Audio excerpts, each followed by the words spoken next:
Hello and welcome to the coverage of the 2016 U.S. Junior Closed Chess Championship, coming to you live from the Chess Club and Scholastic Center of St. Louis. I'm Aviv Friedman, here with Grandmasters Ben Finegold, hi Ben, and Grandmaster Alejandro Ramirez, who is going to be by the computer and giving us lots of insights and info. And yeah, this is going to be an amazing year with potentially the strongest Open ever as far as participants in terms of titles and ratings. We noticed that the lowest rated player in the tournament is boasting a 2502 USCF rating.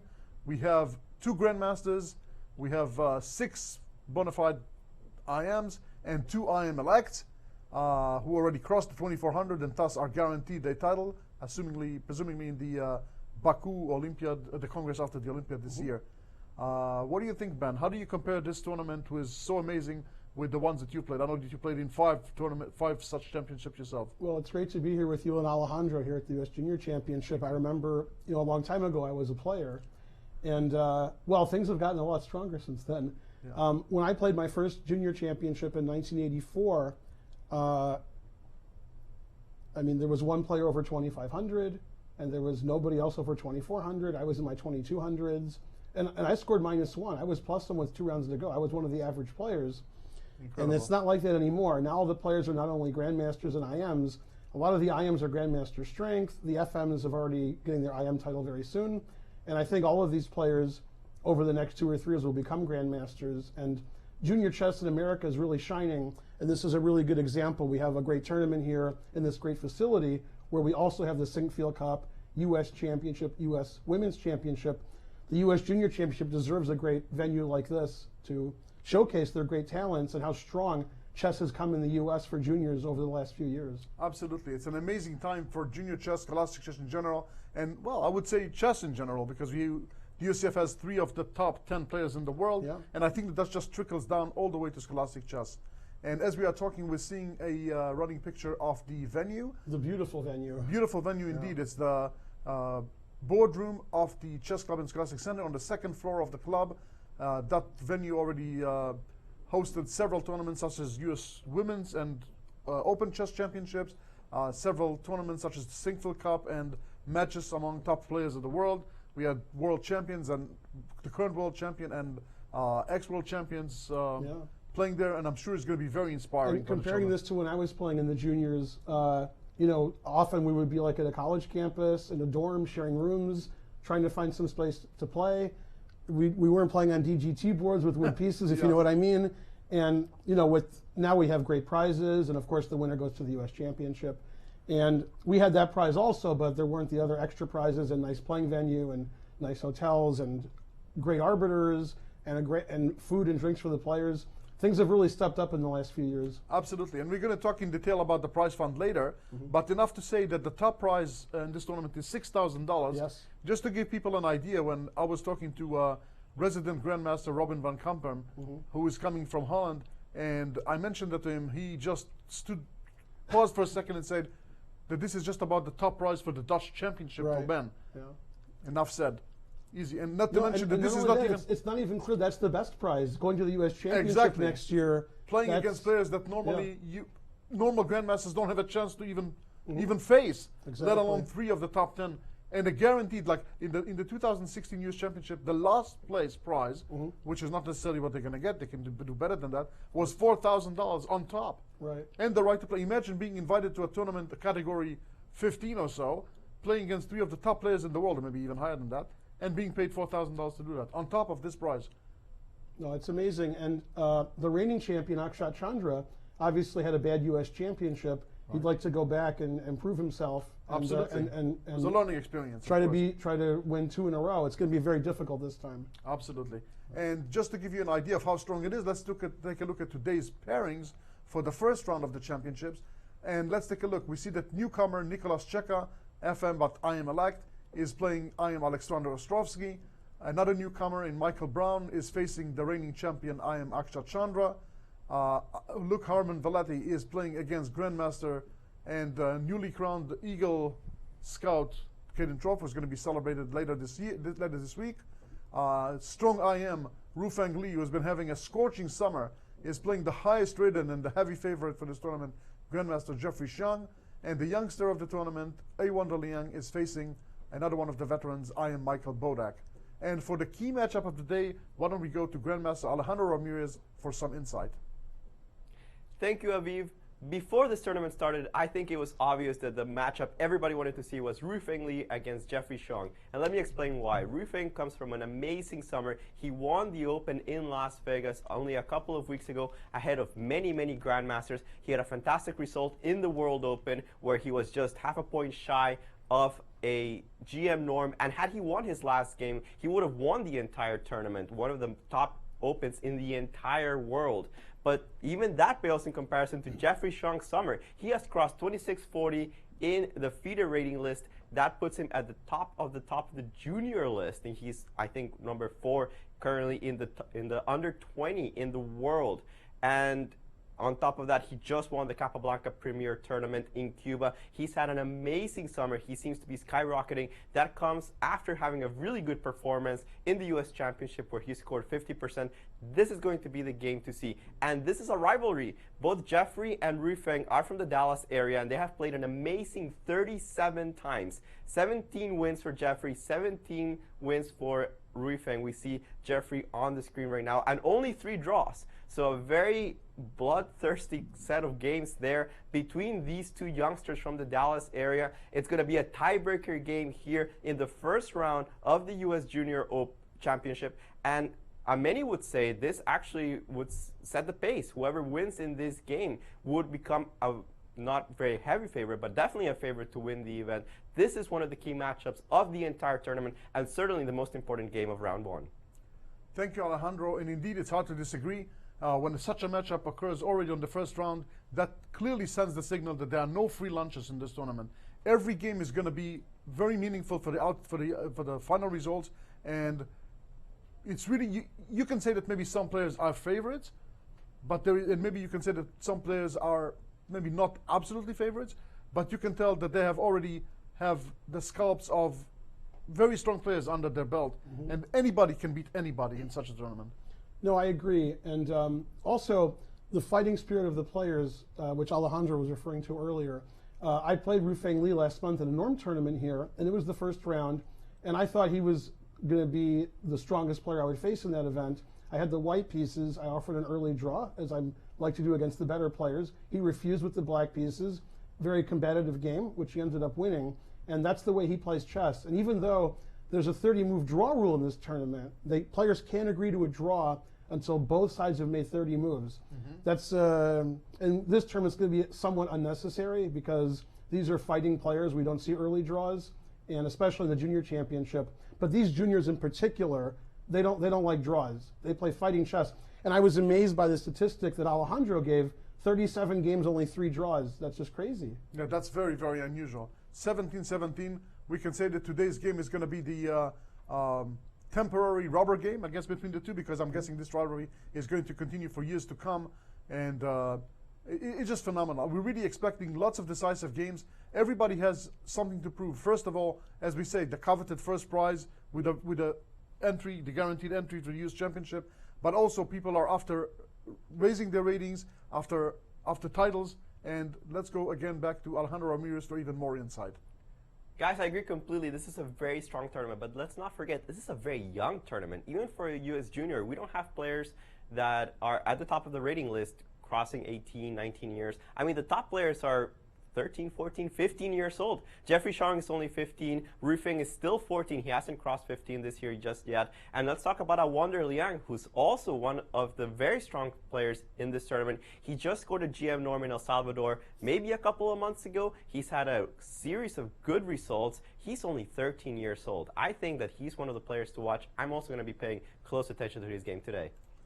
Absolutely, Alejandro. Again, very, very smart insight.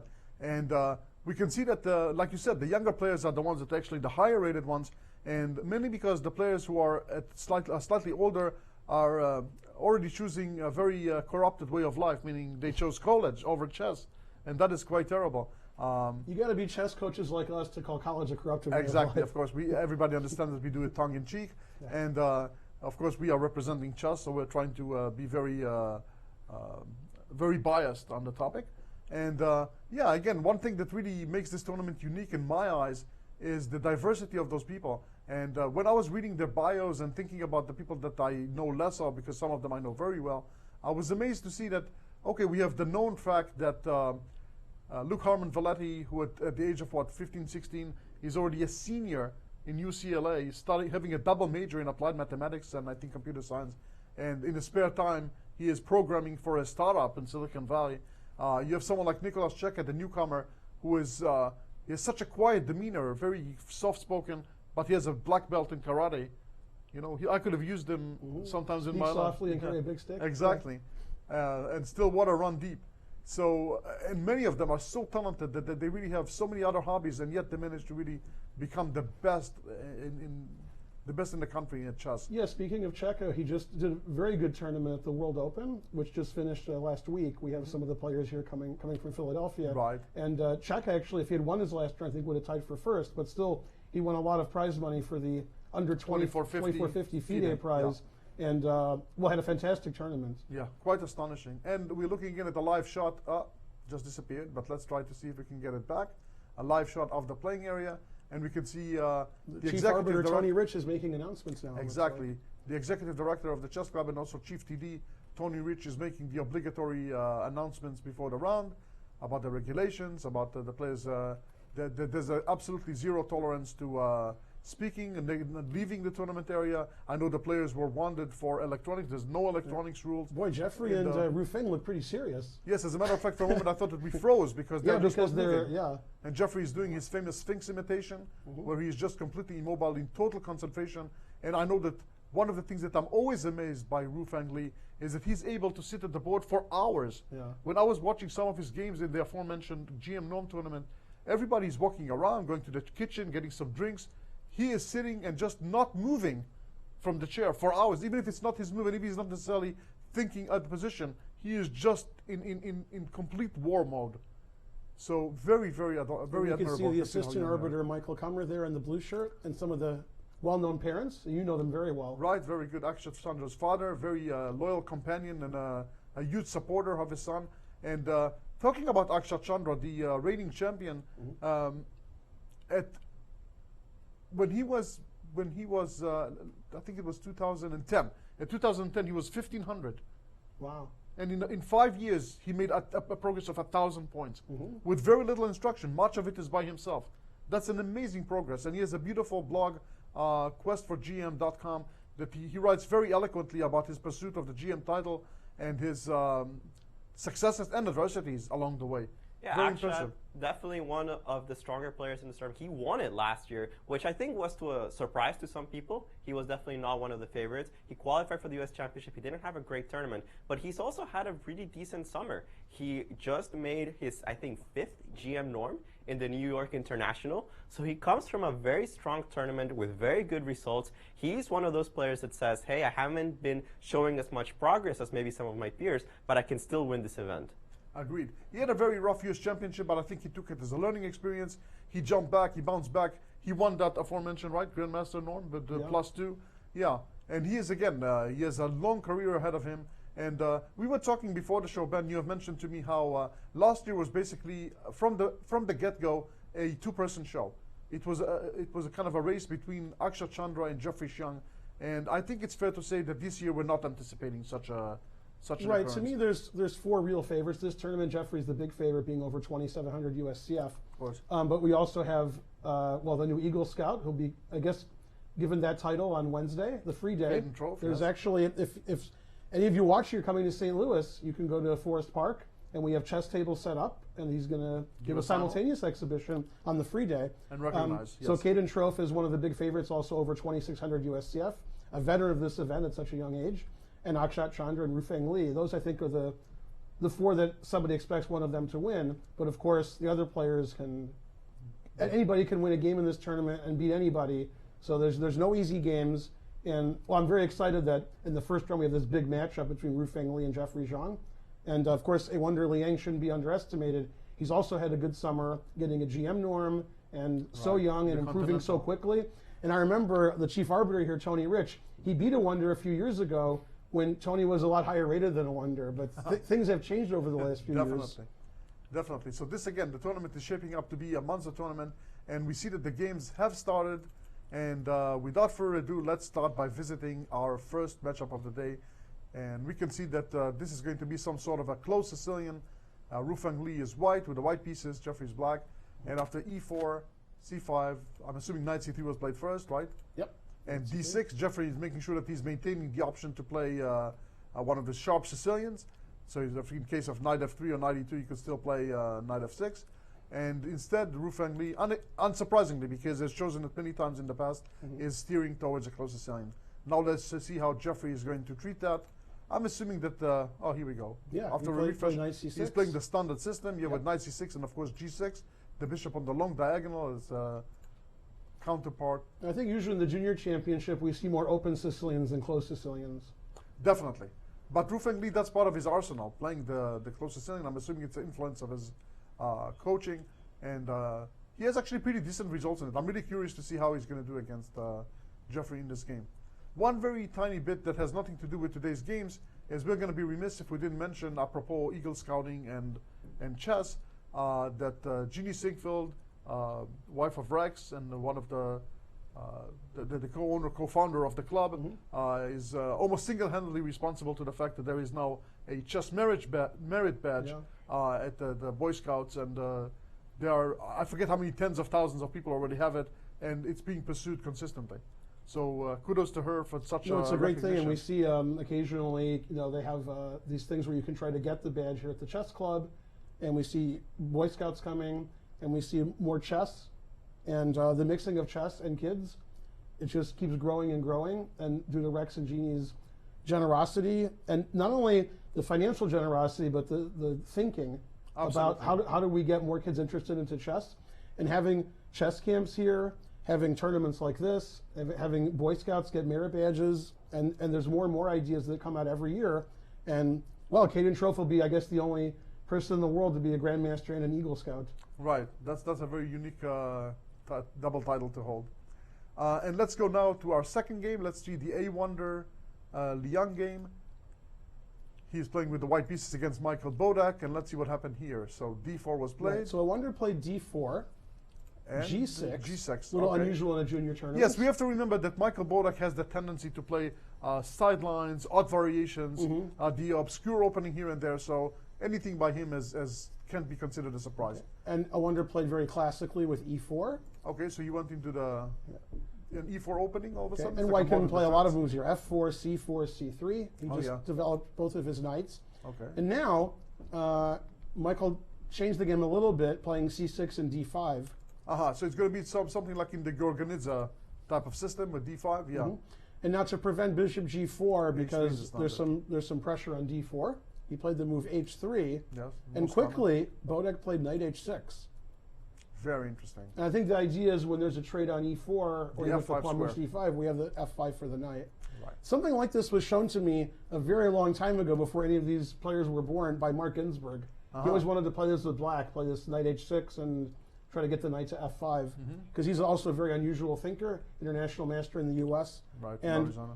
Yeah, we have a lot of original thinkers in the tournament. It's not going to be 20 moves of theory in 1 minute and then start thinking. I think this is part of the fun. On some games, you're going to have the theory hounds going, trying to prove whose novelty on move 30 is going to win. Others are going to say, hey, starting on move 2 or 3, let's put the opponent in the think tank and try to play some original chess where he is completely out of his preparation. And this is a good idea for Michael, because usually when you're a younger player and you've memorized lots of theory, these unusual sidelines, the older KG players, they're 19 and 20, those older KG players can do better against the 12, 13, 14-year-olds who don't have experience in these sidelines. Agreed. Absolutely agreed. And let's keep touring, going around the horn. Let's see what other games we have. I'll let you pick whichever game is next, Ben. Okay. Maybe Michael Brown. I see Michael Brown is playing against Chandra, right? The newcomer against the reigning, the reigning champion. Yep. Let's go to the beginning here. Uh-huh. Again, another slightly unusual opening. d4, and then e6, c4, bishop b4 check.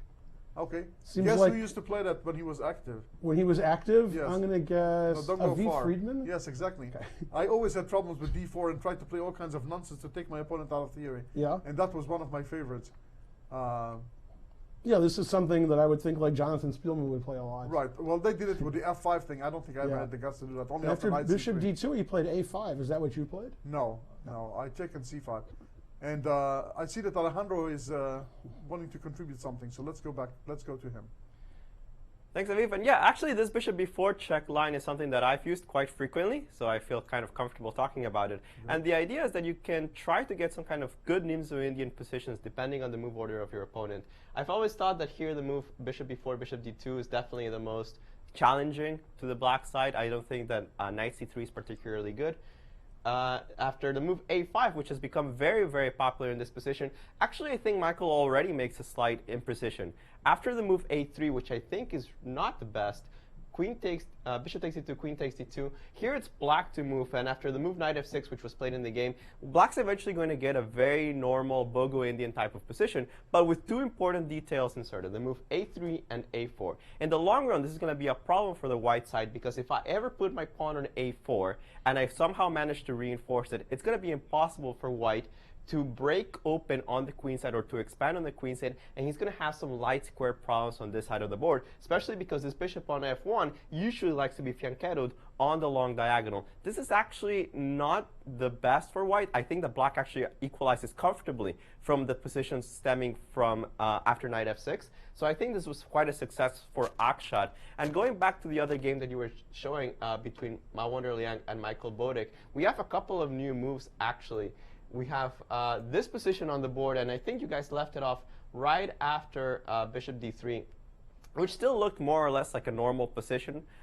White's kind of having a strong center, but black has the d5 break already on the board. The knight could jump to f5. You would think at some point black's going to take the pawn on e4, jump with the knight to f5, pressure the d4 pawn, but nothing like that. He actually played this move f6 after castle and retreated the knight to f7, a very unusual type of maneuver here in the opening. Usually it's bad to move the knight several times in the position. The idea is that he's trying to create some kind of solid structure, try to at some point maybe play an e5 break, confuse a wonder, try to let white figure out what to do exactly. This is not a very popular variation, but has been played 3 times by Alexander Ipatov with the black pieces, a very strong Turkish grandmaster, and with relatively good success.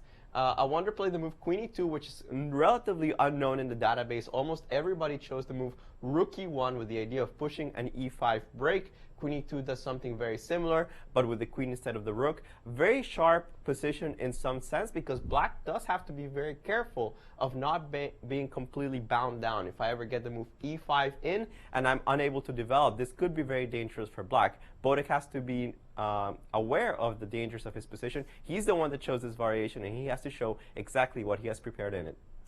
Thank you, Alejandro. And indeed, it looks like black borrowed a variation from another Caro-Kann line, where in the exchange Caro-Kann, the way that Fischer used to play with bishop d3 and c3, again, black has the times where he chooses knight h6, f6, bishop to g7, and the knight goes to f7. Here it seems even more logical, because nothing has been committed, and the pawn, there's a knight on c3 instead of pawn on c3. So very exciting setup. It's going to be maybe a little cramped, but I guess, like Alejandro mentioned, he wants to explode in the center with e5 at some moment. I'm actually surprised that a wonder is not taking very much time, because was he expecting this line? That just seems so unlikely that he would think black would play this. And usually in the opening, when your opponent, quote unquote, outsmarts you or plays something you weren't looking at, you think, like, what do I know about this, and what's the right plans? But he's playing basically the same speed as his opponent. So I'm wondering, does he know this line? Does he know knight h6, f6, knight f7? Very interesting It question. seems unlikely. Perhaps we'll get to ask him this question after the game when he That's comes right. today for an interview. Perhaps he's just choosing logical moves and trying to say, rather than overthink the situation, just play simple logical moves, develop my pieces to natural squares, and try to take advantage of my space edge. Okay, and let's go on. Let's move on to another game. Okay. Whichever you choose for us. Let's look at this. It looks like a Grunfeld to me. Luke Harmon Vladi versus Caden Trofe. Okay, let's take a look at that. Let's go back to the beginning. Okay, and if Matt Larson is watching, I'm sure he'll be very opinionated about this. This is a line that he's actually played both sides of. Matt Larson, a former participant of this very championship, a local St. Lucian strong master who is now became a senior master, right? And made even his first IM norm, if I remember correctly. And also has That's correct. the special At the uniquity Chicago of being Open, he actually, if he had won in the penultimate round, he would have gotten a Grandmaster with a round to go. quite impressive for someone who was just 2200s Yeah. until pretty recently. And Actually, when we started working in 2010, he was rated 1150. quite an impressive so jump. now I guess he's USCF competing with Chandra on USCF 2430. quite Yeah, quite so an not impressive bad. advance. So this F3 move is very interesting because White wants to get some kind of King's Indian Samish by playing the move E4. But before he's played Knight C3, so White actually has a few more options. Okay, so Trof plays the Grunfeld Yeah, very true to often. his This couldn't Grunfeld have always. been very surprising for either player. Right. Luke Harmon Vladi, I think, plays a lot of different stuff against different openings. He's harder to prepare for. Right. Okay, so they played this main line of the Grunfeld, Knight C3, Bishop G7, and Bishop E3, and we see a lot of, and they've made some more moves since. So let's refresh. Castles and Queen D2, and this is a line where we see White often castling queenside and playing for a big kingside attack with H4, H5, and again, this is the kind of double-edged, opening position we expect to see in the junior, with both players very well prepared. Of course, Caden playing the Grunfeld doesn't know what variation his opponent's going to play, but he's very experienced in this opening and he's well prepared. And Luke just decided this is what I'm going to do against the Grunfeld. He knew what Caden was going to do in the opening, and so this is the line he decided on, and that's why he has a little bit more time now. This is still in his opening preparation, of course, for this particular game. Absolutely. So definitely another welcome opening, an aggressive opening, with anticipation of potentially, again, casting on opposite sides. One of the best gifts that you can give spectators, right? Because Exactly. by definition, that is going to mean an attack on each side, a race of some sorts. And like you said correctly, Caden is always true to his Grunfeld. Harmon Velati knew it, and the combination of maybe Caden not really knowing what Harmon Velati is going to play, but having tremendous experience in the opening, both sides must be really comfortable. I think they're both kind of happy that this is their tabia, this is their starting position. That's right, and Luke's having a think here. Either he's trying to remember the lines he analyzed before the game, or he couldn't decide which line he was going to play, and he has to make a decision now. That's actually happened to me. I wasn't sure which variation I was going to play until I got to the game, and I'm like, all right, I'll choose this one. Exactly. Well, I remember you telling me that you come to the board and you couldn't tell what first move you're going to make. That's a different issue than this one where I'm actually well prepared. Agreed. Fair enough. And let's continue. We still have some games that we haven't touched today. Let's take a look. Let's have a look at. Okay, we haven't seen Chaka, the newcomer, versus Ostrovsky, who's played here before, of course. And they have an opening that I wasn't really expecting this tournament. Looks like a Queen's Gambit accepted. And then after C4, he took on C4. And an unusual variation, he played the move B5.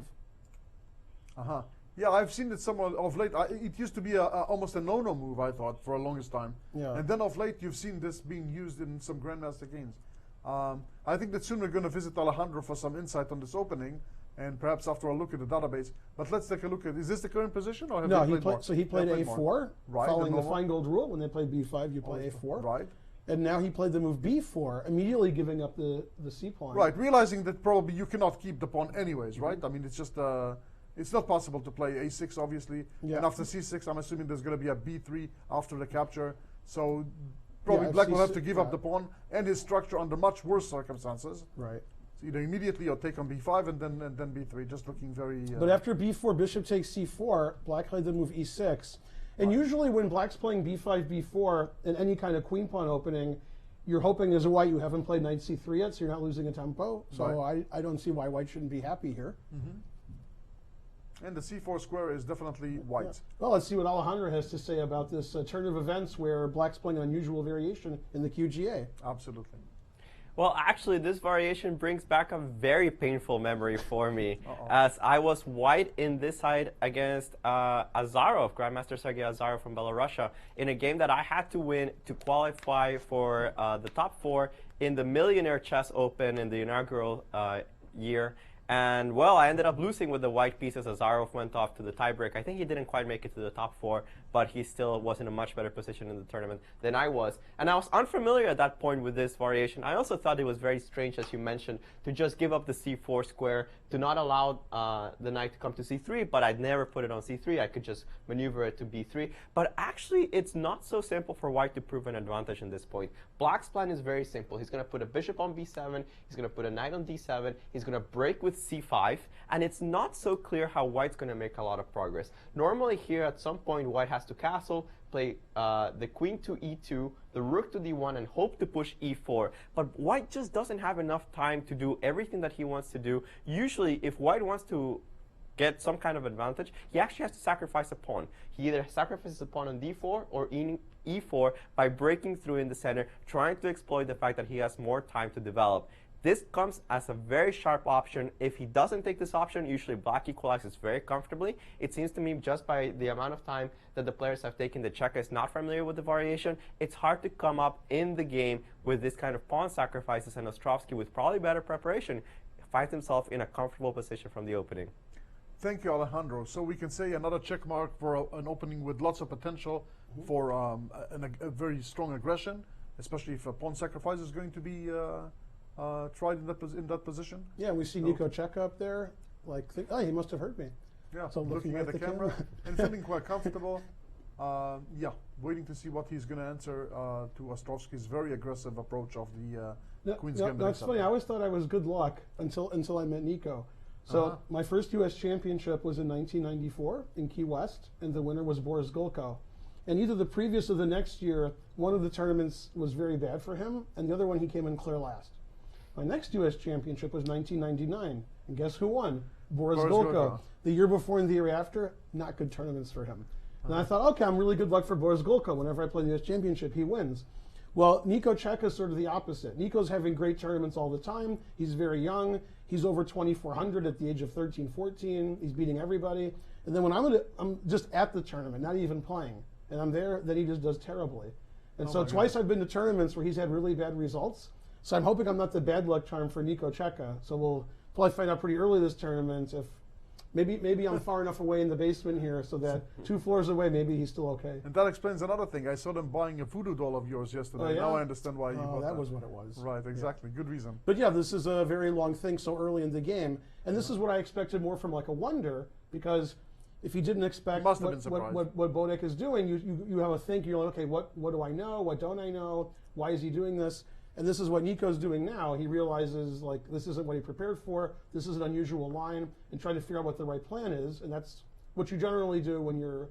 And somebody who's pretty guilty of this, of having these huge, really long things, is Anish Giri. We've seen him, when his preparation is over, think sometimes for an hour. And just a position where there's not really any tactics, but I don't know this position, so what do I do? What's the right plan? And I'm going to think about it forever until I figure it out. And make a... draw. A draw. Exactly. That's right. Very well said. All right. Have we covered the whole field, or do we have one more game? I think there's one more game. No, we went. There's not. We did everything? We did everything. Oh, okay. So let's go back to our featured game and see what has changed, if anything. This closed Sicilian. We'll go back to after bishop e3. And a lot of times when I'm black in a closed Sicilian, the most common line is black's putting his king knight on e7 and playing e6, knight e7. Right. But instead, Jeffrey just played knight f6, which is also fine. And this is actually very funny. I hope my student is watching in Charlotte, because I had a lesson last night, and a lot of the lesson was explaining in Sicilians and King's Indians, black wants to play knight g4 often, hitting the bishop on e3, and we're seeing white play f3 or h3 in certain variations. And actually, he had a King's Indian where he played knight g4 attacking the bishop, and every game ever played ever was bishop to g5, but his opponent played h3 and just let him take the bishop on e3. He was very surprised. The opponent, was puzzled. Right, we didn't see this in this game. In this game, Rufeng Li's like, no, you're not playing knight to g4. So he played the move h3. Standard. Yeah. And now we see this rook on a8 on the same diagonal as the bishop on g2. And often black can get in trouble there if he's advancing on the queen side. So a very standard kind of move in the closed Sicilian, rook to b8. Yes, very So black not only wants to play in the future b5, b4, but just doesn't want his rook on this diagonal with the bishop on g2. Right. Okay. f4, very standard move in Close Sicilians, knight to d4. And now, instead of moving the king knight to either f3 or e2, he played the other knight to e2, probably hoping later to play the move c3 and kick out the knight, and also take the sting out of b5, b4. Right. I used to play the close Sicilian many years ago. I thought that you wait with knight d4 until They're the other threatening knight to play d4. However, you don't have a knight on f6 in that variation because the bishop on g7 is still in touch with it. Also true. So I guess that he's doing it before the knight comes to e2, but that, like you said, that enables the other knight. There are some lines where knight c2 is really annoying because, again, c3 is coming and white is advancing in the center very quickly. So in this position, Jeffrey played the move knight to d7. So I'm used to seeing the knight going to e7, then maybe later to c6, but here he's playing knight to d7, and he's unleashing his bishop on g7, and, well, this is a pretty unusual position, I think, for the close Sicilian. Right, definitely. And I'm assuming that c3 has been played? Yeah, they made it. They've made a couple moves. c3, Knight takes knight e2, takes knight takes e2. e2. Yep, and Do you take Rufeng with is the knight or with the considering which way to recapture. Ah, okay.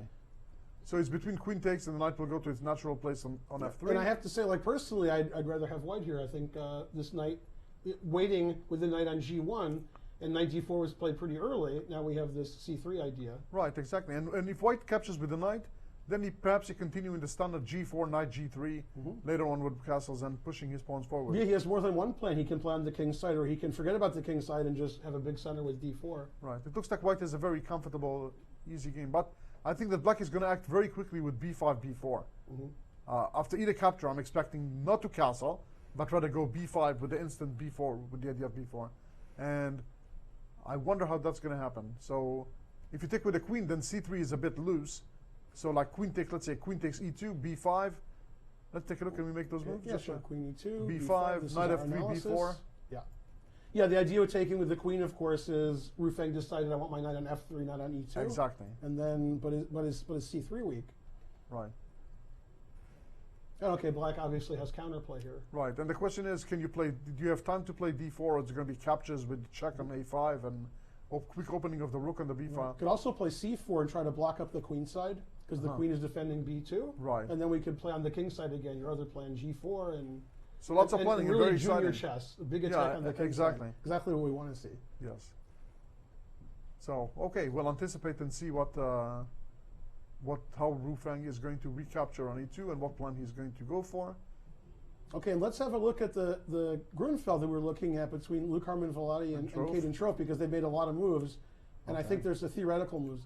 This is the last position we saw with knight c6, and as predicted, white castled long.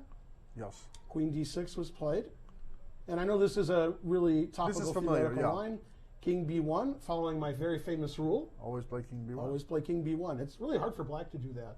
Yeah. Although you know the famous game where, let's see, Gashimov Grishuk, is that the game I'm thinking of? Where the king traveled all the way to b1. Maybe the king did go to b1. It got pretty far down the board. Yeah. Okay, rook to d8, putting pressure on d4, and knight to b5, attacking the queen.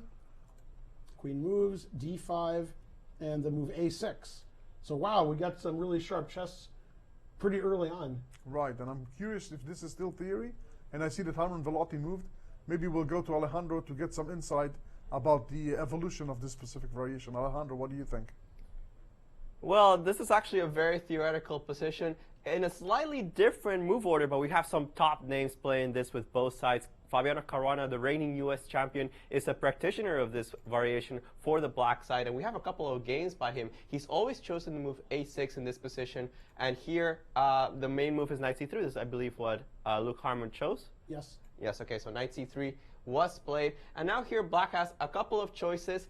They actually lead to very different positions. Caruana's choice in 2012 against Aronian was to move the queen back to e8, forcing a pin down the d file, therefore protecting the knight on c6. This is one of the ways of playing. Here usually the white queen retreats either to c1 or to e1 to again attack the knight on e5. But instead of the move queen to e8, he can also just immediately put the knight on a5, threatening knight to c4. This is a very sharp position. A lot of grandmaster, top-level grandmaster games have been played in this position with very mixed results. White wins sometimes. There are a few draws. Black actually wins a lot of games. It's a very sharp position, and the reason is very simple. White has, in many cases, a simple plan of playing h4, h5, trading on g6 and checkmating black on the king side. So black has to act before this happens. The idea of knight a5, for example, is to put the knight on c4, trade off some of the powerful white pieces. Normally in endgames, white is not in a very good shape because his pawn structure is already very compromised. It can very easily be broken with a move like e6, like f5, like c6. Therefore, we have a double-edged position in which white is not so interested in development his king side. Notice that he hasn't actually moved any of these pieces, and he might not for a while. He's just interested in attacking on the king side very, very quickly. I think one of the most impressive games I've seen in this variation was the game Li Chao with the black pieces playing against world champion Magnus Carlsen in the Qatar Open of 2015. A brilliant game where black was just a couple of tempi away from checkmating his opponent, and that was enough for Magnus Carlsen to finish off the game on the king side. Definitely a very exciting start, still theoretical, and we know that Caden Trough is a theory machine. He always knows his theory very, very well, so I expect him that he is just deciding between two variations that he knows very well, maybe with the novelty in mind, wary of, but Luke Harmon-Velotti, somebody that's also very studious, has in mind in this position. Thank you, Alejandro. And again, this comes as music to our ears because we indeed want to have those sharp openings, those wild variations, where a decisive result is more likely than a draw. Right. And developing your pieces, that's passé. yeah, exactly. Yeah. That's Why develop old-fashioned. your pieces when you can checkmate your opponent? Exactly. And actually, one of the variations Alejandro gave is exactly what happened. Trough did play queen e8, and then queen c1, as he was saying has been played before. And both players are looking away like they're trying to remember their preparation, or, you know, and I like the way Luke looks like he's crying, but I think it's tears of joy. I think this is his preparation, playing, after thinking a long time about castling, now playing quickly, remembering the line that he looked at, and that's a very unusual pose there. Right. He was yawning a little bit before. I think that he's playing the nonchalant a little bit to his opponent, and then and Caden also was kind of playing the aloof. He had the aloof look a second ago, where looking straight but away from his opponent. So this is again a little bit of shadow boxing, and I think the way the game is progressing is very promising for us. And let's take a look at the A Wonder game and see what has changed there, if anything at all. That Let's see, we had castles after queen e2, and he did play rook e1. Alejandro was saying rook e1 was the common move, and he played queen e2 and rook e1. So he's definitely maximizing his potential on the e-file. And is this where we are now? Yeah, and it looks like So a wonder took a while on rook e1. Right, and now it's Michael's turn to sink into the thing and see what's going on. I'm assuming that e takes d5 and queen takes e7 is on the agenda, right? Or that seems like a that's threat. yeah, and he has to. It's not. I don't see. It's not quickly trivial to see how he's going to treat that. Is he going to place a rook behind the pawn, or is he going to push it once, or then thus burying his bishop? And I'm guessing that Alejandro has an opinion. Yeah, on let's that. see what Alejandro has to say. Guys, this is a very key moment in the game here for black. I wonder, as you just mentioned, has this thread down the e-file on this pawn on e7? And here, it's you could say, well, I could defend my pawn with rook e8 and just remain passive, but it is uncomfortable on the long run. Instead of that, he has the choice of going immediately for the break e5, a very risky approach. He would be just blowing up the center without any kind of development, but the only way to exploit this would be by giving black the entire center. Actually, this is probably the only way that white could try to exploit this is by immediately putting this rook on d1. And it's this key move, rook e1 to d1, that the computers are giving as the only way to play for white if he wants to play for an advantage. Actually, white is already worse in this position because of the strong central pawns in e5 and d5 without the move rook d1. The move rook d1 is very strong because you will follow up with bishop c4, exploiting the weakness on the d5 square, which is much less protected than the e5 pawn. However, it is very unnatural when you're considering the position from back here. Notice that white has just put the rook on e1. That means that he wasted a time of putting the rook on an open file. You don't immediately think that he's going to move it yet again in the next move, attacking the center from a different angle. Michael Bodek might be tempted to play the move e5, which would be a mistake because of this nice idea of trading everything on the center and then putting the rook on d1. A little bit unnatural, but very strong for white. Very interesting, Alejandro, and indeed, this is like a concept of hanging center pawns, and those pawns have the tendency to advance and cause lots of trouble, especially when so many white pieces are in the way. But on the other hand, a move like rook to d1 using tactics, and pins, and the fact that the rook is opposite the queen to completely to prove the weakness of the pawns. It's funny, this gave me two thoughts when I saw this rook e1 to d1 idea. When he played queen e2, I was thinking of the Ruy Lopez, where white's always playing rook e1, but you can also play queen e2, rook d1. The Worrell system, yeah. You could do that. But it gave me some bad memories, too. When you're as old as I am, you think about all the games that you've played, and you're like, uh-oh, that reminds me of this game. And many years ago, I would say, about 25 years ago, I was playing Friso Nebor, the grandmaster from Holland, who was an IM at the time. And he was black against me, and he played c6, d5, f6, e5, just like this could happen in this game. Structure. Similar position, and he just rolled me over. I had nothing. His pawns just came down, and I had to resign. It was a very quick game. And I thought, wow, did I get crushed? That was just terrible. And after the game, he says, yeah, I think that was premature what I did. I think you could have punished me. This, what he did. And I was like, wow, I didn't see. I just got totally crushed. And this is funny that Alejandro says it's good for black unless white finds the move rook d1, which would be hard for either player to see, especially Bodek now, before all the trades and everything. And you're not looking at the move rook e to d1 after your opponent's played rook e1. Exactly. It's very counterintuitive. And again, but this is something that kind of typifies, I think, young players, is to think out of the box and not be impressed just by the standard, don't move the same piece twice, but rather what is the position calling for right now. And another thing that's calling us right now is Alejandro, who is very anxious about something. Tell us, Alejandro.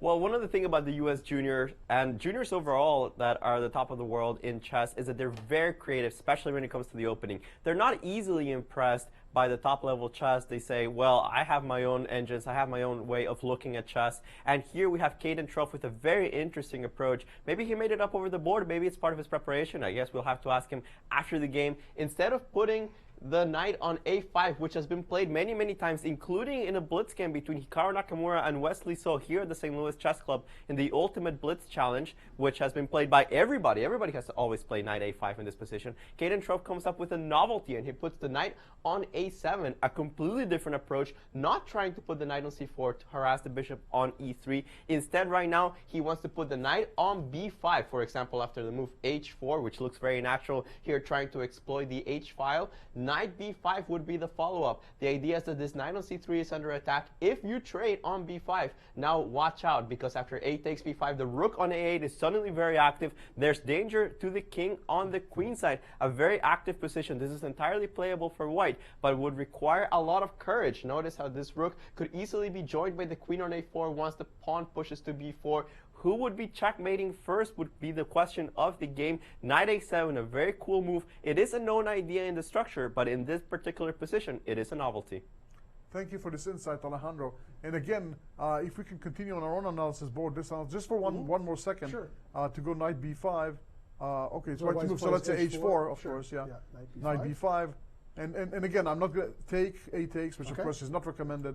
Let's continue. The bishop takes b6, pawn takes b6, and it's amazing. Triple pawns are 3 times as good. Exactly, and of course, many beginners and maybe students or club players that are just making the first steps at chess might look at it and say, "Oh, this stands against everything that we have learned. Pawn structure is so important; it's the foundation of your structure."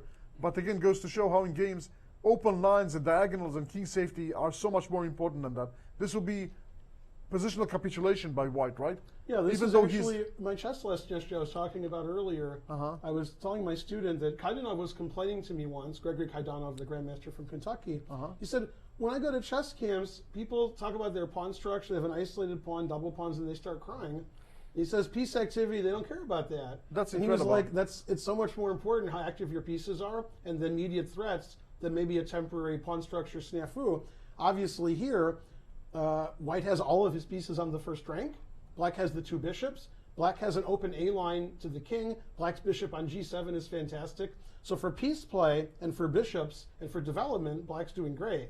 And okay, he has triple pawns, but that's probably not going to go to an endgame where the pawns are going to be weak. That's probably not going to happen. I was waiting for you to finish to say that the only endgame is going to be when white topples his king over after being mated or close to being mated. So if you think, oh, in an endgame I'm going to suffer with my pawn structure and he's going to be able to pick up my pawns like Pac-Man, no, there's not going to be an ending. The way the white king looks right now, and just any player at any level can just optically look at the black king and see how safe it is behind the fortress, look at the white king and sense the danger on the A file, and with the 2 very agile bishops, especially the one with no counterpart on g7, a true dragon fire-breathing bishop and see that this is not going to end up well this for white. gives me more bad memories. I guess I lost a lot of chess games in my career. I was playing Dmitry Gurovich when I was maybe 14 or 15 years old, and he was a much higher rated player. And I was black and a Queen's Gambit declined. And I remember playing a6, knight a7, knight b5 with there wasn't a castling on the queen side just to activate my position. And it was okay, but the final result I forgot. Okay. I won't remind you. Okay. Okay. So, yeah, we're waiting to see how... and this is what I expect to see in the games when a new move is played or opponent doesn't know the move, knight a7. Yeah. Now we're going to see a big thing from Luke. Right, especially in position with casting on opposite sides, I think that timing is everything. We saw that already. Material, we know, is not the first priority. Structure is definitely not the first priority. Timing and who's going to hit first is the priority. And he's doing a combination, I think, of evaluation and calculation to see how to be ready for that move, knight b5. He has to be prepared for that move, and he has to see how you're going to do it. Is he going to put a knight on e2 and just passively defend his knight on b5 on c3, maintaining the status quo and hoping to continue with pawn mobility on the king side? But then his bishop on f1 is buried forever. Or is he going to have another approach, maybe developing the bishop, and after knight b5, then putting the knight on e2? That's going to cost him time. And again, it's questionable if his pieces are on best squares. So he has to contemplate all that. While he does that, let's continue our visit to other games. Yeah, let's have a look at Cheka's game again and the Queen's Gambit accepted. Okay, because see what happens there. That seems very interesting. Okay, so after bishop to b7, so he castled after a really long think. So white castled, just a natural move. Bishop went to b7, where it always goes. Knight b to d2, now that c3 is no longer available. Right. Bishop e7. And now the, I guess, mildly aggressive knight to e5. Interesting. Maybe the other knight's going to go to f3 instead of to b3. He has a choice now. But if he does that, I think that it's going to be the regular Slav old problem of the bishop on c1 and the pawn structure e3, d4. How is that bishop on c1 and the rook on a1 going to ever get into the game? Maybe he has more violent ideas like f4, f5. Right, exactly. That's the junior kind of idea. Exactly. Yeah. That'll be less surprising, I think. Yeah. And I was also thinking about ideas of trying to get f3, e4, but he needs to support the d4 pawn somehow. Yeah. So is it possible? Is it completely far-fetched to play something like f3, put the white knight on b3 from d2, and then try to play e4? Is that maybe another potential? It takes a long time, but maybe very long time. I don't think Black is going to sit around and wait. Maybe it's worth it, but yeah, it does take a while. So yeah, I think a good opening choice from Ostrovsky, like taking Nico out of his preparation and making the game very interesting at the beginning, but not something where it's clear the white has any advantage. Exactly. Also very much to the style of Ostrovsky, who loves those kind of wild positions. All right, so let's look at our reigning champion and see how he's doing. Okay, Akshat Chandra. This was after the move a5, I don't think Alejandro was a big fan of the move a3, which seems to weaken the white squares of the queen side a bit. Of course. And gives black sort of a good Bogo Indian. Right, it became like a Bogo Indian with the insertion of a5, a3, where after a5, you almost never play a3 in that position because of that fear of a4. Right. So knight c3, castles, and instead of playing for fianchettoing the bishop on g2, he played the move e3. Okay. Black played d6 to play the move e5. Knight f3. Stopping it. Queen e7. Still going to play e5. Yeah, pushing for it. Bishop e2 and e5. Exactly. And of course, that's the white bishop is going for that more compromised spot on e2 rather than d3, because e5 is unstoppable, and then you don't want to start facing e4 coming and embarrassing your pieces. So a very, how do you say, standardish position from a Bogo. Black managed to execute the e5 break and release his bishop from c8, the notorious black sheep of the family, so to speak. White has still ambitions of pushing the queen side, but he has to be careful about the timing. At one time, black might be able to go a4 and even bishop d7 to defend it if need be. Right. And like Alejandro mentioned before, it could freeze the whole queen side. If that happens, he has very little to hope for, while black has all kinds of aspirations in the center and the king side. Yeah, this seems like black is just fine. Yeah, black looks like he's completely happy here. Okay, so our next game. We don't have any moves in this game. Okay. And okay, this game, the matchup of the day. He did recapture on e2 with the knight. Okay. This is the game Rufeng Li, white against Jeffrey Zhang. Right. Knight takes e2, which I think we expected. And black got to work right away, b5. As expected. Queen d2, not only protecting b2 and c3, but maybe later he'll play f5 and bishop h6. So the queen probably belongs on d2.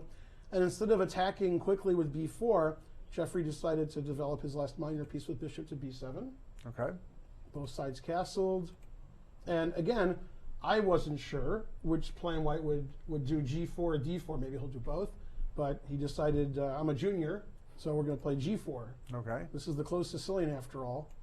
And I think that's the last move we have. So both sides have developed their pieces and castled. Both sides are pushing pawns and expanding on the wing where they have more space. But this seems a little more pleasant for white to me, just because it seems like he kicked the knight out of d4 pretty quickly, and he didn't really compromise anything. Exactly. And he's kind of ready to react very flexibly. Like you said, after b4, he indeed might have the move c4 at his disposal, where he's basically relinquishing the d4 square forever. But absent the knight, exactly, absent that knight that usually jumps to d4, that might be a good decision for white. If you don't go for b4, where are you playing? And white has all kinds of options. Again, the knight is most likely heading to g3, and ideas like playing g5 and f5 at the proper moment. I know when the pawn is on e6 and the knight is on e7, there's that saying that as soon as white goes g4, you go f5 with black. I don't think this is the case here, obviously. But he has to be ready. That is to me one of the small deficiencies of putting a knight on f6, that white is able to push the it's hard pawn to play f5 with your pawn on e7. You want to have a pawn on e6. Exactly yeah, right. Exactly. And you're very hesitant to play the pawn on e7 sometimes because it creates other weaknesses. Right. So I'm very curious to see how Jeffrey's going to handle this position. Because Ru Feng's playing pretty quickly. He's only used 10 minutes. Yeah. I mean, I oftentimes judge a position right or wrong by how many useful moves I see for one side. And here for white, I see a ton of moves. I'm not hurting for moves at all. As a matter of fact, I can't even wait to play all of them. When I'm black, I'm not sure what my next move is. Do I want to touch the e-pawn or not? Do I want to remaneuver my knight? What is my rook doing on b8 now that the bishop is on b7? Do I want to play b4 and commit the structure after c4? Lots of questions, but not many answers. We know very well as chess coaches and as former junior player myself. For some reason, this happens very often. Hopefully for Jeffrey, it won't happen in this event. The highest ranking junior players in a lot of junior events, they don't do well in junior events. We see this a lot in Junior Open and in all these nationals we have. We see a lot of upsets very early in the tournament. And we see the players, let's say they're the National High School Championship. We see players rated 1,800, 1,900, beating 2,100, 2,200 all the time because they're up and coming and they're getting better. Their rating hasn't reached that. And the people who are 22, 2,300, they know everybody's gunning for them. Their opponents are underrated. They're the favorites now instead of the usual underdogs playing higher rated players. And you see everybody wants to beat Jeffrey this tournament. Everybody's gunning for him. And he sort of has to protect. He's expected to win the tournament. He's expected to do well. Unlike in the U.S. Championship, when it's like a Jeffrey Zhang, he might do okay, who knows? And then he's playing the spoiler here. He has to defend his turf, and it's not easy in this tournament. Completely agreed on both points. It's very well known, and for years now, that scholastics, starting from the state level through the nationals, all the way to junior championship, close championships, and including world youth events, that it's a breeding ground for upsets. It's oftentimes that you can find the biggest upsets there, even more, I think, than in open tournaments. And the second point that you make is even more correct. The number one seed, especially when it comes to scholastic chess, there's that extra ambition to knock him off his high pedestal. And Jeffrey is definitely the person with the most, if they each have, let's say, accomplished by far. The most accomplished, the highest rated, the man to beat. And if we have, to speak in figurative terms, if people have those pictures with targets on them in their rooms where they throw darts on, then Jeffrey has the most holes. Yeah. Because for sure he is the one that people are gunning for. They think if I manage to hold or beat this guy, then I'm coasting. If I managed against them, then anybody else is going to look like, not that they are paper tigers by any means. They are very strong opponents. But if you manage to overcome Jeffrey, the confidence level just completely and it's hard for Jeffrey to get up so much for every game like that because a lot of his opponents are a couple hundred points lower rated, not as accomplished, not expecting to finish the tournament in the top 2 or 3 places. It's just another opponent to him. But when you're playing Jeffrey, now you're like, all right. And this was actually a big thing in the NBA this year. You know, when you were playing Golden State, you were like, okay, if I win, this is a big thing. In Golden State, just this is another game. So it's very impressive when you're that good and you're winning all of your games and you're expected to do well, that you can maintain that. Which is very difficult to do. Absolutely. And I'm really curious if at some point we can go to Alejandro and ask him what the computer really thinks about that position from the Li Rufang versus Jeffrey Xiong. Because again, to the human eye, from a human point of view, we think, well, it looks really good for white. We see lots of useful moves for white. We see the plans. For black, we're not seeing it. The cold-blooded computer, who is a monstrative defensive mechanism machine, and absolutely unaffected by emotions. I wonder what the objective computer will say. So can we go to Alejandro? Alejandro, what do you think? What is the computer saying? What is the evaluation of the computer here? Well, Aviv, before we start on that subject, I would say that this is not a very computer-friendly kind of position. It is one of those positions where, because the structure is still so closed, sometimes the computer doesn't really find the correct plans. It currently says that the position is completely equal. It prefers the move b4, opening up the queen side. Then it says it agrees with your idea of playing c4. And then it wants to play this strange move a5, which I'm not really sure what it accomplishes. It does gain more space on the queen side, but you're not going to be able to force open that position. I don't think that a5 is very good. I do like its other suggestion of playing e6 as a much better alternative. The idea is that you are going to play f5, as you mentioned earlier, if I'm allowed to, now that my pawn is on e6. And if white plays f5 himself, he has to deal with the fact that some of the dark squares are now suddenly very weak and could be an avenue for defense for black. For example, after the moves pawn takes f5, pawn takes f5, the simple move queen e7, taking control over the position on e5, maybe bringing the rook to e8, and then suddenly it's not so clear how white is going to be making progress on the queen side. Yes, you have the pawn all the way to f5. You're never going to get f6 in. If you play bishop g5, I may even just play the move f6, shoo your bishop away, and not really be worried about any of the light square weaknesses that I create. And otherwise, how do you make progress really in this position? It's true, white seems like they have a lot of tempting moves, but suddenly he kind of gets stuck. Here the knight on e2 is not so great. The diagonal actually on d2h on e3 doesn't want to be traded, because if you ever put the bishop on h6, black's happily going to trade this, and even though this looks very threatening, you end up just really weakening all of these dark squares. Notice how white is completely lost on the dark squares. Black has a lot of domination on those squares, and that strategically allows him to defend the king side with a lot of ease. I really like the idea of putting the pawn on b4, forcing c4. Notice that this weakness on the dark squares in the center is really valuable, and then playing the move e6. The computer says it's about equal. I would say it's about the same. I am more of a Sicilian player than an e4 player, so I always have this bias towards the black position. But I think that Jeffrey is okay so far. He has decided to play the move e6 immediately without playing before, maybe reserving that for a future tempo. And I expect here that Rui Feng will push move f5. Otherwise, I'm not really sure what he's intending to do. Thank you again for this insight, Alejandro. Very, very interesting.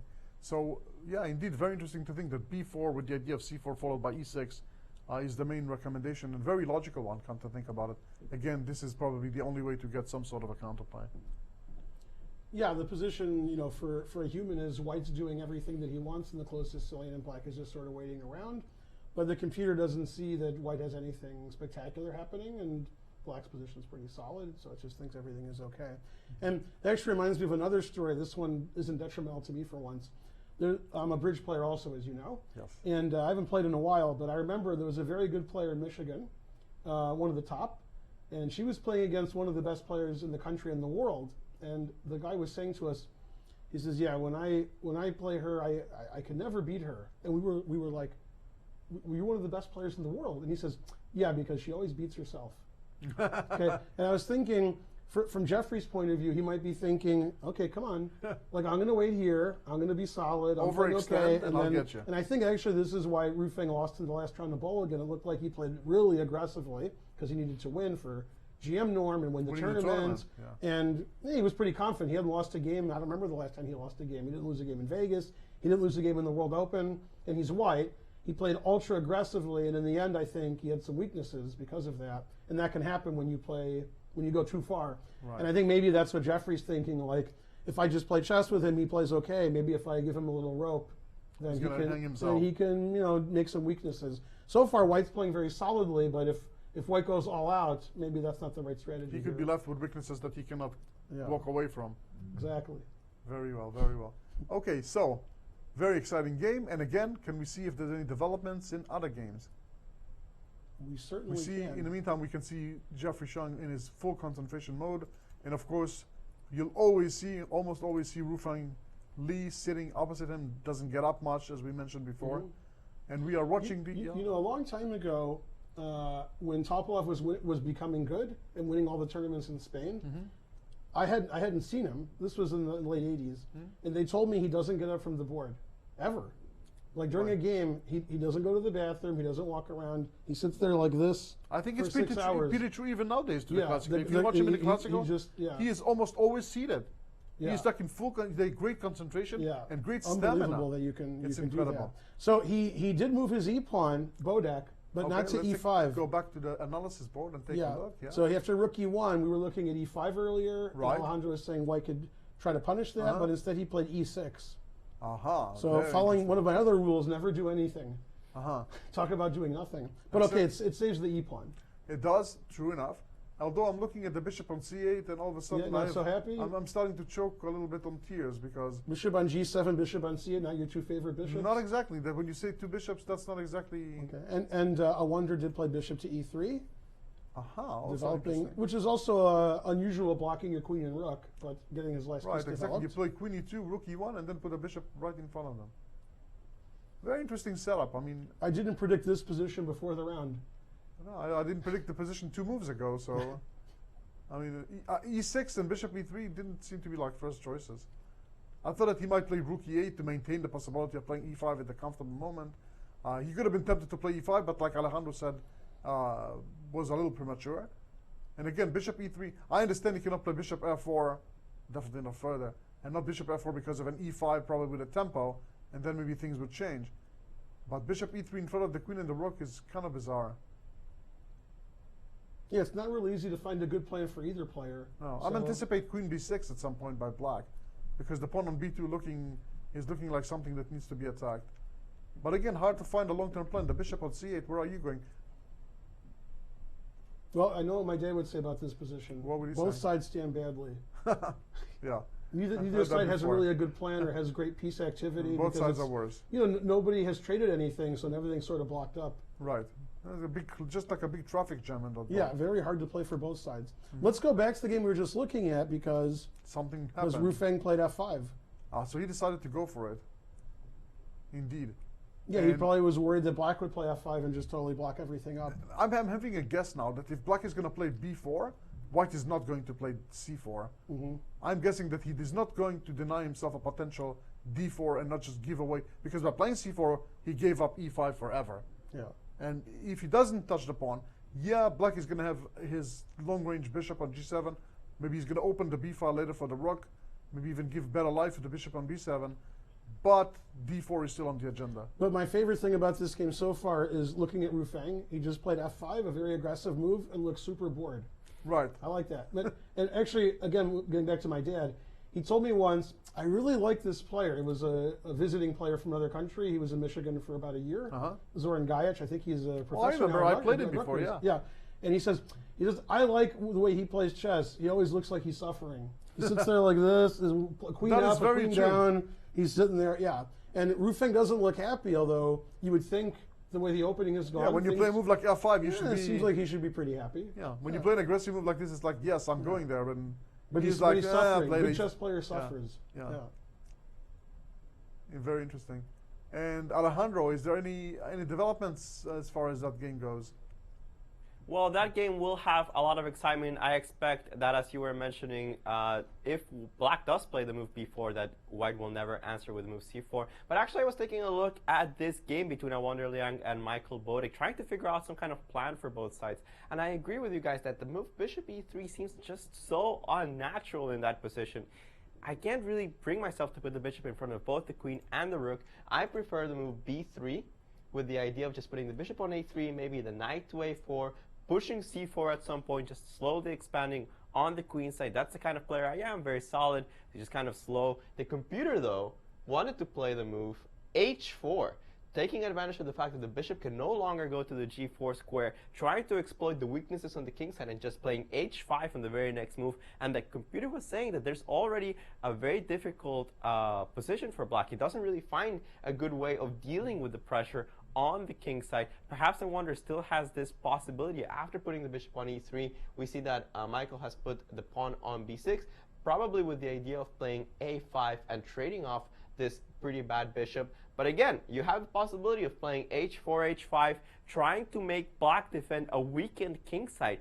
This could spell trouble for Bodek if a Wander decides to go for it. It's a little bit on the commitment side. Of course, after h4, there would be no going back. But it's difficult for black to defend properly against this kind of threats. Another point about h4 is, hey, if you don't play h4, how are you going to make progress here on white side? You have a little bit more space on the center. But so what? What do you do with this? The bishop on e3 is a little bit awkward. He has just played the move rook d1, which even though it looks like a natural move, I'm not really sure what the follow-up is. White is simply preventing the move e5 forever, but if black doesn't play e5, what is white going to do to make progress? I expect either the move a5 with the idea of bishop a6 to follow up, or simply bishop b7 to develop the awful bishop from c8. I think strategically this is a very complicated position. Michael, I think, has chosen a good variation for somebody as tactically adept as a Wander, and I think that he will be finding himself in a more comfortable position in the more coming moves. Now, a position that I want to turn to is the one between Luke Harmon Velotti with the white pieces and Caden Truff. Now, after some thought, Luke decided to put the knight on e2, which I had mentioned earlier is not a common idea to develop this piece. Sometimes you just go h4, h5. He decided he wanted to slow down things a little bit. And after knight b5, he took a decision that I didn't quite expect. He decided to take on b5, opening up the a file. Now Caden has the possibility of taking with the queen, which looks horribly unnatural. I expect him to take with the pawn on b5. And now already we have to take care of some tactics. The knight I expect will develop to d4. But for example, what happens if I just grab this pawn on c7? Well, guys, this is almost a little bit, I think, like a puzzle. The killing move is knight takes d5 in this position. Now, if I recapture, for example, pawn takes d5, bishop f5 check comes, and now we can see the danger of this a file being open. Of course, you cannot go to c1 because rook c8 would pin you down on this front. But if you play king to a1, well, there's several winning moves, but the easiest is bishop. Well, actually, it's probably not the easiest, but it is winning, is bishop c2. But I think the more natural one is b4, with the idea of queen a4 coming up. Notice the power of the bishops. Yes, white is up a piece, but he's not going to survive this for very long. So taking this pawn on c7 here would be a deadly mistake to knight takes d5. I expect that Caden can find this in his sleep. It is the idea, after all, of opening up the a file that you can join with the bishop on f5. And notice that this is only possible because the knight is on e2, blocking this bishop from d3 to defend on this diagonal and this structure. I think the move knight e2 was a little bit clumsy, and pairing it with the very dangerous idea of opening up the a file, he might just be asking for it. I do not know. I do not like how Luke Harmon has played in the last couple of moves. I think Caden already has a little bit of an initiative. Thank you very much for this very exciting insight, Alejandro. And I think that as the games are heating up and the players are really just getting ready for really the big fight of the day, let's take a quick 10-minute break. And don't think for a moment that we're going to leave you without some brain teasers. We're going to have a first puzzle of the day for you to solve. All our puzzles are composed based on previous games from players in the Junior Championship. And the first one, I believe, is going to be an example from Jeffrey Xiang's game from the recently finished US Championship in his game against Kamsky. So please stay with us. We're going to be back in 10 minutes and try the puzzle. Mr. Matheny, what's your favorite part about this sport? I think the strategy. How much do you hate to lose? I don't like it at all. What about being second guessed? I don't like that either. Well, if I were you, I wouldn't have moved that rook. Checkmate. Sorry. Whether you've played chess for years or never before, come experience all the sport has to offer at the world-renowned Chess Club and Scholastic Center of St. Louis.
You could fly to Venice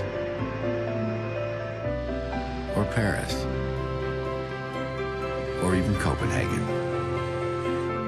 You could fly all over the world. But why?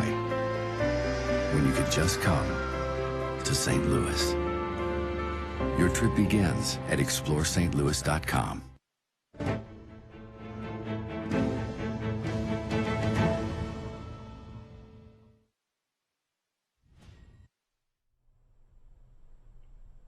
Hello and welcome back to the live coverage from the 2016 U.S. Junior Closed Chess Championship, coming to you from the beautiful Chess Club and Scholastic Center of St. Louis, the capital city of chess. And last when we left you, we have left you with a puzzle from one of Jeffrey Xiong's recent games against Gada Kamsky in the recently finished U.S. Chess Championship 2016.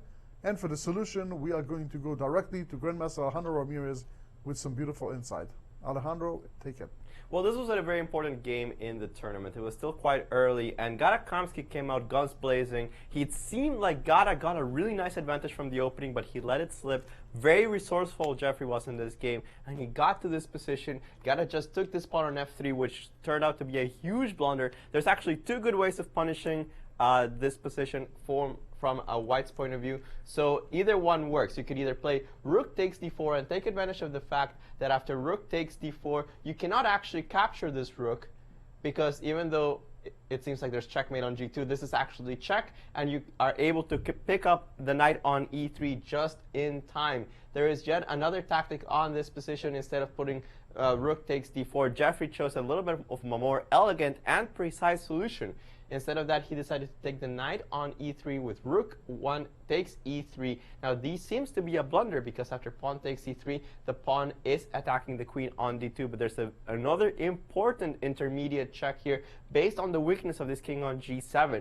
The queen moved to b2, and now after the king was defended with f6, there was enough time to take rook takes d8. And there's just one more thing you need to calculate. It seems like black has the counterplay e2 with the idea of queen f1 checkmate, as well as e1 promoting a queen with decisive threats, but it's just in time that white has the move queen c1 defending against any check that black has, and that was pretty much all she wrote. Gada Kamsky was forced to resign Jeffrey's up rook, and it was just way too much. An important victory for the youngster in the U.S. Championship that catapulted him back then to +1. He didn't lose a game for a very long time in that tournament. Actually, he didn't lose to anybody except for Hikaru Nakamura almost at the end of the event. Thank you, Alejandro, for deciphering the puzzle for us. And yeah, indeed, Jeffrey had an impressive U.S. Championship. This will surprise you. Do you know what I remember most about that game? The most shocking thing? What is it? Was after the move rook takes e3, the solution, what Gada did. Gada's always stone-faced, sitting like this, don't know if he's winning, losing, or drawing. And he turned Nakamura. He turned like a Nakamura. He was like, I've never seen him do that. And I've known him for years. I've seen him play hundreds of games. I've never seen him totally lose it like that. Right. He just couldn't believe what he did. Right. It was a blunder that's really atypical of him. And he just, after such a game when he was pushing the whole game. That was amazing, yeah. Right. Now, Took it very hard. Now, speaking of Jeffrey, this game got interesting pretty quickly. Nobody traded anything. Nothing was happening. Ru Feng played f5 and sort of looked bored. But now, e takes f5 was played. G takes f5. The rook went to e8, which seems a little dangerous to me because the f file is going to be open soon with the rook on f1. And bishop h6, the point of queen d2 and bishop e3. And this seems, well, very dangerous for black. I think one of the reasons Jeffrey played rook e8, other than to get on the e-file, was now after bishop h6, if he doesn't want to trade bishops, he doesn't have to. Whereas if the rook was on f8, then he'd be in a pin. And after bishop h6, he's still thinking. So this is a very double-edged, complicated position. I think Ru Feng should be happy with this.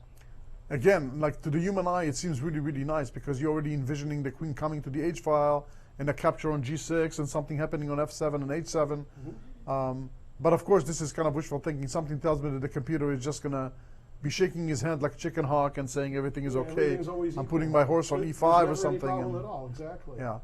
And okay, let's go. Mean, Jeffrey's having a very long think here, so it's not so simple. And for confirmation of our latest predictions, let's go to Alejandro and see how on or off mark we have been. Alejandro. Well, you guys are completely correct. The computer just doesn't care about this attack on the king side. It says it's just a bunch of bluff. After the move bishop h6, it says there's several ways of dealing with this pressure. You can just move the pawn to c4 and start your own counter attack on the center. Attack the pawn on d3, which is the base of this pawn chain. If this collapses, you can start to see how black would get an interesting initiative on the center. This is one of the ways of playing, but it also says, hey, you can just trade off the bishops. You can just trade off, and after queen takes h6, put the queen on f6, and again, it's this dark square control that we were talking about. There is no problem with f takes g6, because even though there's a discovery down the f file, you can simply take with the queen. Again, the queen in a very good position. The computer says no problems here, but that's not the only alternative. It says, well, you could just move the bishop out of the way. Say, I don't want to trade the bishops. I put my rook on e8 in order to not trade. Bishop f6, the computer says, is a perfectly good move. Any of these moves, says the computer, are just about the same. They give black good chances of counterattack. Notice that c4 would always be on the air. I personally like the move bishop f6 the most. Jeffrey decided that he wanted to immediately counterattack with c4. As we saw, he just played the move c4. I think that both sides still have a lot of chances in this game. c4, a more double-edged move. But again, the computer just doesn't think that white has any sort of edge. And a very interesting moment happened here in the game between Michael Brown and Akshat Chandra. We just left it off after bishop e2, and black pushed with e5, counterattacking in the center. It seemed like black was doing pretty well. Michael decided to put the queen on c2, a very normal move, which I think should have been prevented at some point. I think black should have put the pawn on a4 earlier. Notice that he cannot do it anymore because now there's enough defense on that position. And he played this move, which I thought was a little bit careless. Bishop g4. And Michael played d takes e5, d takes e5. And the reason that bishop g4 was careless was this nice move, knight to g5. Now, if black plays on e2, there will be no recapture on the e2 square. This is a very nice tactical motif. The knight jumps to d5. And notice the coordination between this knight on g5 and the queen on c2. Threatening this mating attack on h7. The only defender is the knight on f6, which now will be distracted from its job as the knight is threatening to take on f6 with check. But not only that, the knight is also threatening the queen. Here would be a completely losing position for black. Akshat avoided that by closing down the diagonal by playing g6. But g6 was not a move that Akshat wanted to make. g6 is a little bit weakening. He would have much rather put the pawn on h6 rather than on g6. And I think that if Michael simply swaps here on g4, I expect knight takes g4 to be the reply. Knight ge4. I think this is already a little bit unpleasant for Akshat. Knight on d5 will be coming next move. Black does have some ideas, but for example, if you play f5, already you have to worry about this knight coming into the game. The other knight will go to c5. There's a lot of weaknesses to exploit. I think that if Michael plays bishop takes g4, knight takes g4, and knight e4, already white is perhaps not clearly better, but definitely slightly better. A nice little pull here for the white pieces, taking advantage of this very inaccurate move, bishop g4. Thank you, Alejandro. And indeed, Michael Brown is a very strong positional player. I think that he's already looking at his face, and he's now in the picture. He looks pretty confident. He's contemplating his plan. I think he's feeling very comfortable about his position. And indeed, it turns out that bishop g4 might have been an overambitious move. Yeah, I'm thinking that's pretty careless from Akshat if he just underestimated knight g5. Because it seems to me that if this is actually bringing back a good memory for me. In the Nimzo Indian with queen c2, there's a variation that I play where black really shouldn't allow knight g5, and about half of my opponents do. So I like those games. And you get a similar attack on h7. And also, I was telling you earlier that, some of the players have good luck or bad luck for me when I go to the tournaments. Michael Brown is one where, when I'm in a tournament, Michael Brown has had 2 fantastic tournaments. So we'll see if any of these trends continue, where the players that I see are doing better or worse than they normally do when I'm not there. But yeah, this just seems careless, bishop g4. Like he underestimated this knight g5 idea, because now it seems like black went from completely fine to like fighting for equality and probably just worse. Right, and the two knights, the white knights, are looking like they're going to have a field day in the center. And Alejandro, do you have another thing to contribute? Yeah, it looks like the Grunfeld game. What happened there? This groove-filled game should be about to explode. We have a crazy position on board. Here, Luke Harmon has decided, hey, this bishop on g7 is just too powerful down this diagonal. Notice how much pressure it's putting on the queen side. He decides, let's trade it off. Let's just put the bishop on d4, trade this guy off. After I trade him, maybe I can continue back to my plan h4, h5. But here, Caden Truff has a very interesting alternative. The computers are saying it's okay, but not necessarily the best move. He could just trade on d4 and play c6, more like positional chess, or he could go for this crazy move, rook takes d5. The idea of rook takes d5 is to open up this diagonal on the bishop, a resource that we've already analyzed in previous iterations. Now, any other move for white that's not capturing the rook simply loses a pawn. For example, bishop takes g7, rook takes d1, and I simply capture on g7 next move, I'm up a pawn. You must take the rook in order to try to exploit this, but this is where things get absolutely crazy. Bishop f5 comes with check. No good way of deflecting this check but to move the king away. And then, of course, the continuation would be rook takes a2 check. King takes a2. It seems like white is surviving barely. After queen a8 check, again, only one move available for white. King b3, and then queen a4 check, and here it's the crux of the position. After king c3, the question is, what can black accomplish here? It seems like the king on c3 is about to get mated, but it's also threatening to simply run away to the king side with king d2, king e1. The computers are saying that after queen a5 check, this is simply a draw, which is actually very surprising. After the move king b3, queen a4 check, king c3, and it seems like there might be more in the position, but the computers are saying no, there are no tactics, there is no way to make more progress here for black. This would lead the game immediately into a very exciting draw. I think Caden might be looking for more because his position has many resources. He doesn't have to go for this perpetual, but a crazy amount of tactics in the position. And Luke Harmon, well, if he's allowing this draw, he's doing it so in a very cold-blooded way. It does look like his king is in a lot of danger, and he must have calculated it out and said, okay, I'm alive, I'm surviving. Opening maybe didn't go my way. He was surprised by this knight a7 b5 idea, and he says, let's just finish the game off with a draw. I'm giving you the option, Caden. Are you going to take it? Now, Alejandro, I have a question. After queen a5 check, what if white tries for more and plays the brazen b4 move? Absolutely. b4 seems like it would be a crazy idea. The idea of b4 shutting out the queen allows this move. Knight takes d5 check. King must retreat to d2, queen takes b4 check, and again, black's down a humongous amount of material, but there's just no good way of defending the king. Because of the absence of this pawn on b2, you don't have enough resources to defend everything. For example, after the move knight c3, the bishop on d4 would be hanging. If you put the bishop on c3, then after knight takes c3, you cannot actually recapture this knight because although there's enough defense on c3, suddenly another problem on another diagonal. Bishop h6 comes down, and after king e1, bishop takes on c1, rook takes on c1. Materially, black is not ahead by much. I think there's two rooks and a knight for a queen and a bunch of pawns. But this bunch of pawns is very, very scary. They're rolling down the queen side very fast, and this rook and bishop are hardly in the game. Black would be completely winning in this position. So b4, too ambitious on this position after queen a5. White does have to take the perpetual.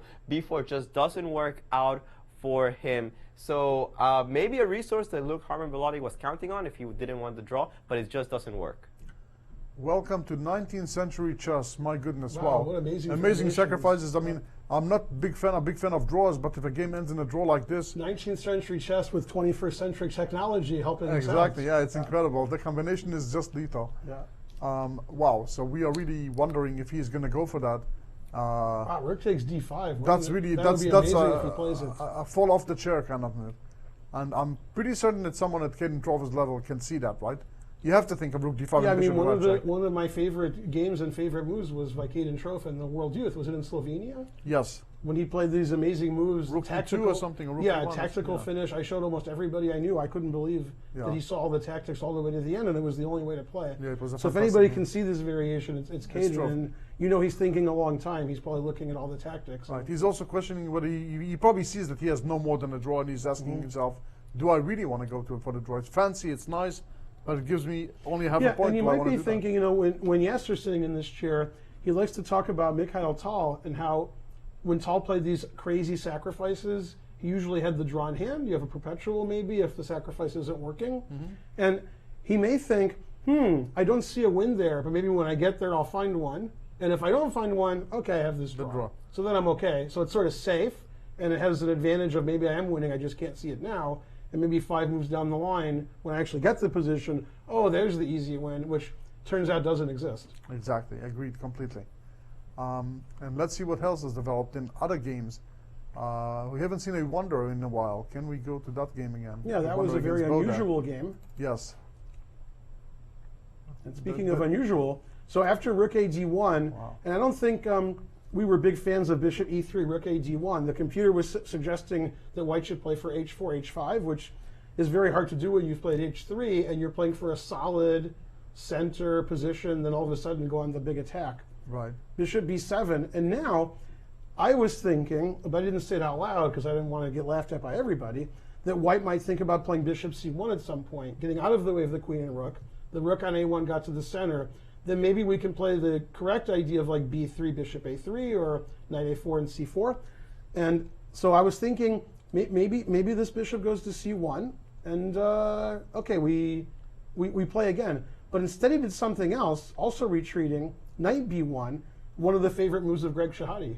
We've wrote an article about Knight B1 exclamation mark, so if he writes part 2 of his article, maybe he can include this game. Right. And this has more than one idea. White wants to play C4, okay, and then I could go to D2. In fact, we could even go to the king side, Ruy Lopez style, and play for our H4, H5 again.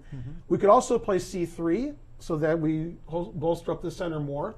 And more, I think the most important thing is, a Wonder's not in a big hurry, because it looks like his opponent's not in a big hurry, so I can maneuver around too, and I have a little better center. My rooks are in the center, Black's rooks are not. So I can also take time and maneuver my knights around. I'm not in a big hurry. Right. And indeed, C4 and Knight C3 look like the most optically eye-catching potential continuation. I would have been really impressed if he would have played H4. Yeah, that's hard to play after you're not I'll, playing that way, basically. Because when Alejandro said that, I wanted to profess my love to the computer once again.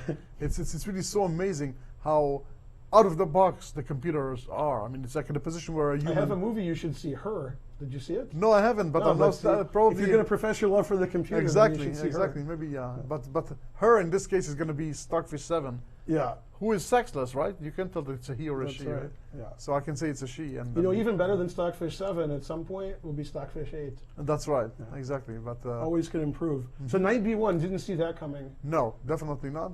Yeah. And that's why you see Bodek not moving, because he didn't see that coming either. That's for sure. And in this game, I think there's so many possibilities. Even Bishop B7 came as a little bit of a surprise. We thought, like Alejandro said, that Bishop A6 is on the agenda. Yeah, Black could play A5 and try to trade off the bishops, because Black is sort of cramped. So every trade makes it a little bit easier. And maybe the pieces aren't like this. Exactly. And Black maybe said to himself, well, the bishop on D3 isn't exactly the prettiest picture either. He's standing behind his pawn on E4, even when they get traded as the G6 pawn. So maybe I'm going to go C5 and try to explode with my bishop on B7. So very, very flexible position. It's a cramped position. The element of time, I don't think, plays a great part here. Right. It's a maneuvering game. They can take their time, and I'm very curious to see how Bodek is going to deal with C4, because if C4 and Knight C3 are coming, then every move you have to calculate what happens with the capture, the double capture or single capture. And again, the two bishops on G7 and B7, they are aiming to become good, but right now they're failing to impress. That's right. Okay, so let's continue our visit around the horn. In the meantime, we see a picture of Michael Bodek and A1 Liang. Both players suffering, that's what we like to see. Yes, exactly. When I look at the Wonder with a hand on his forehead, you can just see the smoke coming from the ears, but now you see somebody's sent there to cover it. So we can see it. There we go. So let's take a look at the next game. What do we have next on the agenda? For those of you watching at home, when we see the first 10 moves, they're pretty fast and furious. Once we get between moves 10 and 20, it's not as fast and as furious, because every move is very important. We have to prevent some things. Now, in this game we were looking at earlier, where I thought Akshat got a little, wasn't worried about Knight G5 as much as he should have. Let's put the analysis board on the main screen. Yeah. So after Knight takes G4, instead of playing the move Knight E4, which Alejandro suggests with the idea of Knight D5, we do see an H4. H4 was played, a little bit surprising. not putting the knight in the center. And, well, he stopped the knight from going in the center by playing the move c6. And I was thinking if the white knight was on e4, that white would play c5, and then maybe get the knight on d6. But we can't play c5 here. And if we play knight e4 with the same idea, it's black's turn to move. h4 sort of lost the tempo. Exactly. And, well, I thought at some point in this game, if white had played knight e4, he would probably castle kingside, but I don't think that anymore, not after the move h4. And now, the threats on the diagonal, the b1, h7 diagonal, are sort of met. He's changed his mind and put the queen back on e2, attacking the knight on g4. This doesn't seem like the most accurate way to punish the move bishop g4. Right. Maybe the game is about equal, but it's a very unusual kind of position. Yeah, very strange play by white. I really thought that he's going to go for the natural knight g4 with the idea of knight d5 and... Yeah, because it seemed like black really wanted to play c6, which he did to prevent knight d5. Right. But that's hard to do if white can get in c5, knight d6. Right, and the whole white structure... But now, okay, now it seems like black is just okay. Okay, so we're anticipating knight f6, I guess, right? Well, we have to do something about the knight. I don't really like h6, but we've already seen knight h6 this tournament. So, okay, the knight would probably go back to f6. And now, well, is he going to continue with his h4 idea and play some crazy junior chess, g4, h5, or h5 right away? Is he going to castle queenside? Because h4 is a very committal move. I'm wondering if you can play h5 right here. Now that's junior chess. Yeah. And these moves aren't being played. This is our analysis. Right. So that's why it's easy to make them. It's easy to play, yeah, h4, h5 in analysis, but we can just take it back. But again, with every game that we're watching, it seems like both players are suffering. Chess is difficult. Yeah. And one bad move can ruin 40 good moves. Absolutely. Chess is a very unforgiving game. Yeah. And Akshat, I think, more than any of the other players in this tournament, is prone to getting into time trouble. Very much so. And, well, this time control is pretty good for him because you get extra time at move 40. For those of you who don't know, who aren't on the website looking at the time controls like we did, 40 moves in 90 minutes, then game in 30 minutes, and 30-second increment throughout the game. And I think that really helps Akshat in this tournament. He's one of the slower players. He gets in time trouble a lot. He's a perfectionist, wants to play the right move. And if you have a 30-second increment and they give you more time at move 40, that's very helpful. You still have something. You don't play only increments on Exactly. And this can get really sharp. And right now, Akshat has a little bit more time. And we saw in the U.S. Championship, that was probably the main reason for a lot of his defeats. He was getting into bad time trouble, not once, but twice. Not just the first time control, but in the second. And those players are unforgiving. The U.S. Championship players are tough. That's right. And in previous years, it was Ray Robson's main problem. I think he overcame it to a point, right? It's like, I don't think that in this championship he was that No, and when I coached him in the 2011 the World Junior Championship in Chennai, that's actually something we talked about, was you can get in time trouble, but every game getting in time trouble means it's a bit much. You're going to have a lot of issues. And he played a little bit faster that tournament, but again, still when he gets in time trouble, he plays fantastic, as does Akshat. Right. In fact, Akshat missed a winning move in time trouble against Wesley So. That could have turned the whole tournament around. It could have, maybe Akshat would have started winning, maybe Wesley would have finished in the middle of the pack, but instead of playing the winning move, he played a move that was equal or losing, time trouble, lost the game, and that's how things went. And that can really change the tournament early on. Somebody can have a winning position, make a one-move blunder, and then fortunes change. Exactly so. Okay, so let's go to Alejandro for a moment and see what he and the beloved cousin, the computer, are thinking of that crazy stuff that we are talking about. Alejandro. Well, let's go back to that position that you were talking about here after the move knight g5 and this weakness with the knight on g4. You are mentioning the move knight f6. It seems to be perfectly playable. The computer, it's a little crazy here with the black side. It says that after h5, well, I just kind of ignore it. I do my own thing. I just develop. And if you take on g6, take on g6 with the h-pawn, which again, it seems crazy to allow this open h-file next to your king. Obviously, white castle's queenside. It says, no problem, king g7. I'm going to contest the file with rook h8. Computer says there's no issues here for the black side. Actually says It's about equal in this position. Of course, there is also the possibility of defending the knight with the f-pawn, even a little bit more aggressive, opening up the king here a little bit, but gaining some space. This would be the more double-edged approach. This is what Akshat is considering right now, whether he wants to go for a more double-edged f5, defending the knight with the pawn expansion, or just retreat the knight to f6. As Ben said, I really don't expect the knight to retreat to h6, because any idea of h5 would gain considerable strength. Also, I'm not really sure where the knight would be going. So I think these are the two possibilities that are being considered here by Akshat in the game between Nicholas Cheka and Alexander Ostrovsky. We had a few more moves played in the after castles. A5 was played by Nicholas Cheka, which is a very interesting idea. It binds the queen side a little bit, gains some space on this side, doesn't allow black to reinforce this pawn on b4 with his own pawn on a5, but it does lose time, and we're talking about how important it is time for white to try to exploit any kind of opening advantage. After c5, I think the black has already fully equalized. If white wanted to try anything, he should have pushed the pawn even further up the board, trying to clamp down on the queen side. Instead, he played the move knight f3, and after c takes d4, he was forced to recapture with the e pawn. Notice that if you take with the knight, then after queen c7, you have this kind of awkward thing that you cannot really defend the knight on e5. If you retreated, the knight on the bishop on c4 would be hanging. If you push f4, the knight d7 just reinforces this threat. This will already be even more pleasant for black than for white. Instead of that, he took with the pawn, opening up this bishop, but he has an isolating pawn on d4. This might be a permanent weakness for the rest of his game. That's going to be a very interesting position.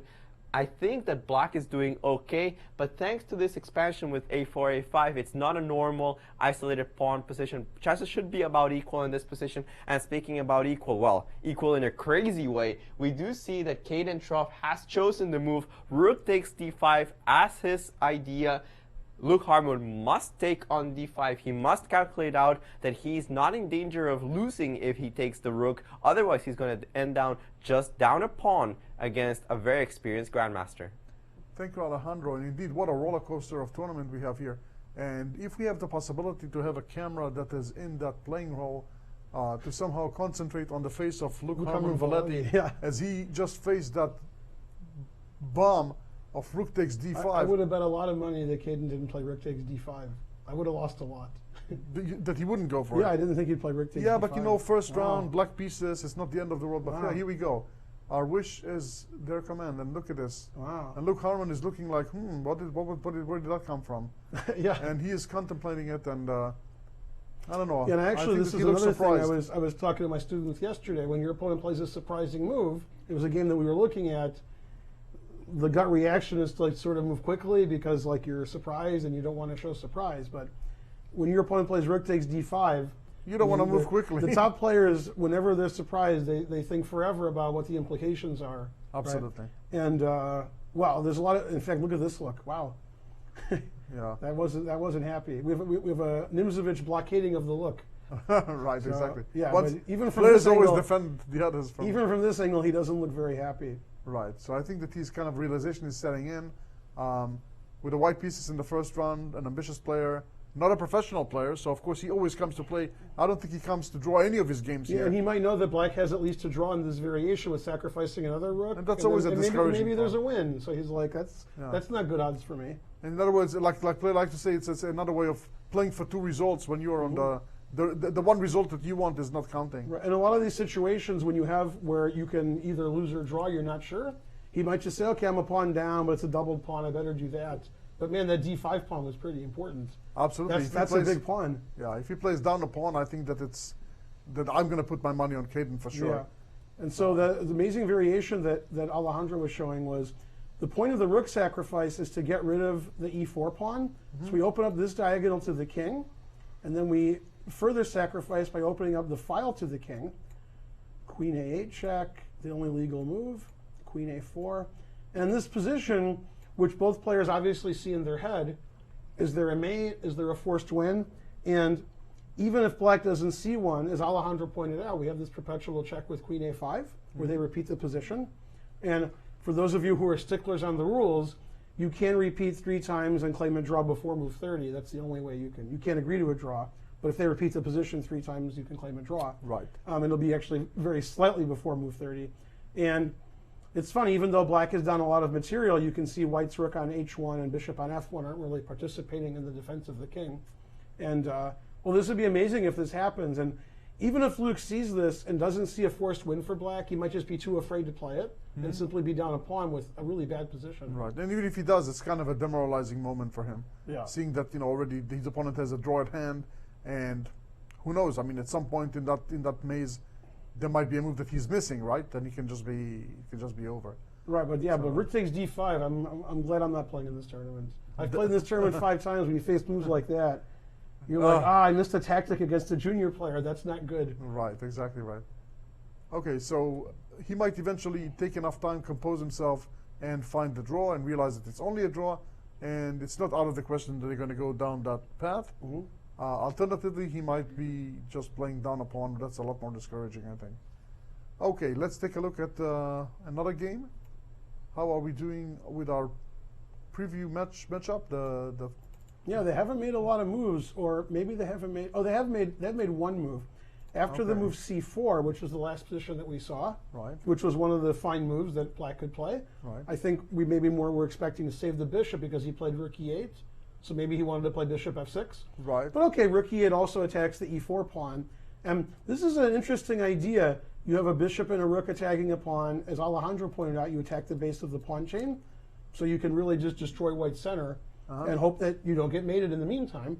So speaking of getting mated, Rufeng Li's like, I'll checkmate you. So he played f takes g6, opening up the line for the rook, since black left the f file by playing rook to e8. Right. And took back with the h pawn, taking towards the center, and still controlling a lot of key squares in this position. And, well, the players are taking their sweet time because this position is very complicated. White's center is going to fall apart, but material is equal. White still has some attack on the king side. And, of course, our computer friend always says, oh, yeah, it's about equal. No problem. And for us, it's easy. When you're watching chess on the internet and you have your 5 computers with you telling you the evaluations. You're a hero. And you're like, why are these players not playing these computer moves? Right. Because some of the variations which look like checkmate, the computer out of 40 legal moves finds the one move that's equal. Exactly. And if you don't find that when you're playing, you're like, oh, okay, I'm mating my opponent. Then you're wondering, why is my opponent letting him mate me? He's 2,500. So there's a lot to think about. And in a lot of positions, there's only one move that's good. And if you don't see that move, you could go into the wrong variation. So it's much harder playing the game with so much pressure being put on you than when you're sitting at home and you have all your computers telling you the right moves. Right. And parenthetically, when I'm teaching my students to use computers, especially with young ones, you have to be very, very careful because they treat them as gods, which sometimes they are, of course. In some positions, they are gods. But in some positions, you really have, especially with young people, to differentiate between the human aspect and the computer aspect. For example, sometimes I recommend a certain line in game analysis, and they go to the computer and they come back and tell me, Aviv, you're wrong about that. My computer says this exactly. is better. This variation you suggested is actually -3 for me as black, but the computer said that had I played this, it would have been -7. And I say yes, but in this case, your king is going from f8 to b1, having 1 square every time, right. And the computer sees it and can calculate everything. And if you were wrong, you're going to get mated in the middle of the board. Right. In the other variation, you just no up a bishop for nothing. Exactly. You don't have to calculate, and you would beat Carlsen blindfold. Right. Now you tell me from a human point of view which one you prefer. And of course they agree. But again, and you see these grandmasters doing that all the time, and the kibitzers on the internet are like, he could have been +5, and now he's +3.99. Exactly. That's not even the computer's first 2 or 3 choices. Yeah. But the grandmaster knows that in that ending with 2 pawns up in a rook ending, he's going to beat anybody, even at 3 in the morning after a wild night of drinking. Yeah. While in this position, if he sidesteps something and he makes one miscalculation, it's game over. Exactly. It's checkmate or a big loss of material. The simplest way is the best way. Exactly. And one little comment to make here, that c4, not really caring about the trade of bishops, also has to do with the fact that absent the c and d pawns, and white unable to play d4 anymore, a knight on e5 is going to be accentuated even further by the trade of the dark square bishops. That's right. So again, there's just going to be very little for white to play when all the dark squares are controlled by black pieces. I have a feeling that and this is kind of more of a gut feeling based on calculation. I'm sure the computer is not yet crying over white's position, But I have a feeling that Li Rufeng is just burning bridges. And I have a feeling that he's going to go all out and eventually he's going to be left with position in shambles. I hope I'm wrong because I have no favorites in this game, in this tournament. But I'm really, really hoping that that's not the case. We'll see he's if played very aggressively so far. G4, F5, taking on G6. And the question is, at one point, is he going to stop and realize, okay, let me do damage control? The question, a move like C4 just completely breaks him from under, right? He completely hits the foundation. And I think if Black gets a few more moves, it's going to be very, very difficult. So I don't know what Alejandro, do you have anything to contribute? Does the computer and or you are finding something here for us? Well, as you mentioned, this position is very concrete. It comes down to just which move specifically you're going to play. There's a lot of general considerations, of course, but at this point, you really need to consider exactly which moves you're going to play and in which order. Here, Rui Fengli really has two choices on what he can play. He can either take on G7 first, or he can put the queen on F4 just to attack the pawn on F7. If you don't attack this pawn on F7, it doesn't make sense to have traded off the pawns on G6. Therefore, the more precise way is to take on G7 first. If you do queen F4 immediately, then bishop takes H6 might be a cold-blooded move that simply distracts your queen away from the F7 square. You cannot really take on F7 because after king H8, well, there's no real attack and you just lost this bishop on H6. Therefore, I expect him to take on G7 first, king takes G7, queen F4. And now it's another very interesting position. How do you defend this pawn on F7 as Black? Let's see. There are several ideas. Knight e5 loses instantly to d4, shooing the knight away from e5, and therefore f7 is lost. You could put the queen on e7, but then there's another interesting idea here for Rui Feng. Taking advantage of the fact that the queen is tied to f7, after the move d4 again, with the idea of knight g3 and a solid structure here for white, you have to calculate out what happens on bishop takes e4, bishop takes e4, queen takes e4, queen takes f7, check. Now, as usual, the computers say after king h6, it's just a draw. This is very difficult to calculate for a human being. Apparently, both kings are in danger of being in a perpetual, so nothing really much happens. This seems to be pretty safe for Black, but you could also go for more aggressive options here. For example, you could go for queen f6, immediately challenging the queens, and when the queen retreats, then put the queen on e5, again challenging this queen. A queen trade would probably favor the black pieces as the structure is preferable. This could be an idea here for white to play d4 again, taking advantage of the fact that e4 is now defended, again, trying to bring the knight to g3, solidifying this position in the center.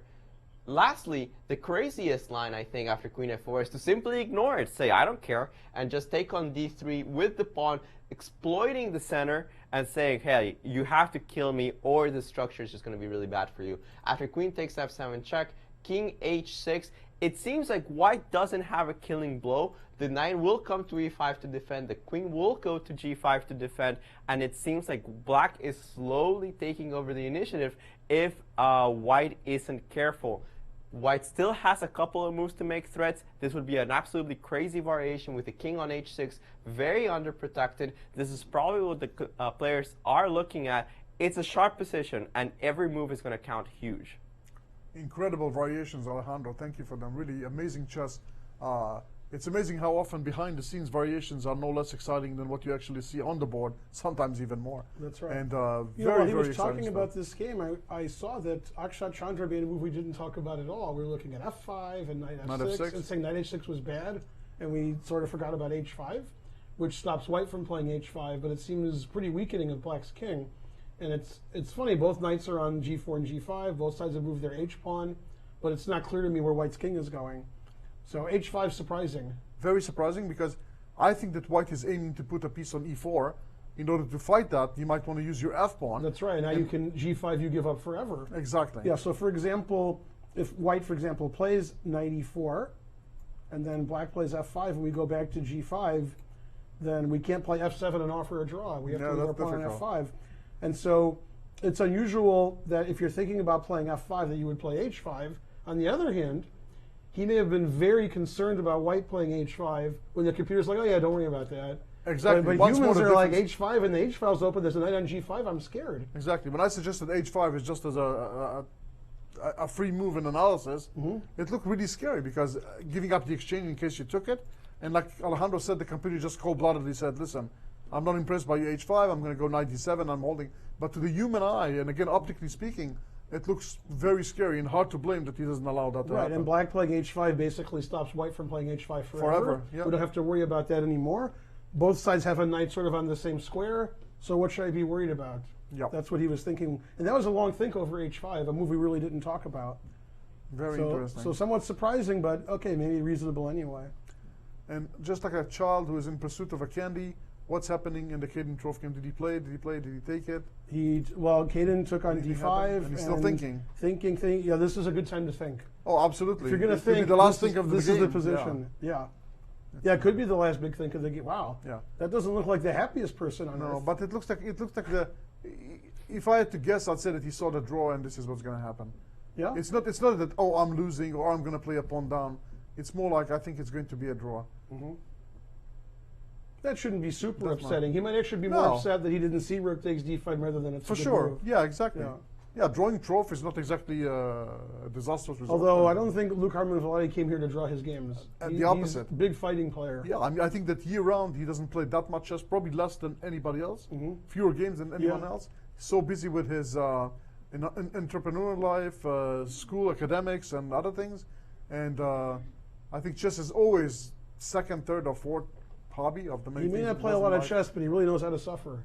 Yes. Yeah, he really knows how to look like he's anguished and. Yeah, when you don't do that often, then you have to maximize it, right? Yeah, So, exactly. There you go. Yeah, really So- looks unhappy. And again, what is happening with A Wonder's game? Okay, let's go to A Wonder. And actually, they did make some moves I saw. The position actually changed a lot since we last looked at it. Wow. After knight to b1, black developed his last piece, and then we saw an explosion in the center. Okay. White played the obvious c4 we were expecting. As expected, absolutely. And then we saw the first trade of the game. They traded on e4. Okay. And black played the super aggressive f5, which generally would weaken e5 quite a bit, but black has a lot of protection on e5. The bishop retreated, and now queen is c7. It's very funny that knight on c1. It's like, how did that get there? Yeah, exactly. You think this, what is he doing there? And I'm anticipating that after knight to c3, he is going to hit with e5. Is that what's going to happen? Yeah, I figure he's going to play either e5 or c5. That's going to be one of the next few moves. Right. Although he may, again, want to take his rook and put it somewhere in the center before he does that. But yeah, this why not? Yeah. this went from sort of blocked and not very interesting to now it's about to open and about to open on Yeah. every side. Yeah. And the two bishops that were so dormant and we didn't know what their future is going to be like, they're now looking pretty okay. yeah. And I'm actually surprised that A Wonder has a lot more time than Michael, because you'd think knight b1 and c4 this would be, but I guess Michael took a long time about trading on e4 and playing f5 because it's a big decision. Right. And I tell my students, when you move your pawns, you can't retreat them. That's so a big that's problem. your final decision. So Right. if he wants to put the pawn back on f6, he'll have to wait till the next game. I think that was one of the first axioms I heard as a beginner player. Every move you can fix except for a pawn move That's for the right. obvious reasons. Alejandro, Yeah, what do we you have some think? craziness that happened in Michael Brown's game with boy. Hawkshot. Alejandro. Well, things did explode, and one of the reasons I didn't like the move h5, and one of the reasons I didn't consider it, it does kind of weaken this king side in a way that f5 doesn't. For example, after f5, I have control over the center, and it's more difficult for to exploit this as the white player. But after you play the move h5, this move f3, knight f6, and a very logical move, g4, just going forward on the king side, seems to be very powerful. It's going to be difficult for white. For black to find a plan for us. For white, I'm going to castle queen side. I'm going to put my knight on e4, trade off this defender on f6, and have real pressure on this side of the board. Akshat Chandra's position is not that bad yet, but I would rather play with white any day in this position than have to defend this with the black pieces. I think h5 was definitely an inaccuracy, and I think that Michael Brown is exploiting it by playing quickly and in a very powerful manner. Yeah, Very this impressive. actually reminds me of something good for me for once. I'm explaining to my students a lot in opposite side castling and in King's Indian positions where, one side's playing on the king side, one side's playing on the queen side. If your opponent's head is always turned the way where your play is, that's good. So in the King's Indian, if you're playing b4 and c5 and your opponent's playing on the queen side, that's good. And in the Sicilian, when you're black, if you're attacking on the queen side, which I'm doing with black and Sicilian when they castle queen side, If they're not playing h4, h5, but they're playing king b1 and knight c1 and bishop, then I'm happy. And this is what this reminds me of. We were complaining very early in the game that white played the move a3, and after a5 it seemed positionally very good for black. Black's going to get an a4, white can't expand on the queen side, and the whole game turned around and they're just playing on the king side now. So a5 and a3 don't seem very important anymore. No, the one advantage that black had is like, who cares about that? Exactly, became the least significant factor in the game. Yeah. And funny, what you just mentioned before brings a smile to my face, because you had taught a chess camp that I ran here in St. Louis, and you sent the material, and of course, shameless as I am, I borrowed some of your positions to show my students. One of the positions that I saw that probably you'll remember better than the audience who's not privy to seeing the position, but I'll try to explain it in as simple as possible. There's a structure where black has pawns on c6, b5, and the c5 square is completely white, but black is trying to push the c pawn at some moment. So white has a knight on e5, and the most attractive continuation seems to be like knight d7, which also attacks the queen on b6. When it moves, the knight goes to c5 and just anchors itself there prettily. And there's a bishop on b7 to make things even worse for black. So every student of mine have said, oh, knight d7 and knight c5, two tempi. However, when you take a second look at the position, on the other side, you have a bishop takes h7 check. And after king takes queen h5 and queen takes f7 because of knight on e5. And it's amazing how even experts miss it, because they're so fixated with one side of the board and that obvious weakness that you can just see that physically their eyes are shifting to the left completely. And I tell them, what is the moral of the story? Look at the whole board, and they immediately agree. That This you sounds really like a have game that I had white. Very possible it was your game. I don't know who the players were. I just adopted the position. I remember but this I think idea. I love this elusiveness that again, I don't even know if I would have gotten it right, because it's easy when you know the solution. But when you look at the position, you think to yourself, oh, it's very exciting what's happening on this wing. But there are two sides for every coin, right? Two sides of the board. And here again, this is so that's very, very and relevant if both players are looking at the king side, then you have to like white. Exactly. Because white's attacking on the king side and black is defending. Exactly. So he probably was surprised by this f3 g4, because it's super sharp, not really in the positional mode of the game that we saw.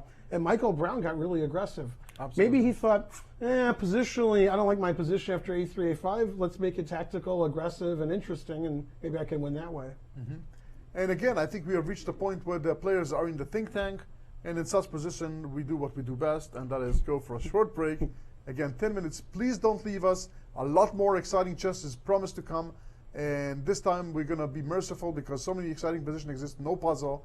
Just keep looking at the games. When we come back, we'll talk about all the developments. 10 minutes and we're back. Please stay with us.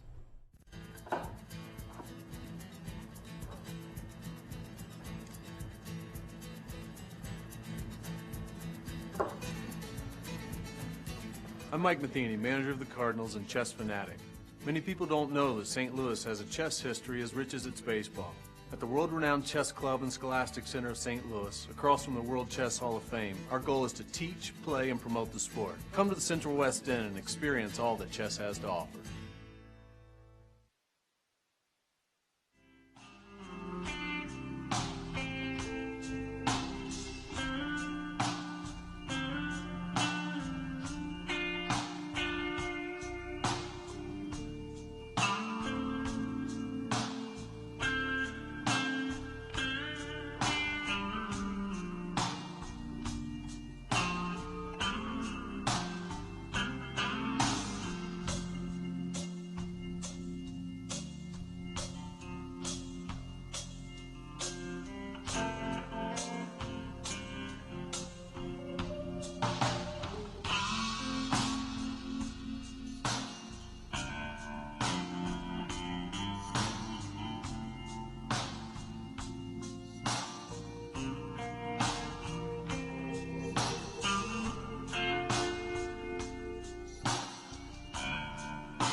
And just like that, we are back from our commercials. And meanwhile, there have been all kinds of developments. I'm Aviv Friedman with Grandmasters Ben Finegold and Alejandro Ramirez, coming to you live from the Chess Club and Scholastic Center of St. Louis, and covering live coverage of the 2016 Junior Close Championship. The most exciting position that we had on all of the boards when we left was definitely the position in Caden Troff's game, where he played the amazing rook captures d5. And some of you might know that my colleague Ben Finegold addresses Caden Troff as Cading the Truth Troff for his many successes. And it looked like, what happened? Luke couldn't handle the truth. Couldn't handle the truth, No. because he simply believed his opponent, did not take the rook. Taking the rook would have led to a draw probably with correct play. Exactly. And instead he just decided to be a pawn And behind. that's why with he bishop g7. Yeah. And so After- he's a pawn behind. Exactly. And he played the move queen c2. Exactly. And there's not a lot of compensation for the pawn. In fact, you might even prefer black anyway, because black has an open A file and white doesn't have an open H file. Absolutely. And a half a pawn to boot. Yeah. And I'm assuming that our beloved uncle, the computer, didn't approve of that continuation. No, either. it doesn't like white's position at all. It No. says black is almost +1, if not more. And we're going to go to Alejandro to see if we are correct in that assessment. The cold-blooded computer said you had to take that rook, otherwise you're much worse. But even if you don't take the rook, it doesn't like the way that Luke Harmon has handled this position. After he played rook takes d5, as I said, the computer really said, you have to take that rook. He decided instead to take on g7. But after rook takes d1, queen takes d1, king takes g7, it says, okay, things are bad, but they're not terrible just yet. You have this interesting move, knight c3, which is definitely the most challenging, and it's not so easy for black to find a move. You have to play bishop e6 in order to defend against this threat on b5 with your own counter threat on a2, with still some compensation for the pawn for white. Notice that there are other moves that don't work quite as well. c6 doesn't work because of queen d4 check with a horrible fork on b6 and g7. The same happens to b4, simply queen d4 check picks up the pawn on b4 since their king needs to be defended. So knight c3 might have given a lot of fight here. It wouldn't have been easy for Caden to really prove that the pawn is a full pawn. However, after the innocuous move, queen c2, now you're really handing black anything that he wants. After the move simply, I think c6 here looks very logical, defending the pawn on b5, defending the pawn on c7. You're going to follow up with bishop e6. You're going to follow up with e5 at some point. Put the bishop on e6, knight on c4. It seems like black's position plays itself and he's up a pawn. On top of that, the time situation, Luke Harmon only has 25 minutes on the clock. It seems very dire here for white. He has misplayed the position badly. He hasn't reacted well after that. Rook takes d5 must have come as a surprise for him. He didn't take the rook, which led to a draw. Now he's in a lot of problems. Thank you, Alejandro. And again, it'll be very irresponsible of us to omit the very famous immortal quote by veteran Grandmaster Roman Djindikashvili, who coined the term A pawn up with compensation. the pawn and the compensation, That's from Caden Troff's point, definitely. One of my favorite Gingy quotes is, when you're really winning, more winning than this, he says, I'm looking, but I can't find a move that doesn't win. Yes. Yeah, exactly. Yeah, but that hasn't happened in this position yet. Right. But this was a really good tactical move, rook takes d5. I don't mean chess tactics, I mean a psychological tactic. Three things can happen. Your opponent doesn't take the rook, which is what happened. That's good. Your opponent takes the rook, and you have a forced win you haven't seen yet, which is also good. Or the worst, which is the perpetual check you saw, that's what happens. So 2 out of 3 ain't bad. That's a bet you take any day of the Yeah, week, and right? one of them happened, and now he's going to be a pawn up with a better position. he's happier. And the pawn that he took, that's the pawn I would take, the d5 pawn, because this lets the bishop go to e6, and it's the crux of white's position, this nice space advantage. When you look at this position now compared to the previous position, it's almost like some limb was cut off, right? Yeah. So just really missing that pawn. That's a real bad pawn to lose.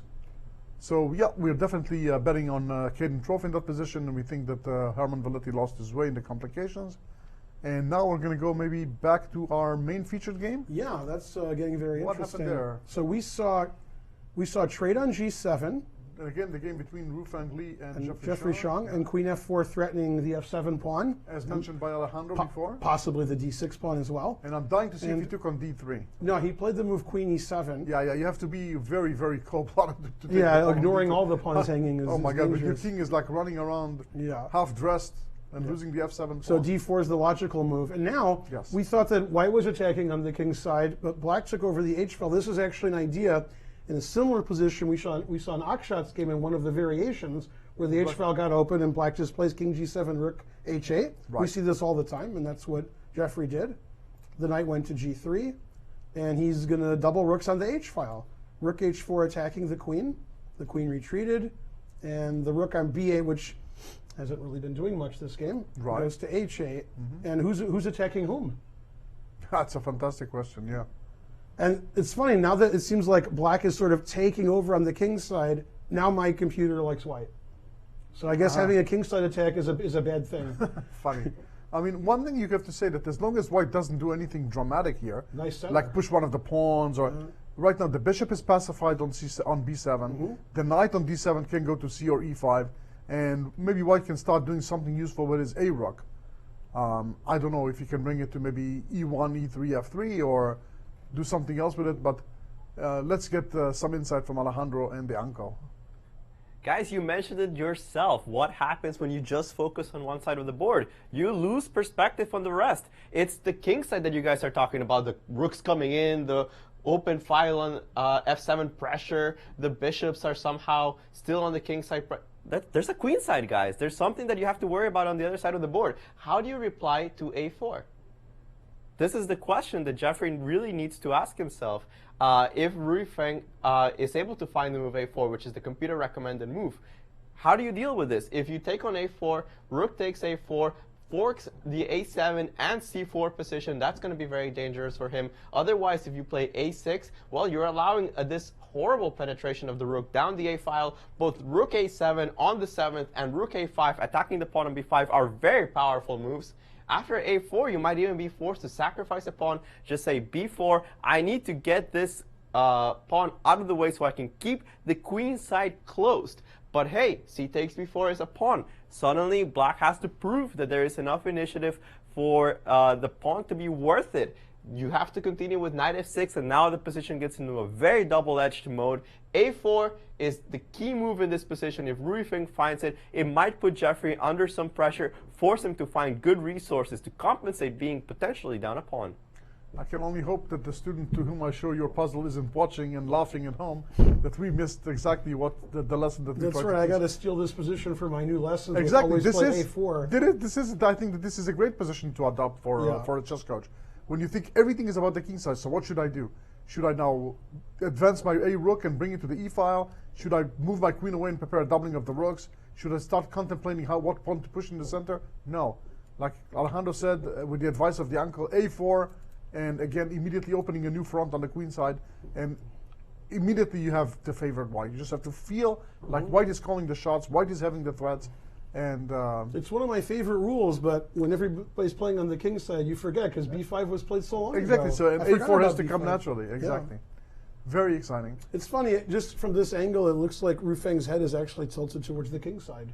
It right, looks like exactly. he's really looking at the king side over there. Those rooks are ominous on the H file. Yeah, it really is looking like that. Yeah. Oh, and he must have calculated something that changed his mind. But those two players are really quite stoic. I mean, very, very, very poker-faced players. Not very expressive in there. I remember seeing his game, one of his games in that aforementioned Grandmaster tournament recently held here, and he played a rook ending against. I think it was Ashwin, one of the local grandmasters of Webster, I think. Yeah, Ashwin JRM goes to Webster. Yeah, for Webster. And he made a mistake in a rook ending. Yeah. He lost the tempo, and as soon as his opponent responded, I mean, I could see it immediately, and he knew it. And the way he shook his head, it was like a mini head shake. Like you could see that he is like saying to himself, like his eye rolling at itself. Yeah. And that was the most expressive I've ever seen Ru Feng Li over the chessboard. Right. So very, very self-restrained. Now we have like sort of a busting open of the center in a Wonders game with Michael Bodek. Let's go back because After the move queen c7, this is the last position that we saw when we were analyzing before the Right. break. White played the very natural, obvious knight c3, Okay. and e5, which you suggested, was played. And then there was wholesale trades on e5. They couldn't stop trading. So takes on e5, takes on e5. Everybody's taking on e5. And now that the knight's on e5, we have this sort of obvious pin, bishop f4, threatening the knight. The rook on a8 finally got into the game and defended the knight. And now, if black gets the move c5 in, that bishop on b7 looks pretty good. And so a wonder said, you're not going to play c5. I'm going to play c5 and try to keep your bishop on b7 at bay the rest of the game and hope that the pressure on the knight on e5, the pin, will eventually lead to something. In fact, sort of in a double pin now, because probably queen takes rook is also a good move if you move the knight away. So, well, very interesting, stopping black from activating the bishop on b7. The center just blew open. And, well, a very interesting position where you got to like white a little bit.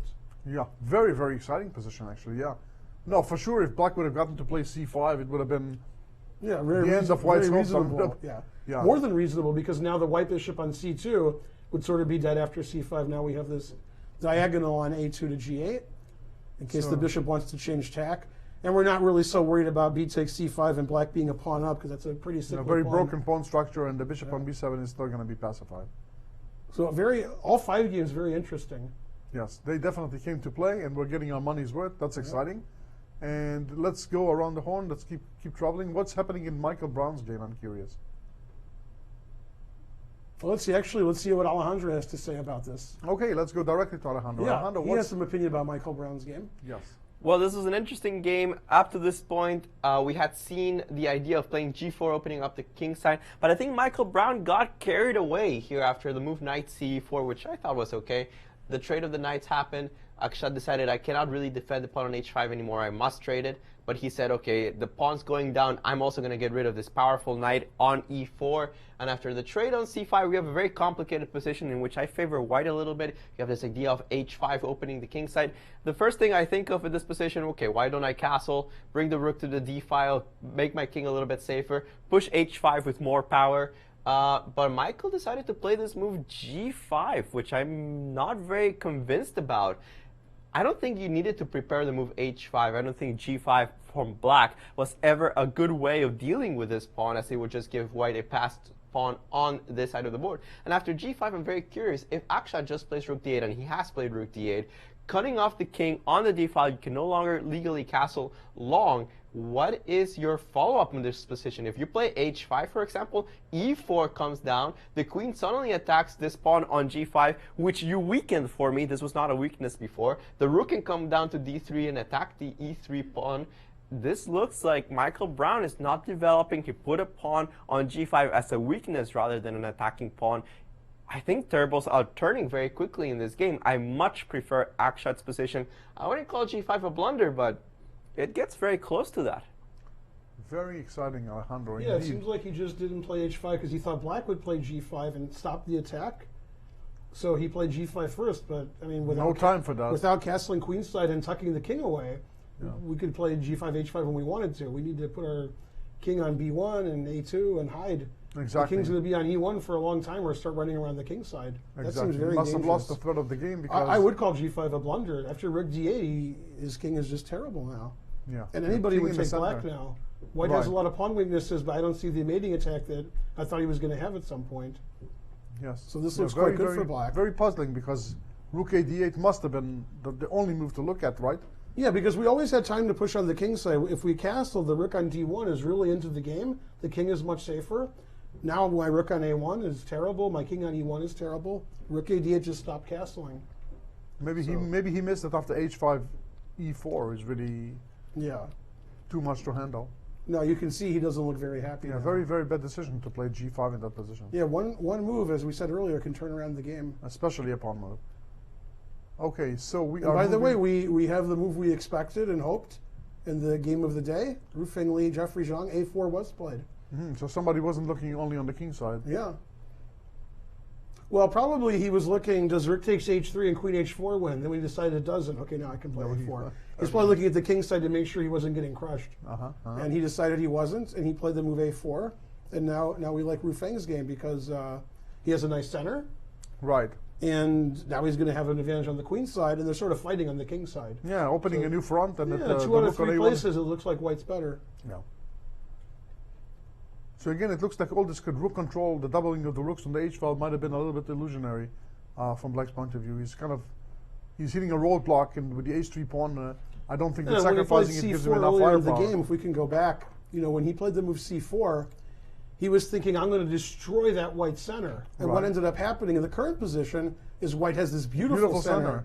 Yeah, the best center you could hope for, especially in a close sling. Yeah. The pawn on c4 would rather be on c5, so we could put some pressure on the center. Absolutely. And yeah, white's not playing for mate. White's just playing a positional advantage now. It looks like he has it. Yeah, he just switched gears and just went to a completely different way of thinking. It looks like he has something on the king side. He just doesn't pursue it. He doesn't have it. It's no wonder he's having a good summer. Yeah, he's playing exactly. good chess. His understanding is really uncanny, really impressive. And now he's looking very unconcerned. And again, he's not rushing to get up from the table. We know he doesn't do that much. But you can see that he's taking like a mental break from total concentration. Now, and one of the games comfortable. One of the games we were looking at earlier, where we thought, white could have probably had a draw. Now he's a pawn down, and even being a pawn down, it looks like he's still not playing the right moves. He should have played knight c3 instead of queen c2, as Alejandro pointed out. Right. And black's made all the moves that Alejandro was suggesting. Seems sort of simple and straightforward. c6 saving the pawn.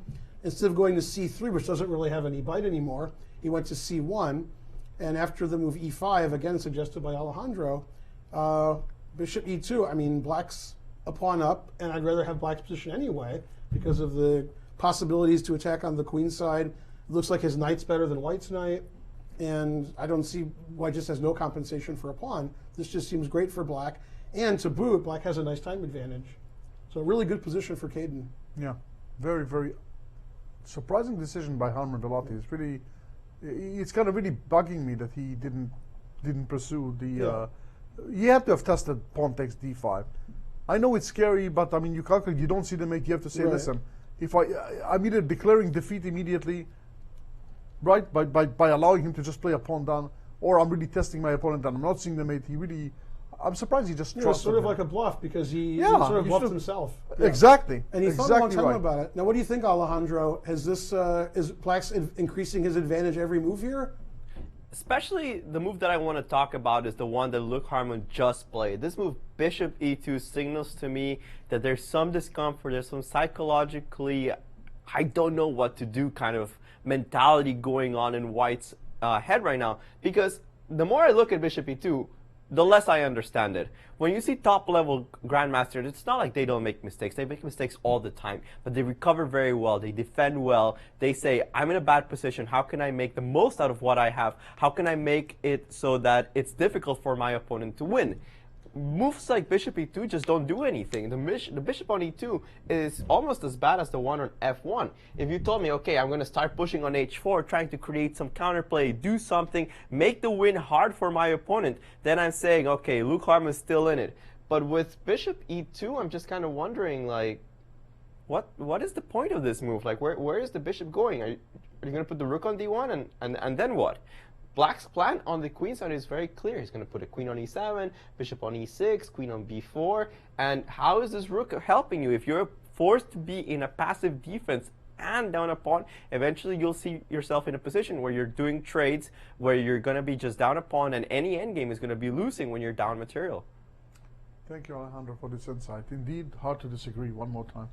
That's right. And we have to me, I don't know if you and Alejandro are going to agree, we have a very shocking development in Michael Brown's game. There's a move I didn't think was ever going to happen. He did castle. He castled the other way. Actually, in passing, I was thinking to myself that he left himself no choice but to do that. Yeah, he played... Because the king can't stay in the center. Right, he couldn't castle queen side anymore. Couldn't castle the other way, so... But yeah, funny to default, play h4, g4, g5, f3. Okay, now castle. No castle, right. Yeah. And this, and I have a feeling that this is not going to be approved by the higher authority. No, if I was white, I would push all my pawns backwards now. I'd switch sides and start pushing the pawns G4, the other way. the idea of G3. Put the pawn on G3 and H2, and put the pawn on C3, and put the E3 pawn on F2, and play for a draw. Well, Aviv, actually, the higher authority says castling was the only way to survive. For sure. You but were overall almost. the position. Oh no! It's White's busted basically after the move e4, which is already very natural, bringing the rook to d3. Look at how beautiful Black's pieces will coordinate. The rook probably has to go to d1 to prevent rook d3, and then queen e5, eyeing this weakness on g3. The king side just too weak. b2 is also weak. At some point, the computer also wants to say, hey, I don't even have to do that. I can also play the move a4, something we wanted to do from the opening, reinforcing the fact that c4 would be very weak, b2 would be very weak. White is just a compilation of weaknesses in this position. It's very unpleasant to play for White. Black is completely in the driver's seat in this major piece endgame, and, well, it's up for Black to convert this position. Absolutely. So from king safety to space advantage, or at least countable, worthwhile space, to structurally speaking, Black is definitely better in all those departments. Clearly, he is the... Yeah, it looks just great for Black. Yeah, he's just having a lot of fun. Absolutely. I agree that castling might have been the only way, because leaving the king in the center is just not a solution. But overall, it's just a failed strategy. It's kind of a admission of the failure of the strategy. Yeah, g5, a very strange move. Very, very strange. I'd be so happy to castle queenside and tuck my king away to safety. Absolutely. Once Very I played strange. h4, g4. Now, one game we haven't looked at a lot, which is very interesting because both sides have runaway pawns that seem to be stopped, is the game that Nicholas Cheka is playing against Alexander Ostrovsky. So we left earlier when, after the move bishop to d3, I'm sorry, after e takes d4, Black played bishop to d5, probably realizing that eventually White would play a6, so knight c6 doesn't make a lot of sense because your bishop can get trapped. Bishop to d3, White wants to avoid trades, isolated pawn position, you want to get some attack with your knight on e5, maybe the other knight goes to g5, we're going to sacrifice on the king side, and Black wants to trade pieces and get a nice solid position. These kinds of positions you can see from like Kirill Kampanov and from QGDs and from Semitaresh. You see these positions all the time, Nimzo Indians. And now, White still played the move a6, even though there's no bishop on b7. And he's hoping in the endgame that pawn maybe will get strong. Right. Rook c8, taking the open file. And knight d7. Again, Black wants to trade pieces, so White doesn't have an attack on the king side. And that's what happened. They traded on e5. And now, since White played a4, a5, a6, Black decided to play b3. I have to admit, I've never seen this kind of... Yeah, and I think it isn't to make the pawn much stronger. I think it's to give himself the b4 square, and maybe later he'll play knight to b4 and try to get the two bishops or infiltrate on c2. And I have to say, typical isolated queen pawn position, if White doesn't get a mating attack, which is, I guess, what he's hoping for with his bishop on d3, his knight on e5, it seems unlikely there's a mating attack here that I like Black's position. Of course, the engine's always going to say everything's equal because isolated pawn's okay and everything's fine. But I think in the long run, as the game goes on, if White doesn't get a monster attack, which I don't foresee, I think I'd rather have Black in this position. Right, both the a6 and d4 pawn can prove to be weak in the end.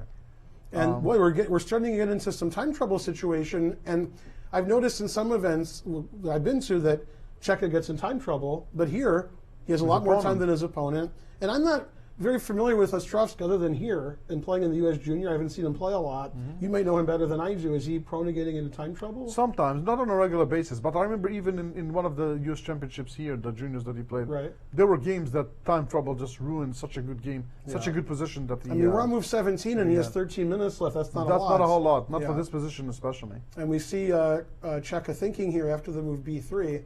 Yeah, and we see no opponent. I'm surprised that Ostrovsky's so short on time. Yeah, 13 minutes, walk around, have something to drink. Right. Yeah, look at the other games.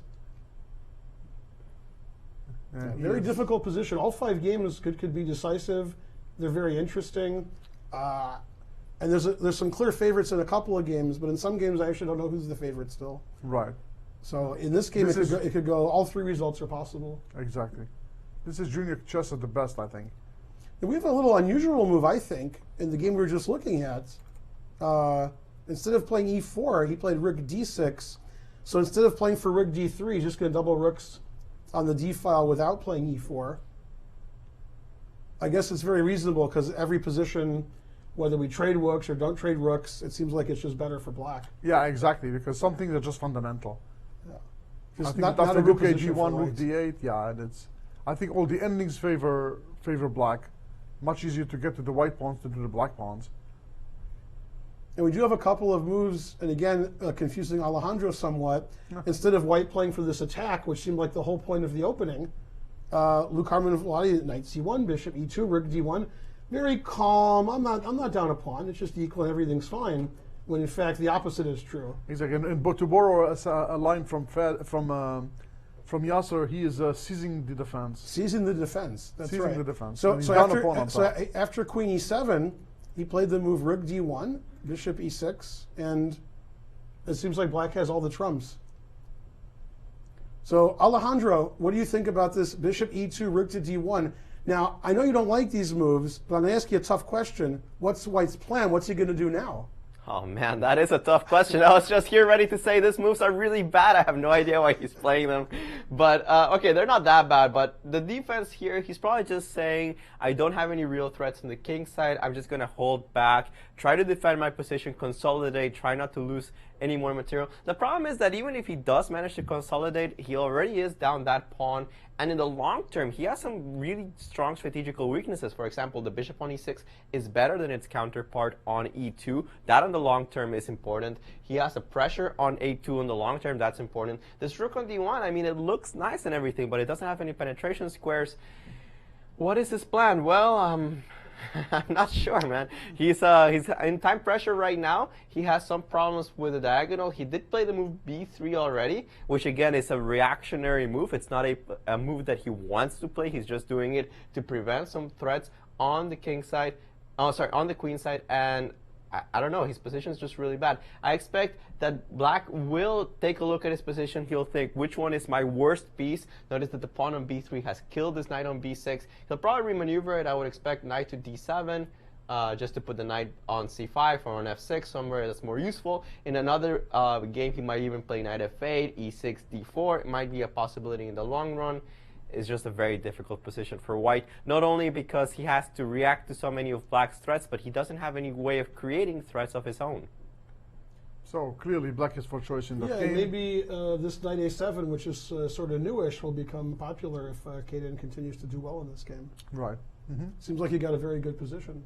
Definitely has. Definitely has. I mean, we already know that it would have been good enough for a draw, but it's already a success for black, right? It looks And just in great, this position, we are really all envious of black's position. Again, it looks like black has lots of useful moves, lots of productive maneuvers. White is really hurting. His king is clearly less happy and less safe than the black king. Okay, and how is A1 doing? What has changed in that game? Yeah, after the move c5, which was the last move we looked at, Bodek got his king off of this dangerous diagonal, which just recently opened up, and he played the move king h8.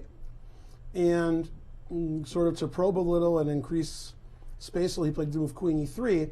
This does several things. Will he play bishop h6? Will he play queen g3? Queen G3, yeah. Will he? And he's defending his pawn on c5, so taking it is basically out of the question now.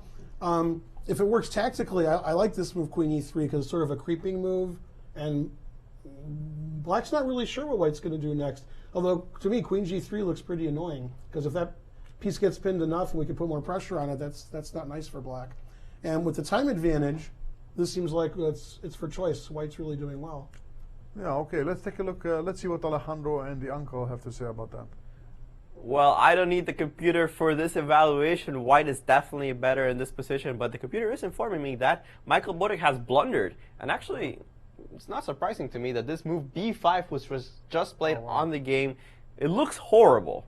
I mean, just from a strategical point of view, it is a terrible move. Killing that bishop on c8, I would much rather strategically play b takes c5 just in order to maybe at some point push something out of c5, get that bishop back into the game. It's bad for the pawn structure, yes, but it's not over yet. b5, though, just goes down pretty much without a fight. After the move queen g3, I really don't know what he's planning on doing. There's a lot of plans here. Rook e3 and rook e1, as Ben mentioned, simply putting pressure on the a5 knight is lethal. Rook d6 is a big threat. I mean, guys, how am I getting out of this spin? The computer's already thinking I have to play g5 at some point in order to just get out of the pressure on e5. And you know that has to be a completely desperate move. Queen g3 seems to be winning by my standards. I think after Queen G3, the game is completely a wonders. What an amazing B5, development. the point to play G5. Right, well. No, you have but to play B5 is very strange. And I would, if my student played that, I'd say next move I want you to play B6. Right, exactly. Get back to B6 where you belong. It's a very nervous move. Perhaps he was rattled by that pin, and Yeah. he's just unable to think clearly of how to get rid of it. Wow, But B5 is really positionally terrible for it's the an bishop on amazing- B7, an and the amazing- pawn yeah. on C5 is a monster. yeah, if White had like some concerns about a B takes C at some point, and maybe some, now even that is gone. And indeed, Queen G3 is really a natural move. I cannot believe that A1 will not play that. Yeah, I move. think that's probably the main reason why he played Queen E3. yeah. Yeah. But It's now really he doesn't the have to defend expected his C5 pawn anymore. So And I really love the ideas of Rook D6.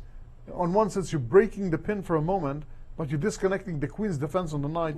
When the knight there moves, the rook is just going to become completely crazy and take on G6, for example, or reopening the F4 bishop, attack on the queen on C7. You know, this is usually Yasser's chair, and I'm wondering what he would think about B5, what he would say. He would 'Cause fall it's from such this chair. It's such a... It won't be his chair it's for long, such he an might fall It's from such it. an anti-Yasser move, he would be just totally shocked. Right, it's a completely anti-position move. It's probably the worst move we've seen so far today, really. It's even worse than not taking the rook on D5, because this is just... Yeah. It's like a recipe for instant suffering. The other game still is going on. Right. Here you're just waiting to be head served. Now, That's it. Now back to our game, you know, our key matchup today, Rufang versus Jeffrey. Okay. It seems like Jeffrey, according to what Alejandro said earlier, took maybe the best way out, which was to not allow this white rook to dominate down the A file. He played And after a B4? very long thought, he played B4. That's not the move that you want to play, but you don't want white to play rook A7 either, and you don't want to lose a pawn on the queen's side. But this way, at least, he may have some counterplay. Of course, Rufang captured the pawn on B4. And, well, let's go to Alejandro and see what he and the uncle, as you call him, have to say about this pawn sacrifice. The game gets crazy now. Jeffrey must justify the fact that he's down a pawn, which means that he must take action now. The only way to do that is to bring more pieces into the game. He must choose between knight f8, trying to get knight e6, knight g5 in, attack here on the king's side, or the more straightforward and probably better way of doing this, knight to f6. Lots of tactics to consider. Notice that e4 is currently hanging. You can also play knight h5 to remove some of the defenders of the king's side. Also, bishop c8 with the idea of attacking this very weak h3 pawn will be up in the air. Very complex position. The computer, for example, says after knight f6, you must play the move rook e1 if you want to defend this pawn. You could consider d5, but again, after bishop c8, it seems like you guys have too many problems here on the h3 square. So the computer recommends rook e1 with the idea that after bishop c8, you counterattack here with your own break on the center. e5 comes into play. Guys, the variations after this become a little bit crazy. Pawn takes e5, pawn takes e5, for example, knight h5. Trying to create more threats on the king side. Knight takes would be almost forced. Rook 8 takes h5. And you can see there's pressure all over the board. e5 is weak, h3 is weak, b4 is weak. The computer says you can trade here. Queen f6 check, takes. And after king h6, again, this position on the king probably the safest, h3 is hanging, and it's not obvious how white's going to make any progress. But this is a very risky variation here for black. He has played the move knight f6 in this position, and it's up to white to consider rook e1 or d5. He can also play the move e5 immediately if he wants. There's a lot of captures on the board and a lot of things to consider for both sides. Black would have the option of playing between knight d5, blocking the diagonal, or knight e8. The reason that he cannot take on e5 is that after bishop takes b7, the queen cannot capture the bishop because the knight on f6 would lack any defenders. So after e5, another possibility to consider, the game becomes very, very wild, very crazy, and this might favor Rufang. Maybe not from an objective point of view. Maybe the computer says that black is still okay, and it actually does think that after e5, black is okay with the move knight d5. But let's consider that Jeffrey only has 11 minutes left to find a series of very dangerous moves. Very, very exciting. We were praising Rufang Li, and rightfully so. But I guess at some point we kind of lost track of the fact that Jeffrey Xiang didn't get his high rating by getting it in a raffle, but rather by becoming very, very good. Yeah, I went to that raffle. They gave me nothing. You got nothing? I got nothing too.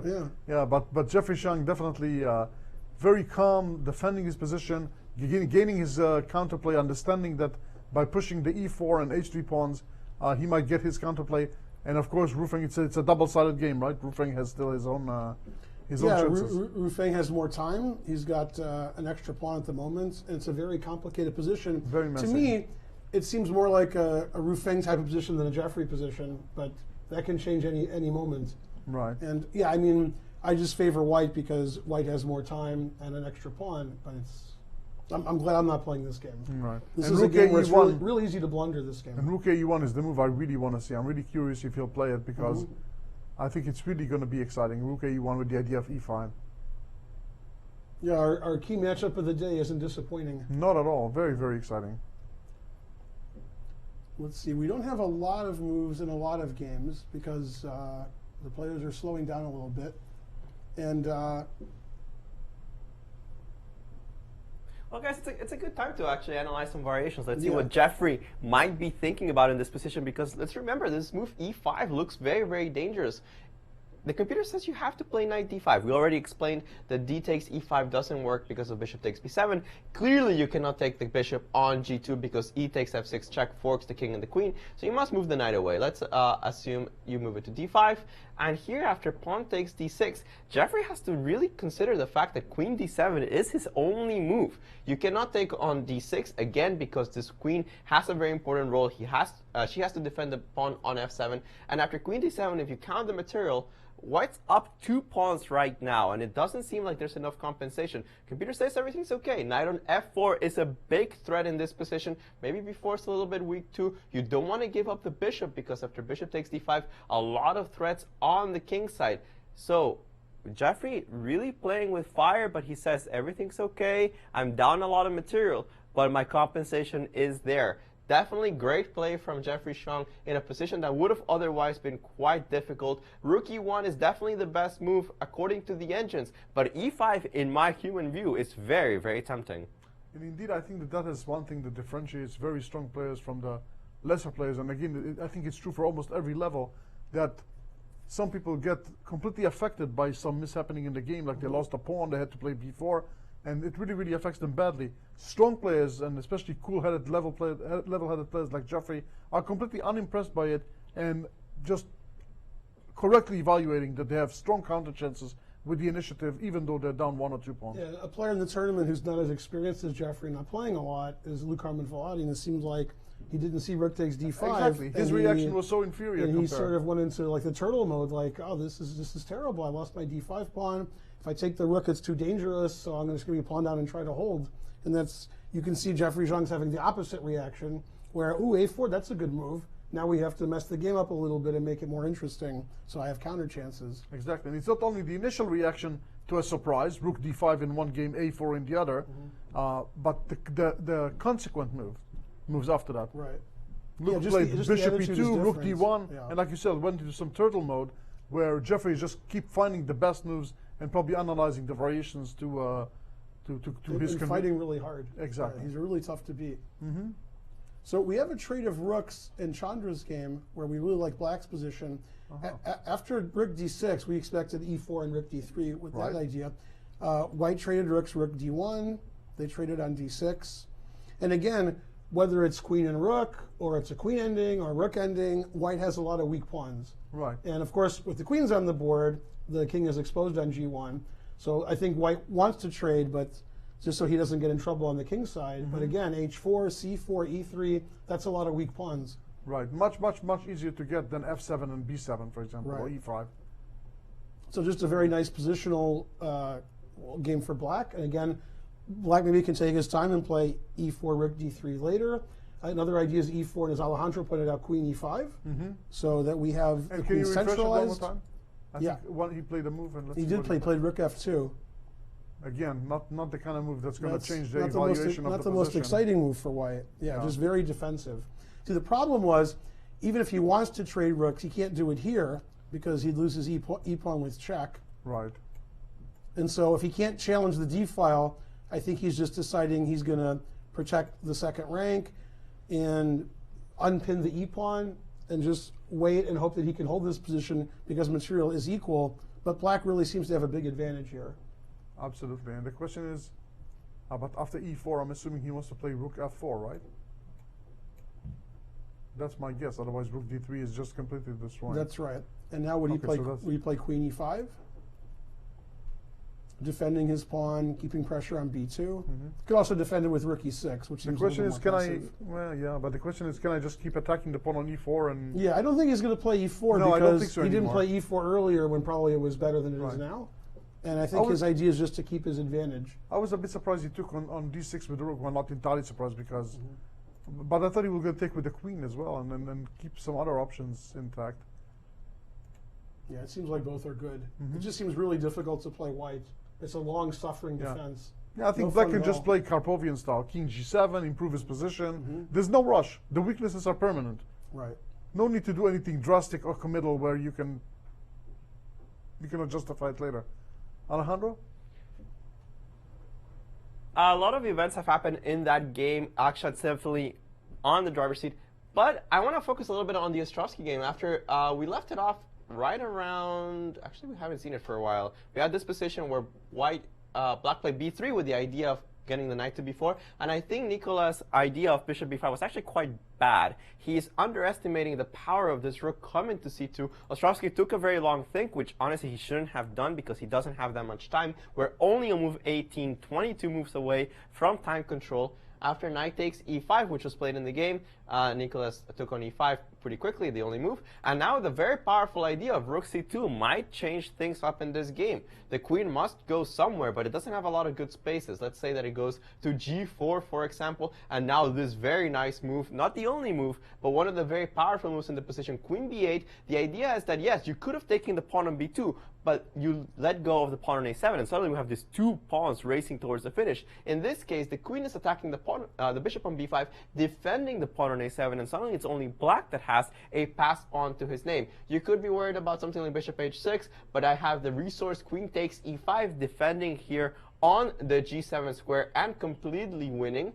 So the bishop must retreat, but after rook takes b2, it seems like black's position is really, really powerful. White still has to capture this a7 pawn if he wants to make progress. For example, he could try to move queen d4, but after rook a2, it seems like black is simply much, much faster. For example, if you take on a7, I can capture on e5. Notice how this attacks this rook on a1. There is no chance to take the bishop on e7. And of course, if you trade, then the pawn will be promoting next move. This pawn on b3 seems to be very, very dangerous. And after rook c2, which I expect Ostrovsky to play, it seems like black is perhaps not completely winning, but very close to doing so. Thank you again for those amazing variations, Alejandro. And again, not surprising that black completely took over in this game. And I think, again, as the games are still looking very, very promising, again, it's time for us to take our third break of the day and come back to you with a further report on developments in those games.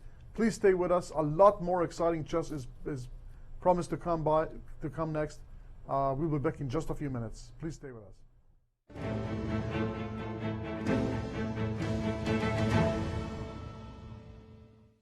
I'm Mike Matheny, manager of the Cardinals and chess fanatic. At the world-renowned chess club and Scholastic Center of St. Louis, across from the World Chess Hall of Fame, St. Louis' status as the chess capital of the nation is on full display. With a welcoming environment and scholastic outreach program that works with over 100 schools, our goal is to teach, play, and promote the sport. So whether you've played for years or never before, we invite you to experience all chess has to offer.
And welcome back once more to the live coverage of the 2016 U.S. Junior Closed Chess Championship, coming to you from the Chess Club and Scholastic Center of St. Louis. When we left, the games were going into high gear, and sure enough, more developments have happened. As a matter of fact, we had some very interesting strategic, what we call maybe aggressive retreats in the game between Li Rufang and Jeffrey Shang. And for more on that, we're going to move directly to Grandmaster Alejandro Ramirez. Alejandro. Crazy things have happened in this game. Very sharp, very wild. Here, Rufang decided to play Rook E1, which we consider to be the best move just before the break. And instead of playing something maybe that I expected more, like Bishop C8 immediately, Jeffrey Shang decided to play the move Knight to H7. And you're wondering, where's this Knight going? Well, you suddenly see the Knight goes to G5, and this pressure on H3 would be irresistible. Now, this Rooks would come into the game, and the King on G1 would feel a lot of pressure. But Rufang decided he's going to play E5, a very strong move. You don't have time to take on G2 in this position because now pawn takes D7, the Rook coming to E7, Black's getting mated on this side of the board. This doesn't work at all for Jeffrey. He decided instead to play the move D5, block this side of the board. It kills the bishop, but only temporarily. Rufang decided to play Queen E3, opening up this Rook on the F file and pushing for the move E6. He could have played E6 immediately. That would have also been a very interesting idea, maybe even stronger than what he did. After Queen E3, Bishop C8 was a great move with the idea of putting pressure on the H3 square, and again, this drops this pawn on D5, which Rufang decided to take, but Knight G5 comes in. A lot of aggression here on the side of Black. He's going to threaten to take on H3 next move. There's a lot of danger on the King on G1. White must be very careful and keep his position close and compact. He has to find the move Rook F6, and he has found it. Rook F6, cutting the queen off from the king side in order for this King on G1 to feel a lot safer. Again, no choice for the Black side. There are a lot of threats on the board, including the weakness on the G5 knight. Now that the queen has been cut off, he must take on H3 with check.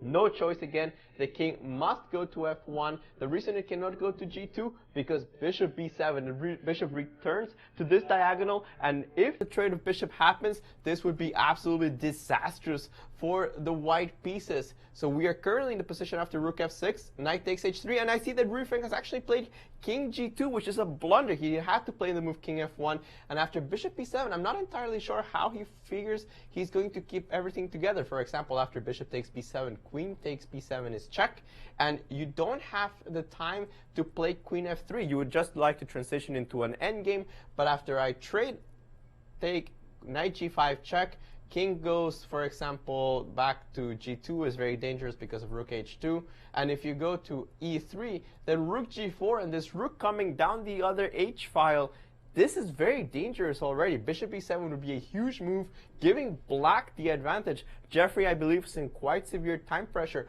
but this move King G2 was a very strong mistake. He had to play the move King F1, which leaves the king much less exposed and actually a more natural move because there are no Knight F4 check tricks in any kind of position. I don't really quite understand why he played King G2. Quickly, Jeffrey played Bishop B7, and it seems like Rufang is in a lot of trouble now against Jeffrey Shang.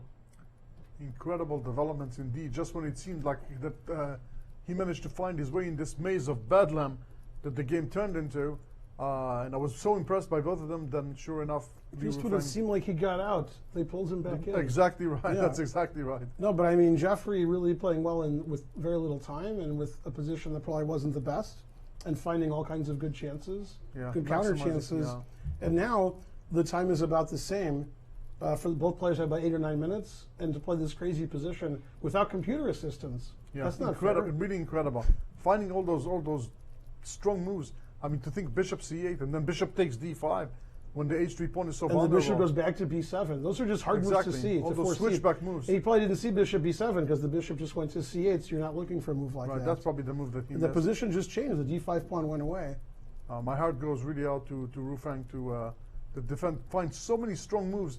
And then one little slip, and chess is so unforgiving. Now, speaking of interesting games that look like they may be over at some point, we got a Wonders game. And let's go to Alejandro, who is going to show us basically the end of the game is coming soon. Alejandro? Two games are basically about to finish, but this one, the Wonder game, I think is the one that is more clear.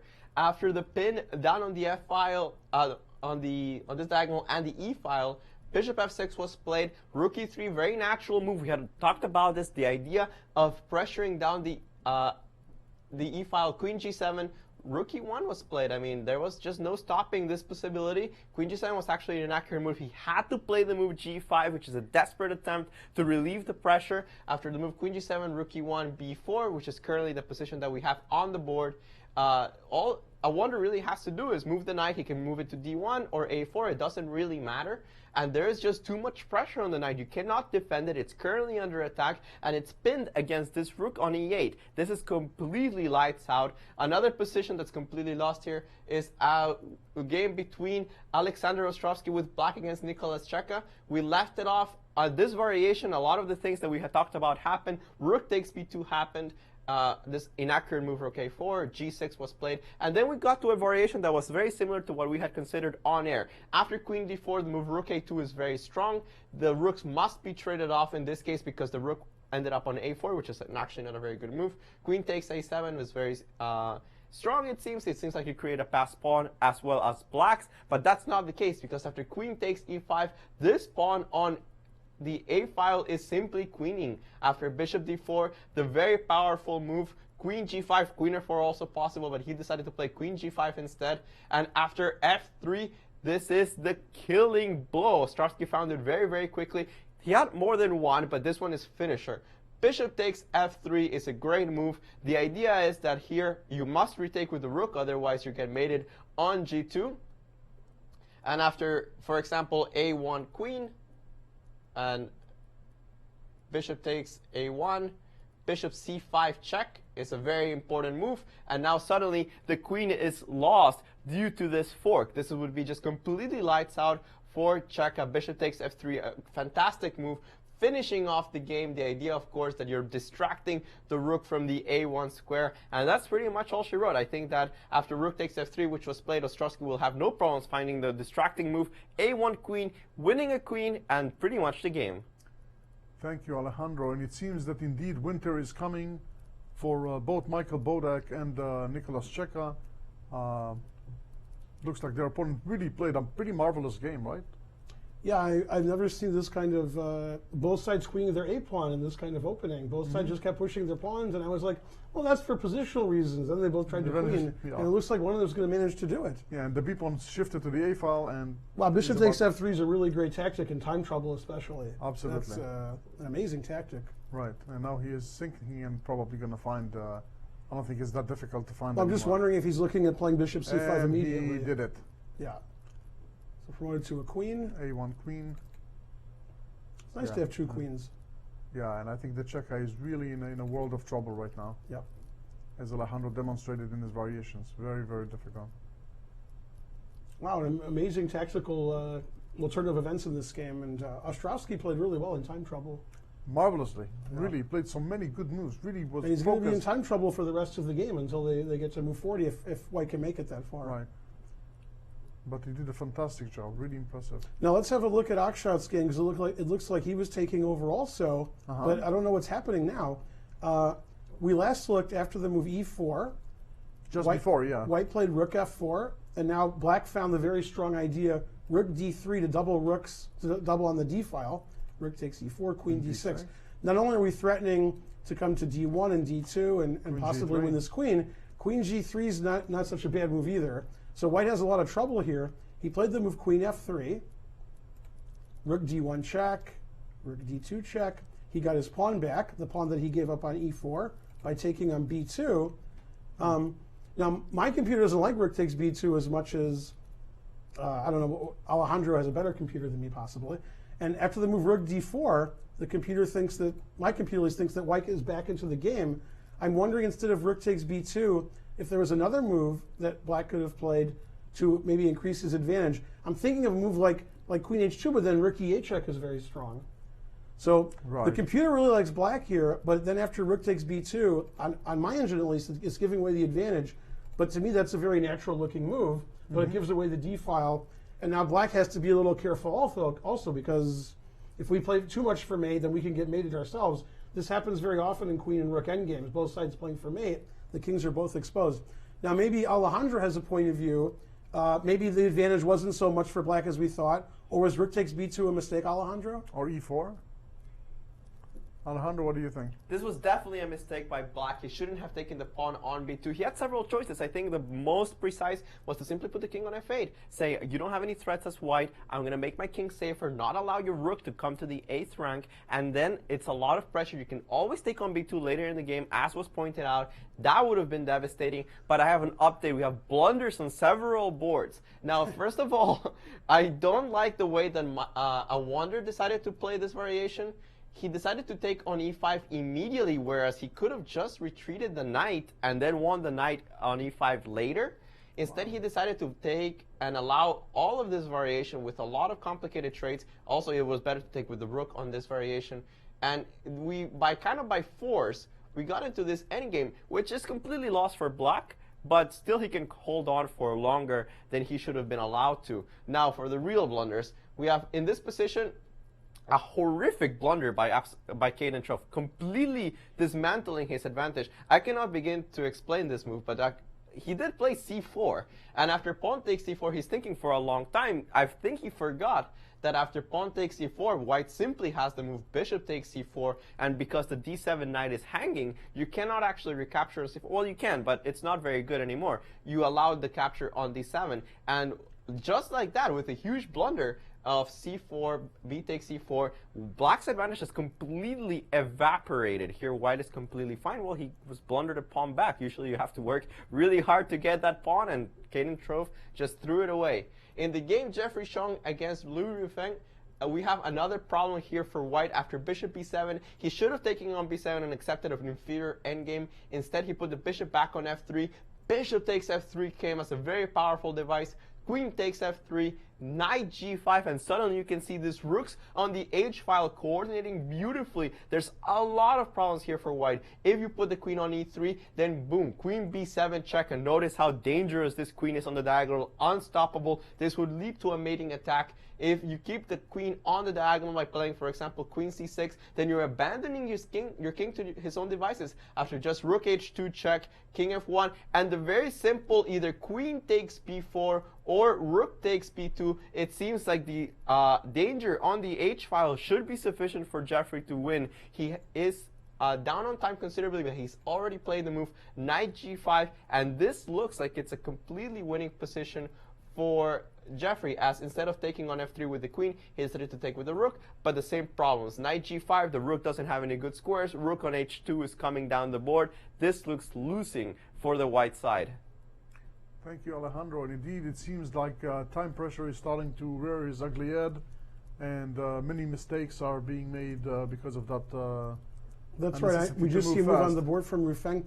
And on my computer here, it was saying for the last 10, 15 moves, Jeffrey had a big time disadvantage, and now my computer says he has a time advantage. Right. So I guess Ruffin must have been really surprised by bishop b7. Right, and he made some fast moves as black. Yeah, he did. Yeah, didn't find the right antidote. And after rook f6, the computer is just saying that black's winning. Black's attack down the h-file much stronger than white's supposed attack down the f-file. That's not really amounting to very much. Who would have believed just when white managed to build that strong center and that bishop on g2 and pawn on h3 seemed to completely close the gate to the black rooks? He had so much potential with that a4 move. It was an amazing knight maneuver, knight f6 to h7 to g5. Yeah, you don't see that every day. Yeah. And then eventually the pawn on h3 was lost, and the floodgates opened to the white king. Yeah. One little mistake, king g2 instead of king f1. That's right. Just one mistake will do it. Yep.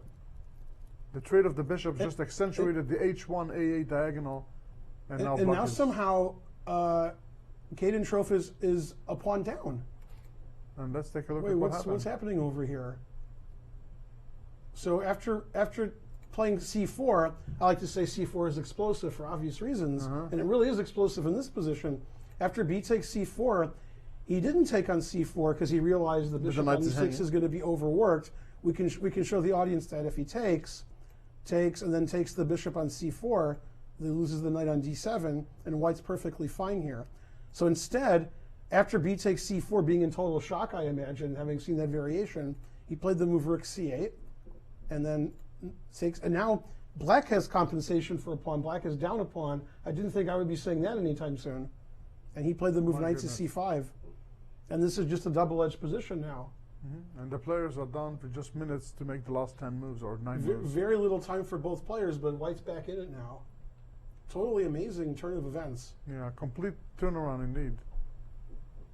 The position is still very dangerous for the white side. There are some tricks in the position, and especially in time pressure, this might be difficult. But of course, we're going from something that was almost completely winning for the black side to something that now is completely double-edged. Here, after knight c5, the threat is to go knight a4 and then knight c3 check with a lot of forks. He must find the move queen b4. Notice that queen b4 is a very important move. It pins the knight in a way because queen e7 check might be a very annoying threat if the knight moves away. Therefore, this challenges black on how to continue the attack. Without the move queen b4, black would be winning. This is not what Caden missed. Of course, after c takes b5, the position is already quite murky, and indeed, Harman Velotti has played the move queen b4. Position has just completely blown up. Caden could overextend if he's not careful. Quite incredible. It seems like with once they got into time trouble, the game started to resemble London, the Paris and Leuven games by the people from the Grand Chess Tour, where time plays such a factor that no matter how good you are, how well calculated you are, you have to be on your toes for every single part of the exercise, so to speak. And it's really very demanding. Look what happened to Rufang Li. Yeah, very difficult to play in time trouble after. Move after move, accurate move after, and the positions are very demanding. It's not just quiet positions of an ending where you can make 10 moves in a minute, gain time, and no problem. Here, every move might have irreversible consequences. Now we have a game which has a lot of trades. Can we where just black update? I see that they've made the move. Oh, in which game? In the one we're seeing right now. Some move or moves. Yeah, queen b4 was played, and the threat of queen e7 was ignored. Knight a4. So he's allowing queen e7. That seems like it's going to be good for white all of a sudden. Alejandro, is this knight a4 a mistake, or is black still doing okay? I'm cheating a little bit here. I don't have the little amount of time that the players have, and I do have a computer helping me, so it's a blunder. Knight a4 is not a good move at all. After the move queen e7 check, you already have to be very careful. Now, this is a very cold-blooded move, king h6. Now, if white takes on e6, knight c3 check, king b2, it seems like there might be a problem with the position. Actually, king b2 maybe not the best move. Because after king b2, you have knight d1 check, bishop takes d1, queen d4 check, and still this is a very complicated position, king b1. You cannot take the bishop on d1 because the rook on c8 would be hanging. Instead, there's incredibly cold-blooded move, king to c2, taking advantage of the fact that the rook is hanging, so there are no discovers against the king on c2. This would be incredible if it does happen, but the more obvious version is that after queen e7 check, this would have to happen, because if bishop d7, rook d7 really does look very bad for the black side. White has played the move queen e7 check, and we expect more exciting updates from this game, which is just in time pressure in a very difficult position for both sides. Thank you, Alejandro. And wow, not a dull moment. And it seems like we're some ride in the amusement park, right? Yes, we have ups and we have downs, and it's like we thought that Luke couldn't handle the truth, but and it looks like he might exactly. The truth might hurt, you know. Yeah. So the game that looks like it's no more blunders, but we have a lot of trades in the game between Czech and Ostrovsky. He sacrificed for the a pawn just to clear the board of everything, and with the queen and 2 pawns for rook and bishop, that should be just a mop-up job. And he actually queen e3 was the 40th move. Time trouble was like his only enemy this game. And this is a really nice game from Ostrovsky. Yeah, really played a lot of beautiful moves. Yeah, he pushed his b-pawn, he ended up queening it to win his opponent's queen, sacrificed for his opponent's passed pawn, and both players are away from the board. I don't think it's because the game's over, although it could be. I think it's because they reached the time control and now they can relax a little bit. Yeah. Although I think black's going to be more relaxed than white. For sure. Yeah, so for sure. Ostrovsky almost certainly going to win his game against Cheka after a very nice tactical sequence starting with bishop takes f3. Quite so really nice game. And as Alejandro pointed out earlier, we might have 5 decisive games today. Yeah. Always the desirable result. Well, for us, maybe not for the players. For us, always. Okay, so we have some craziness in our game of the day between Rufeng Li and Jeffrey Zhang. And I don't know, this computer says somebody's winning, somebody else is winning, it's equal. And well, let's see if Alejandro has any idea of what's going on in this crazy tactical battle where both sides have very little time. And we allow him to use the uncle. What a crazy position it is for both sides, and I see Rui Feng only has 1 minute left. Here, the winning idea for Jeffrey was to play the move Rook H1 check. Doesn't seem like the most obvious thing in the world right now, but it was winning. Now, if you capture on H1, you simply allow Queen G2 checkmate. So this is unplayable, and after this, you have to play King E2, Rook H2 check, and this is what seems a little bit unnatural, that you're actually pushing the king away from the king side, but it's actually this kind of pincer attack with the rook on H2 and this queen coming down on B4 that would just finish off the white king, queen on B3 being a huge threat, nothing really to do about it. Queen takes A4, also a very dangerous possibility. Instead, he decided to play Rook H2 immediately, trying to trap the king on F1, but here Rui Feng came up with one of the two really dangerous moves that he had. Knight F5 check, a fantastic idea. The point is that here, after Rook H2, I cannot capture on G4 because, again, checkmate on the G2 square. But after Knight F5 check, if you, for example, move the king, then Rook takes G4. Now this Rook is covering the G2 square. If Knight F5 check, you capture, then after Rook takes G4, you have really no choice but to capture my Rook. Queen takes G5, and the Queen is enough for a perpetual check. That would be an amazing finish to this game. Knight F5 check secures a draw here for white at least, and unless, well, Jeffrey decides to overpush. He has to allow the perpetual that's on the board right now, or he risks losing. And he did take the knight, Alejandro. He just played GF. And we have And a... they shook hands, so, the draw was agreed. and yes. he put the kings in the middle. Wow, what an amazing several turn of events that game. And what a just result, right? Yeah. At the end of the day, both sides were in control. Both sides lost control.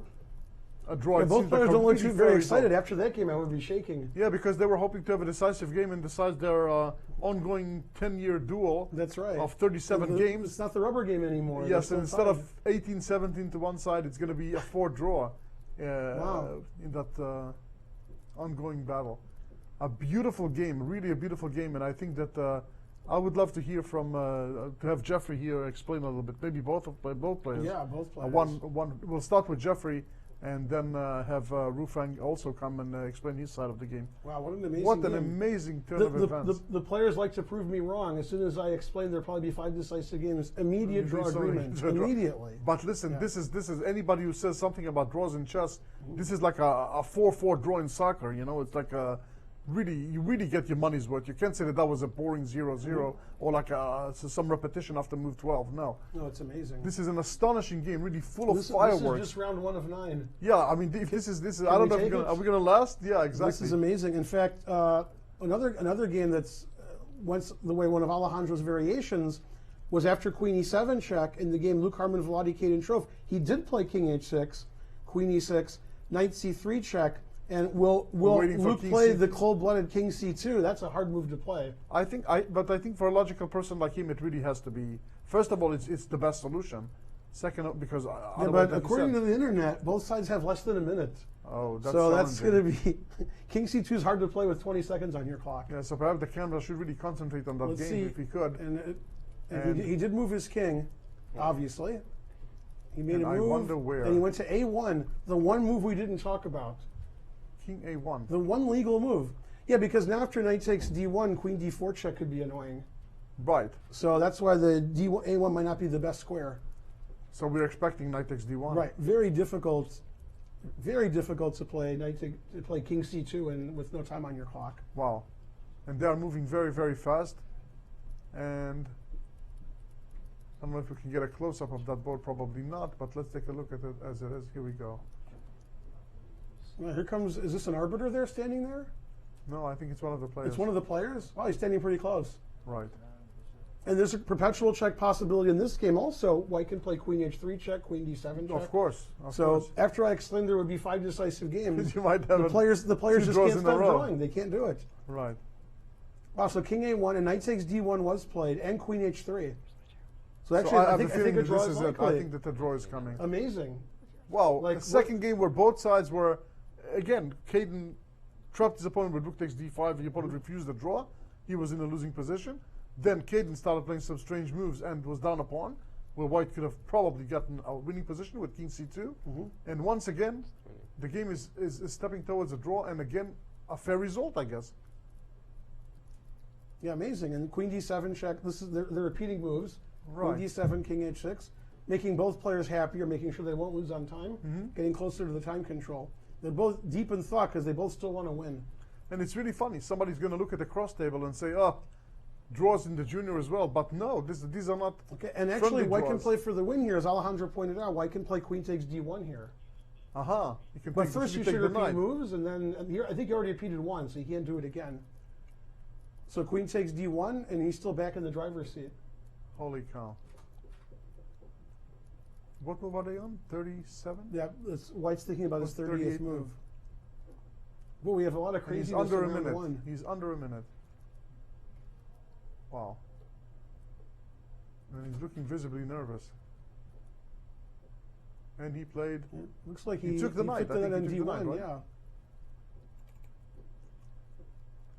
Yeah, and the computer likes White. White has Oh. more material. Wow. An amazing game. Incredible. Can you refresh? Yeah, queen takes d1 was played. There we go. Both sides still have less than a minute. Less than under a minute. But okay, only 2 or 3 moves to go, so they're not going to lose on time. But yeah, Caden's not going to be happy regardless of the result of this game. C4, just a terrible move, and then the follow-up, knight C5, knight A4, allowing the Incredible. queen to infiltrate on E7. Just letting I mean, the Black opponent had back no into the trouble game. at all, an extra pawn, and then things just collapsed. Right, right.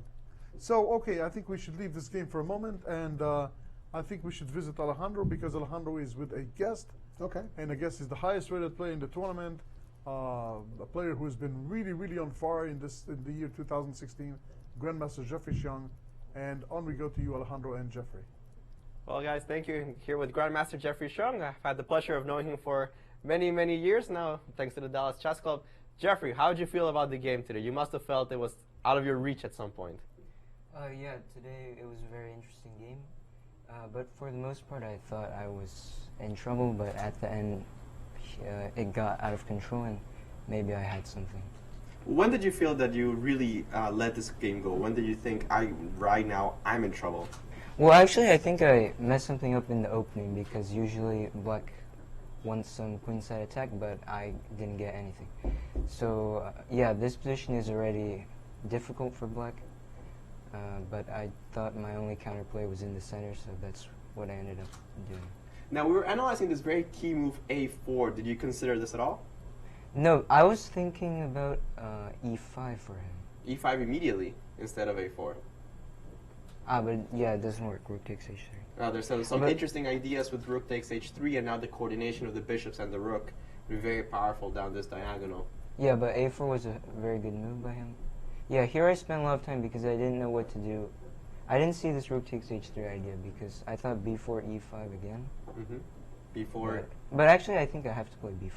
Right. Otherwise, his rook gets in the game. The computer did agree with you that B4 was probably the best move, and after C takes B4, you found this really cool idea of knight F6, knight H7, knight G5. How did you come up with this? No, but I'm actually not sure it's that strong because in the game... Well, just that it's cool. I didn't say it's strong. Yeah, well, yeah, I wanted to put my knight on G5, so that's one way to do it. But okay. Yeah, I thought he still was clearly better, as the engine says, but after rook A1... You play knight H7, E5, and then you were forced to close down the diagonal. We saw this during the game. And then maybe here the move E6 was... Yeah, I think that he was about to play it, but then he had second thoughts. I guess F takes E6, though, he didn't see anything so clear. Yeah, the computer just says that positionally you're kind of busted, and after the rerouting of the knight, knight E2, knight F4, your position was already kind of difficult. Now, did you feel that you have a win in this game, though? Maybe at the end. I thought it started to slip away from him a bit. So, no... I mean, he was getting real under time. Yeah, look. Here. Yeah, I think maybe where you really missed something was this move, King F1. You decided to play Rook H2. Did you miss the idea of knight Yeah, F5? completely missed. Otherwise, I can just win the piece by force. You can? How did you win a piece by force? Just Rook H1. Rook H1 we saw. No, I thought Rook H2 won the house, but okay, Rook. Yeah, here it's not. King E2? It's just completely winning. Queen G2. Queen G2 may be the easiest solution. And And then, Rook. yeah, for example, Queen F2, which is... Yeah, it's just completely Queen winning. F2, you can even just trade, right, and win the knight on G3? Yeah, anything. Yeah, that would be Rook one of the A1 many or ways. Rook H2. Right, just trade off here, and after, for example, king takes e1, you can just take on g3 with the rook, or... Yeah, what I did was just too fancy, so... Rook h2 was a little too creative in this position, trying to checkmate immediately. Yeah, it just didn't make sense. Because the lines are even more complex if he plays rook f2 or something. So it just was a very sensible decision. Yeah, well, that cost you was half a point, but overall a very crazy game. It was up and down. It seemed like you were in the driver's seat only till the end. It was you were definitely in trouble for most of the game. Yeah, I am fortunate because at the beginning it was very difficult. But yeah. Well, do you consider Rufeng to be one of your top opponents in this tournament, or who else are you looking forward to play that you think is really going to be a challenge for you in this event? Actually, I think all 10 players are very challenging. So I can't say there's anybody in particular. They're all very strong. Well, thank you, Jeffrey. This was definitely an exciting game. Thank you for all the fireworks that you guys provided in round one, and we'll see what else is going on in this game. Thank you, Alejandro and Jeffrey. Wow, what insight into the game, really, and a very objective outlook by Jeffrey, as expected, of course, at the game. And again, I think that once again, I'll say that the draw was a real fair result in this game. It would have been almost had big advantages. Jeffrey was winning near the end. Exactly, and before that, he might have been a really nice trick, though. Exactly, easy to miss. Exactly, it's very counterintuitive, kind of. You think that that's like one of the most protective squares, and all of a sudden a move like this, and things have changed. So very, very exciting game, and I would love to hear what we call a second opinion, I guess. Yeah. And we can only get that from the opponent of Jeffrey Sheng. So in a minute or two, we are going to talk to his opponent, Rufeng Li, and get his viewpoint of the game. In the meantime, do we have any quick development before we go there? Yeah, we can talk about some of the other games. It looks like Luke Harmon Vladi has winning position against Caden Just a Troth. technical, just overcome the technical difficulty. Just an amazing turnaround, just like in the other game. And Ostrovsky looks like he's not having any trouble at all. No, that's a foregone in his game with Nicholas Cheka. He's got 2 extra pass pawns. His king's going to walk down the board, and this is just a question of when it's going to end. Right. And of course, Akshat Chandra has a big advantage. He had a big advantage against Michael Brown and let him back into the game by playing a little bit hastily with rook takes b2. Right. But both players have made the time control. And now things are going to slow down. We're going to have interviews. People are going to get to move 40 and start thinking a long time. So it's good that the players that are still playing get to think a long time when we get to interview the other players. It's also very considerate, it's good right? time. Yeah, very nice of Very well managed. not to be in horrible time trouble while we're trying to interview the players who have just finished their games. Exactly. So amazing that we have that we have this draw, and we have other games that seem like they're going to be decisive. And in the meantime, I think it's time to go to Alejandro with Rufeng Li for a second opinion on that super exciting first round game to finish from the Junior Championships. Alejandro, take it away. I'm here with Rufeng Li, soon to be Grandmaster, I'm sure. Rufeng, do you know how many times you've played Jeffrey? No, like maybe 20. Maybe 20. Lowballing at this is your 38th time playing with Jeffrey, according to uschess.org. What did you feel about your 38th encounter? How did it go? It went smoothly at first, and then something bad happened. All right. Well, more or less, where did you drop the ball? Where did things start going wrong in this game? I think when I got to like 15 minutes, I started playing some bad moves. Some bad moves starting. Do you have any feel? Maybe after e5.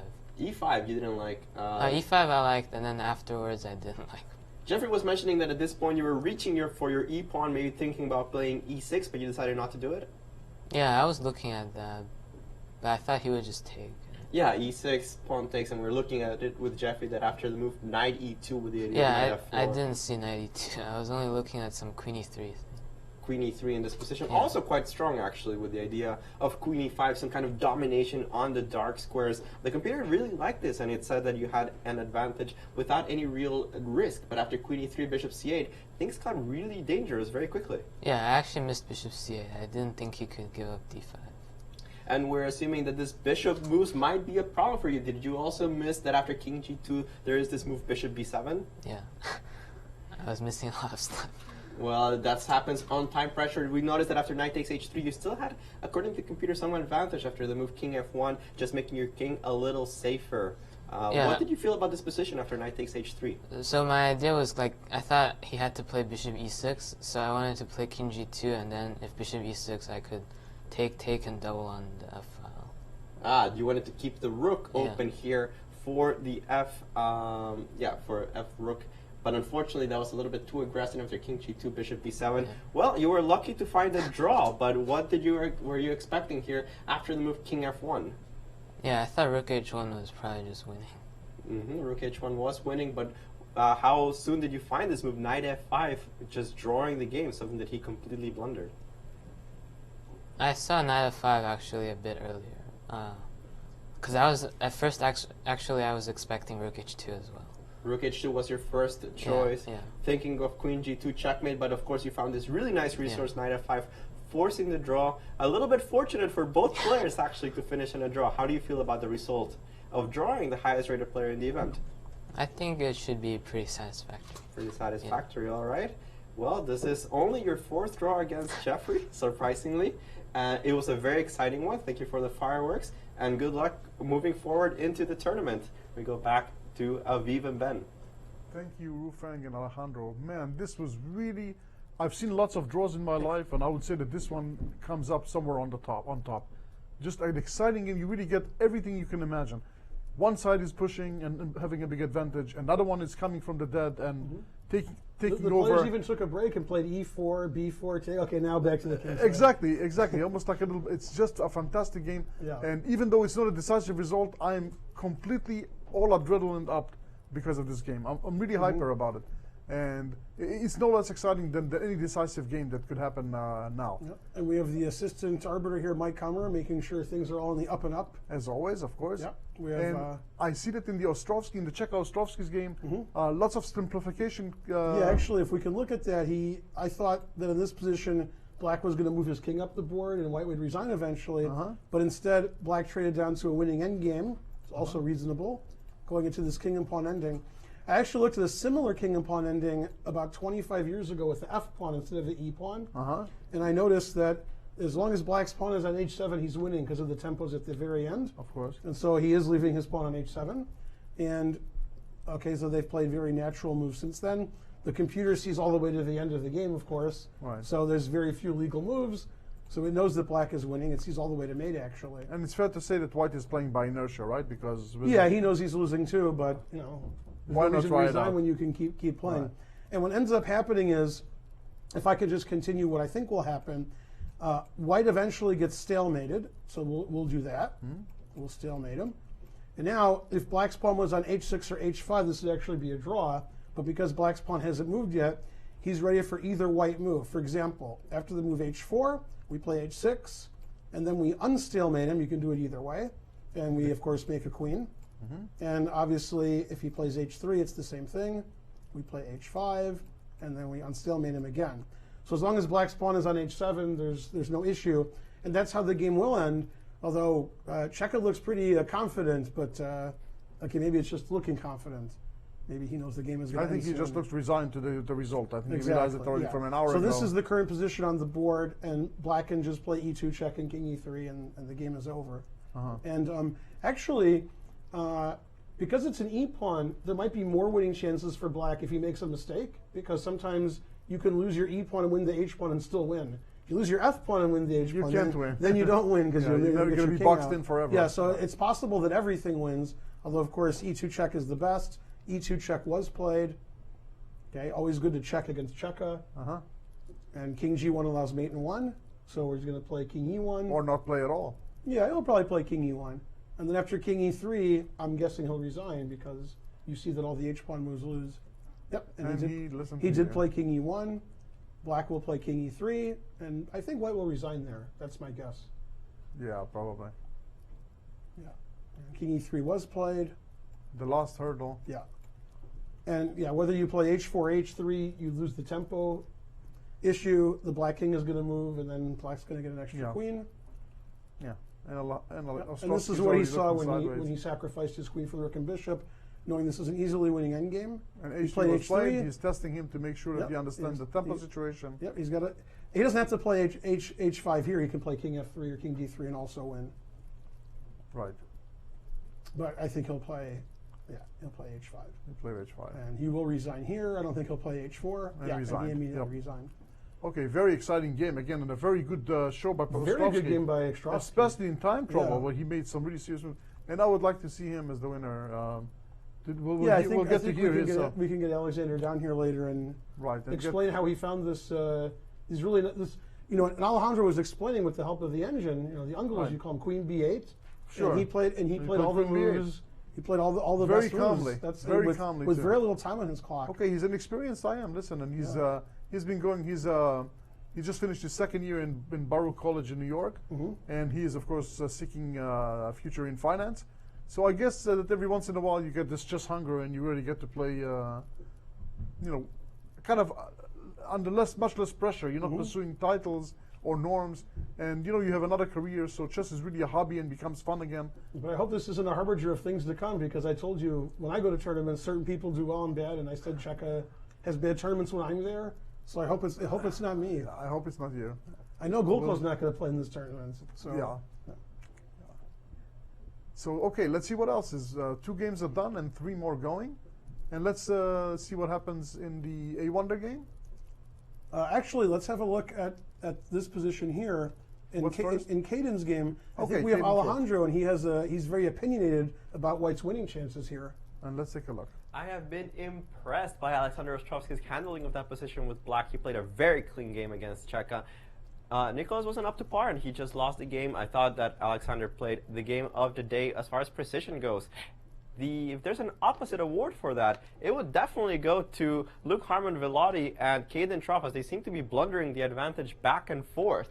Somehow after Queen D6, which is a completely winning position, King G6 was played, and here White has several ways of playing, but the most logical way is to simply bring the bishop back to D1, put it on B3, which is obviously its best diagonal, and start trying to checkmate the opponent. The king on G6 would not feel safe at all. You can also put the knight on E2, knight C3, knight D5. You have a lot of choices here. After, for example, queen takes G2, you simply win with queen E6, attacking the rook on C8, and this is a really bad position. But instead, knight D3 was played, which is a pretty horrible blunder. He must only be counting on the fact that queen takes E2 is a move, which would indeed lose to knight takes E5 check. You can calculate the variations out pretty easily. For example, if the king runs to the king side, then after this, there is this really nice move, knight G6 check with queen G3 coming.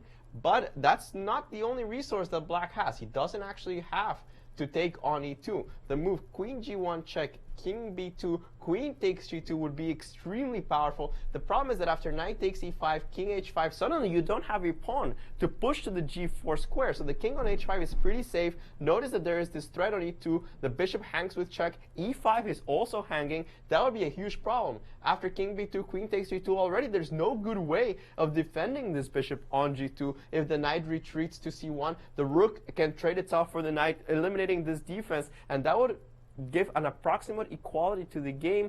This is not exactly a good way of continuing for White. He must have overestimated his chances after knight d3 on the attack. Now Caden has to find the move queen g1 check, or he will lose. Queen e2 gets mated. He must find queen g1 check first. If he, for example, takes on g2 immediately, then after knight takes e5, king h5, the big difference is that after queen d7, I'm attacking that rook on c8 and threatening things on the king side, including queen takes h7 checkmate, and queen takes e2 is, of course, not check. The very big difference in the position. After knight d3, it's now Caden's turn to think. He has plenty of time to find his only saving move. I expect him to find it, but considering the amount of blunders that we've seen in this game, nothing would surprise me anymore. Wow, Alejandro, That's thank you just for this amazing. Yeah, it's like this game, this, how should we say, amusement ride of a game is not done. Just when we thought that it was over, like you said, they got pulled back in. Yeah, the players don't want to end the game. They want to just keep playing. Right. White refuses a draw. Black gets into a winning position, and all of a sudden he blunders. He goes the wrong way. And speaking now of shocking results, we have a result. Akshat Chandra and Michael Brown drew their game. Wow, and that's, I guess, another draw in a kind of a seesaw. The players another seesaw kind of I knew game. the players hated me, but this much. I said 5 decisive games. Look at all, and then immediately draw. Well, draw, they draw. meant decisive, potentially decisive. Potentially decisive. It could be decisive. Right, That's right. exactly. And now we have 3 And draws the in a game only row. went 1 move past the time control. I guess the players had enough, and White had some good counterplay down the F file. Quite wow. amazing. I would love to have Alejandro look at this game one more time, but with a guest. And we have the reigning U.S. Junior Champion, I am Akshat Chandra, with him to explain a little bit what happened in this second or third amusement ride of a game. Seesaw up and down. Let's go back. Let's go to Alejandro. Thanks, Aviv. Akshat, you had a crazy game. What happened? Are you actually satisfied with this result?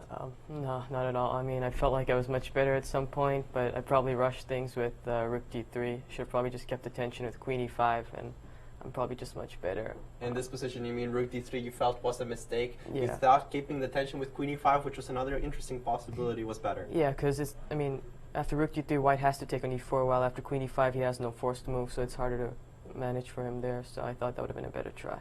And now, did you feel that by this point your advantage was pretty much gone? No, I still felt like I was better, but after he played, I think, the best defense, Rook E8, Queen F3, I didn't really see any way to increase my advantage. Somehow his king's not getting mated. Which position is this? For example, Queen F3, Rook D1, King G2, Rook D2, King F1.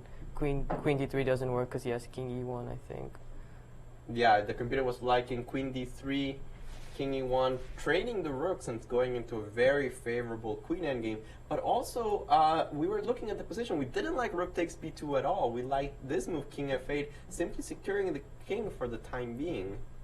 King F8, yeah, I totally missed that move. So it's like a prophylactic against Rook E8. Right, and now the king on F1 feels very unsafe. The king on F8 guards itself against Rook E8. The computer said you had great winning chances. However, the opening, what did you feel about it? Did you miss this move Knight G5 early on? I mean, no, I saw it, but I didn't really think it was that. I mean, I thought I could just play G6, and I didn't really see anything too dangerous. But yeah, okay, when I had to play H5 on the 15th move, I started getting a little worried because I don't want to make pawn moves around my king, but I didn't see any clear way for him to take advantage of it. So I think he should have castled long. He left his king in the center, which was quite risky, I thought. Right, we saw this move G5, which Ben categorized as a blunder, and I have to agree. Just leaving the king in the center, allowing you a huge attack. Before this move, the game was kind of complicated. Yeah, I expected long castle, and I was going to play B5, then the computer's showing that. But yeah, I think it should be equal with correct play. Now, at the end, you decided to agree to a draw after the move Queen E6. Yeah, he claimed threefold, and it was a correct claim, so I didn't bother. So I just figured, yeah. So after Rook F4, Queen E6, he played the move Rook D4 here, right? Yeah. So Queen E5, he played Rook F4, Queen E6, and then okay, you felt that you just didn't have the advantage anymore. Yeah, I didn't even see any way to, increase the advantage. I mean, it's probably close to equal now. So at the end, it wasn't such a big deal, I guess. Definitely a topsy-turvy round. I feel that you were much better, and I think you felt the same. I saw your mood coming into the studio. Yeah. Well, you have to recover from this. I think that having winning chances and not converting, it might hurt you a little bit, but a draw with the black piece is not a bad start. Yeah, thanks. Thanks, Akshat, and we're going to go back with Aviv and Ben. Thank you very much, Akshat and Alejandro. And indeed, you can hear from the voice and the tone of Akshat that he's a bit disappointed about the result, probably rightfully so. Trying to figure out who's quieter, him or Jeffrey. Yeah, but here I think he's a bit somber because he had probably great expectations somewhere in the late middle game for a completely different result. Hard to blame him Now, for that. Caden did find the only way to continue. He checked on G1 first, after Knight D3, which is a blunder, throwing away his winning position. Queen G1, and then Queen takes G2, pinning the bishop and stopping the G4 check idea, which was winning in other variations. Exactly, just like expected by Alejandro. And we have a big fight here, and I don't know what the result of this game is going to be. And who would guess, right? It becomes really a bit of a potluck with the late game mistakes that are made. They played so many good moves, so many interesting plans, and then all of a sudden, out of the blue, we have mini blunders. Right now, I think that for a computer, if a computer was involved with white, I think I'll be less concerned. But a human is playing white with a rook and a queen. Especially when he had this big advantage, and he probably thought Knight D3 is just winning. He thought it was over. So the combination, he saw all the other variations, and this is the one variation where black can keep fighting. Exactly. So the combination of losing your mood a little bit about those mistakes and then losing your pawns, and the pieces being so clumsy, the bishop on e2 and the knight on d3, it could be only discouraging. Well, we have a clear winner so far in the tournament. We have somebody in clear first place. That's right, and probably played the game of the day, although there were very exciting games all around the horn. But let's go to Alejandro, who is now with Alexander Ostrovsky, who won a real pretty game. Let's take a look. Well, Alexander, it's been a very topsy-turvy round. We've seen in many games that the advantage has flown back and forth, but your game seemed very, very clean. Tell us a little bit about it. Yeah, I think I did a pretty good job. I was pretty happy with the position I got from the opening, and then we got into this isolated pawns position. And I really like this move b3 that I played, and after that he started thinking for maybe about 20 minutes and made a blunder. Yeah, this move b3, which Ben liked a lot, the idea of moving the knight to b4, I assume? Right, yeah, and I had this idea in a previous move where there was a pair of knights on the board, but in this situation I expected knight takes c6. Okay, in this, if I was to go b3 without knight d7, then he keeps a pair of minor pieces on the board, so I don't think it's as good. Right, so here can take, but in the game continuation, after knight c6, okay, which I was expecting, I was going to go rook c6, and I thought this was a better version because I get one more pair of knights off the board, and I thought it was more comfortable here. I see the engine isn't giving me much of an advantage, but I was feeling very happy here. Yeah, don't worry too much about the engine. You know, isolated pawn positions are not its specialty, but we really like the fact that after the move queen g5, you found this really nice f3, bishop takes f3. You were in severe time trouble by this point. What was taking you so long? Oh, why was I in time pressure at this point? Not sure, but this bishop f3 move, fortunately, I didn't think too long because I saw it from when he played queen d4. I already saw it, so I maybe double-checked it a little bit. Yeah, but I had this one move where I thought for 22 minutes, and then probably that was the worst thing I did this game. I did not manage my time too well, but fortunately, I didn't have to. It didn't come back to haunt me. Yeah, this bishop f3, very flashy move. And after that, well, it was pretty much game over. You converted a very nice win. A nice transition there into the pawn endgame here after king g2, queen takes e2, very well calculated. We felt it was very clean, and congratulations on, well, so far being the clear first here at the US Junior 2016. Thank you. Well, congratulations, Alexander. And yeah, indeed, we have to say that all the games were exciting, but this game, from beginning to end, was played very well played. Very well played, especially in time trouble, where everybody else managed to kind of, no, you have the advantage. No, I insist, you will have it.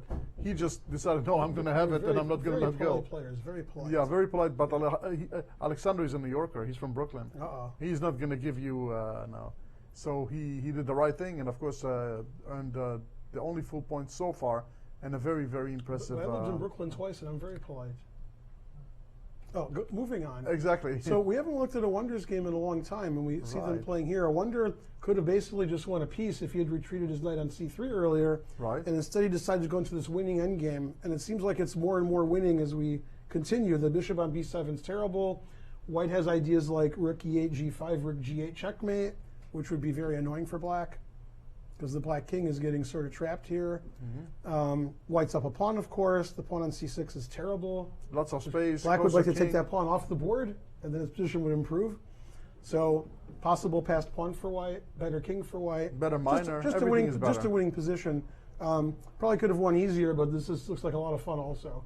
I would take white in this chose position somewhat all day. the more sadistic way to gain the point.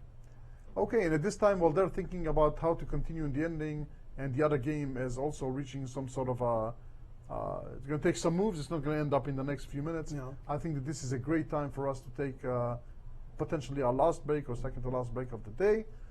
Please stay with us, because again, there are going to be some exciting games coming up, except we finish the games coming up. And just so you don't get bored in the technicalities of the ending, we will leave you with another tactical puzzle that you could solve, and then we'll come back and Alejandro will decipher it to you. Please stay with us, and we'll be back in just a few minutes. Hi, I'm Mike Matheny.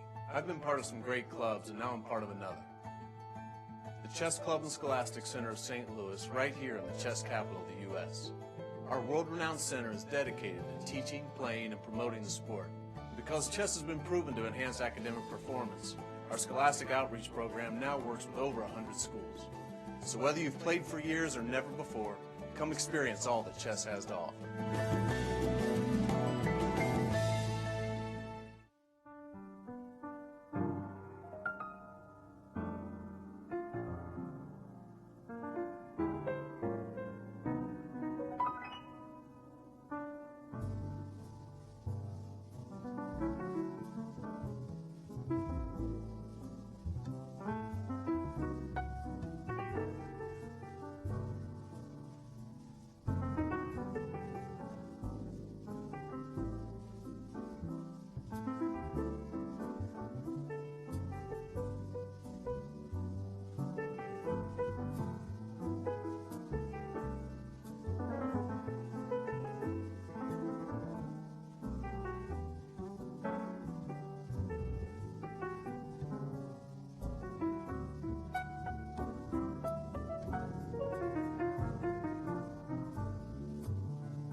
a one-tank trip. In a nearby city you won't want to skip. St. Louis is the stop for non-stop fun. So much fun for your family, infinity plus a ton. There's museums full of art and super fun slides. Upside down concretes, twisty turny rides. Houses full of magic, some with butterflies. Gardens growing flowers, parks with giant eyes. St. Louis is the stop for non-stop fun. So much fun for your family, infinity plus a ton.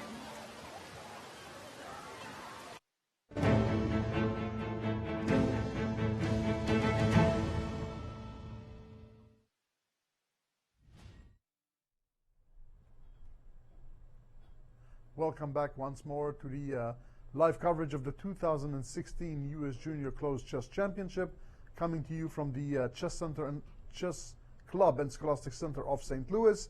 When we left you, 2 games were ongoing. Now we have only 1.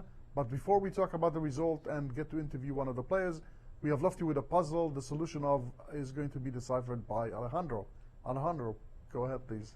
Well, the solution to the puzzle is very simple. Actually, it's more about avoiding temptation. You might be thinking the solution was knight takes d3, queen takes d3, b4, exploiting this pin down the file, but there's actually no pin. After knight e2, both the bishop and the knight are defending this rook. You might have been thinking maybe b4 immediately with the idea of maybe after knight e2 having some tactic, but that's not the case. The idea was simply to play queen a5, attacking the knight, reinforcing this threat on c3, and suddenly, because there is a pin on the knight, there is no way to defend white's position. For example, after knight e2, you take advantage of the pin on the queen, knight takes d3 check just would win the house. So instead of that, in the game, white decided to play king e2, but a very nice finish. Knight takes d3 was played, and now after king takes d3, the only way to keep the defense on the c3 knight, the move queen a3 was played, pin down the 3rd rank, b4 next move is unavoidable. White played the desperate move e5, and after b4 he was absolutely forced to resign. A very nice finish from Caden Truff in this game, with the king being lured all the way up to d3. A very nice queen a5 patient move, finishing off the game. Thank you very much, Alejandro, for your explaining of the puzzle. That Indeed, looked a like beautiful Grunfeld game. that went well. Say again? Looks like a Grunfeld that went well for black. Yes, that looks like a very, Yeah. very, very positive Grunfeld for black. Yeah. And apropos Grunfeld for black and Trove being on the black side of it, his game with Luke Harmon Velati has ended in a draw. Again, one of those seesaw games. He was that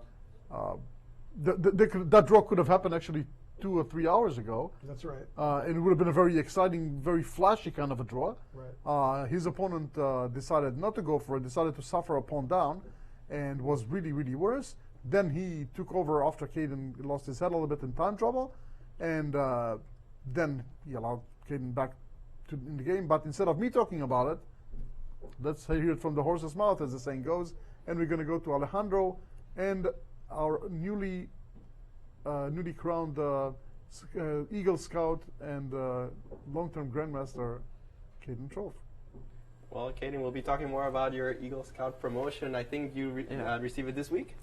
Well, I mean, I guess I've fulfilled all the requirements. There will be kind of a celebration for it, but you know, I'll probably have my court of honor a little bit later. You know, because of this tournament, couldn't quite fit it in, but you know, still really excited. You know, I have everything. I just the event coming up should be great. You know, hoping to promote the combination of scouting and the chess merit badge, especially. You know, with the great benefits of both, I think they're a great combination. Absolutely great for the community, this combination. Well, let's talk a little bit about your game. Was this the most precise game of chess that you have ever played? No, I thought, okay, in the opening went about as well as I could have hoped for. You had this blow, rook takes d5, and what did you Yeah. think? Did you think you were winning? No, I thought it was a draw, actually. When he first played bishop, like, okay, so if you go back when I played a takes b5, I thought, okay, bishop d4, and I just play rook d5, it's pretty clear. And then once he actually played bishop d4, I spent quite a bit of time here because I realized after rook takes d5, e takes d5 is interesting. And actually, I think it's probably just a draw. Here I should play bishop f5, of course, king a1, and now, okay, I'm down a rook, I have to play rook takes a2. It's funny, I'm down a rook, I have to sacrifice another rook. It's my only option. He has to take queen a8, and it looks like he's pretty much just getting mated, but if you really look at this position, I just don't think it's there. Queen a4 is what I was planning on, king c3, and then I was going to play queen a5. And if he plays b4, interestingly, I think this is actually better for black. Of course, if you look down the line, it doesn't quite look like it, because at least what I calculated, white gets 2 rooks for a bishop, or 2 rooks and a bishop for a queen, which is usually considered good. But because of my pawns and this bishop on f1, this rook on h1, it actually turns out to be pretty good. Yeah, and we were calculating all of that actually during our analysis. We also thought that this was just a draw. Now, you were able to play rook takes d5 without punishment. He did not take on d5, and you emerged pretty much just up a pawn. Where did things start going south? I think I just got a little too aggressive too quickly, and somewhere I just totally spaced like something obvious. I was trying to figure out some different things, and all of a sudden I realized, like, what the crap am I doing? And then we hit time pressure, and there was just a few things that I just like kept missing here and there. So what do you think was your first mistake? Okay, I think maybe c5 already wasn't the best. I mean, I think it's definitely fine. I don't know if it's necessary. I mean, it's possible it's good. Okay, knight c1 was good. Somehow, I don't know what, yeah, the computer's saying queen b6. I was kind of debating between queen b6 and c4, but for the wrong reasons. I thought, okay, c4, what I played, I'm like, oh, maybe rook d6 ideas. It's not so clear, and then I'm like, okay, I have knight c5, and then he just takes. Did you forget that there was some problems on this side? I mean, it's one of those things, you're calculating all these complicated variations after rook takes d5. It's all forced. You think you're calculating well, you're playing well, and then all of a sudden you just keep calculating complicated moves instead of calculating, simple moves. And that was my problem, is I kept calculating like the complicated variations, where the one I missed was just like the most obvious first thing you should think about. Right. Now, you saw yourself actually in some trouble, perhaps from over pushing the position? Yeah, I actually, I don't know, I kind of panicked a little bit here. Yeah, I mean, I definitely feel like I should be okay, maybe even still pushing, it's not so clear. We got to this position with knight c5. You played the good move queen b4, and then you went for it. You went knight h4. Did you think that this was good, or just said, in time trouble, I'm going to mess up the game? Honestly, it was really hard to calculate everything. I had a feeling I missed. Okay, after queen e7, what he played, king h6, queen takes, knight c3. I thought king c2 maybe, and yeah, the computer's saying king c2 is indeed a very powerful but an unnatural move. Yeah, I wasn't sure. I was trying to figure it out after king c2, queen a4, king d2, queen b4. It was complicated, but the computer did like white in that position. Yeah, I had a feeling white was good there, but I couldn't quite see it. I was hoping in tie pressure. Yeah, and then he plays here, and I'm just fine. And then, yeah, I know this one was a mistake, because I thought, I'm like, oh, I should play king g5, limit his options. And I got down to about 5 seconds, and I think I just kind of panicked and played king g7. Queen d7 check, and suddenly you saw yourself losing the knight. Yeah, I missed queen takes d1. Now, you were a little bit fortunate here in this position after queen d2 check g5. Your opponent might have also been on the blundering side after knight d3. Did you see that? I think maybe I influenced him by my earlier play. All right. Yeah, I was really surprised by knight d3. I think he felt like he had an advantage. And the problem is, like, it's not so easy. I mean, even though it's like he's up a pawn, he has 2 pieces for a rook, which is also considered very good. It's hard for him to develop right away, and I think he felt that, like, he just wanted to win right away. He was excited. It finally clearly changed in his favor, and I think he just got excited a little too soon. And, you know, of course, okay, I don't think Queen G1 seems a little off. It seems like, of course, Queen G1 doesn't work, but somehow it all kind of... Yeah, it all worked out for you after Queen G1, and everything is A-okay. Yeah, and here I was feeling okay. After I had played, I'm like, okay, you know, it's a draw now. We're good. Like, I mean, okay, of course, you know, earlier I definitely had hopes to win, but just kind of that practical side of me after you making so many mistakes, I just figured, you know, a draw is definitely good, like just to start and kind of get into the tournament. It makes me feel good in the end overall. Well, a solid draw. Well, perhaps not that solid for starting here for Caden Truff. And I think that we have a result in the last game, and we'll go back to Aviv and Ben for more of that. Thank you, Alejandro, and thank you, Grandmaster and Eagle Scout-elect Caden Truff. Yes, you like that? I had to say it in. Yeah, very nice. Because he said he's going to be official soon.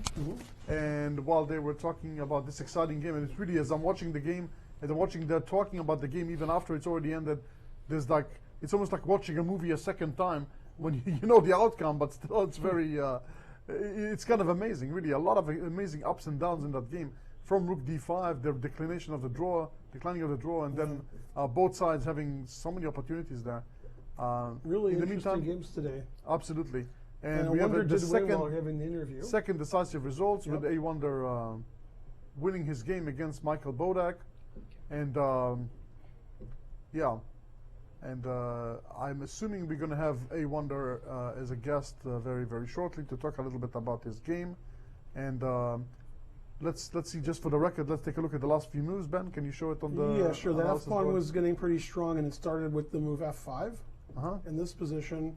And he traded on F5. The bishop on B7 has been bad for, I don't know how long. Since we started the broadcast. King F4. White has a better rook, a better bishop, a better king, a better passed pawn, and more an extra pawns. pawn. Yeah. But that's it. Yeah. That's it. But other than that, black was fine. And black is in Zugzwang. Exactly. Black can't do anything. Yeah. So he tried to move his king up, but that didn't last very long. He saved his pawn on H7, but the pawn is strong on F6.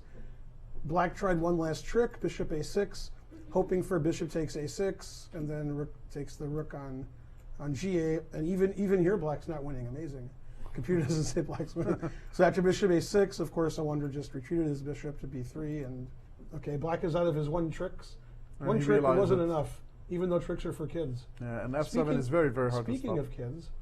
And speaking of our younger player in the youngest player of the tournament, international master A1 Liang, just fresh off his great success in the Continental in El Salvador, where he made a GM norm, beating very strong players like I believe he beat Buzon from Cuba, almost 2,700 player. And let's go to Alejandro for more insight about the game. Wonder, congratulations on your victory here in the U.S. Junior. Tell us a little bit about the game. How did it start? Were you surprised about your opponent's opening? Yeah, I started with D4, and he normally plays knight F6. And, he played a few games with E4, G6, so I expected G6, but I didn't look at it too seriously, if we can go back to the start. Yeah, I prepared this line with, bishop D3 and queen E2. So you prepared all of this, actually, with queen E2? Yeah, and then after castles rook U, I spent 15 minutes because I didn't want to look like an idiot after E5. It was I wasn't really sure what to do. After E5, you mean here in this position? position? Yeah, because the engine wasn't really showing it. It showed E6. So I think I can take and then take on E5 and D5 and play rook D1.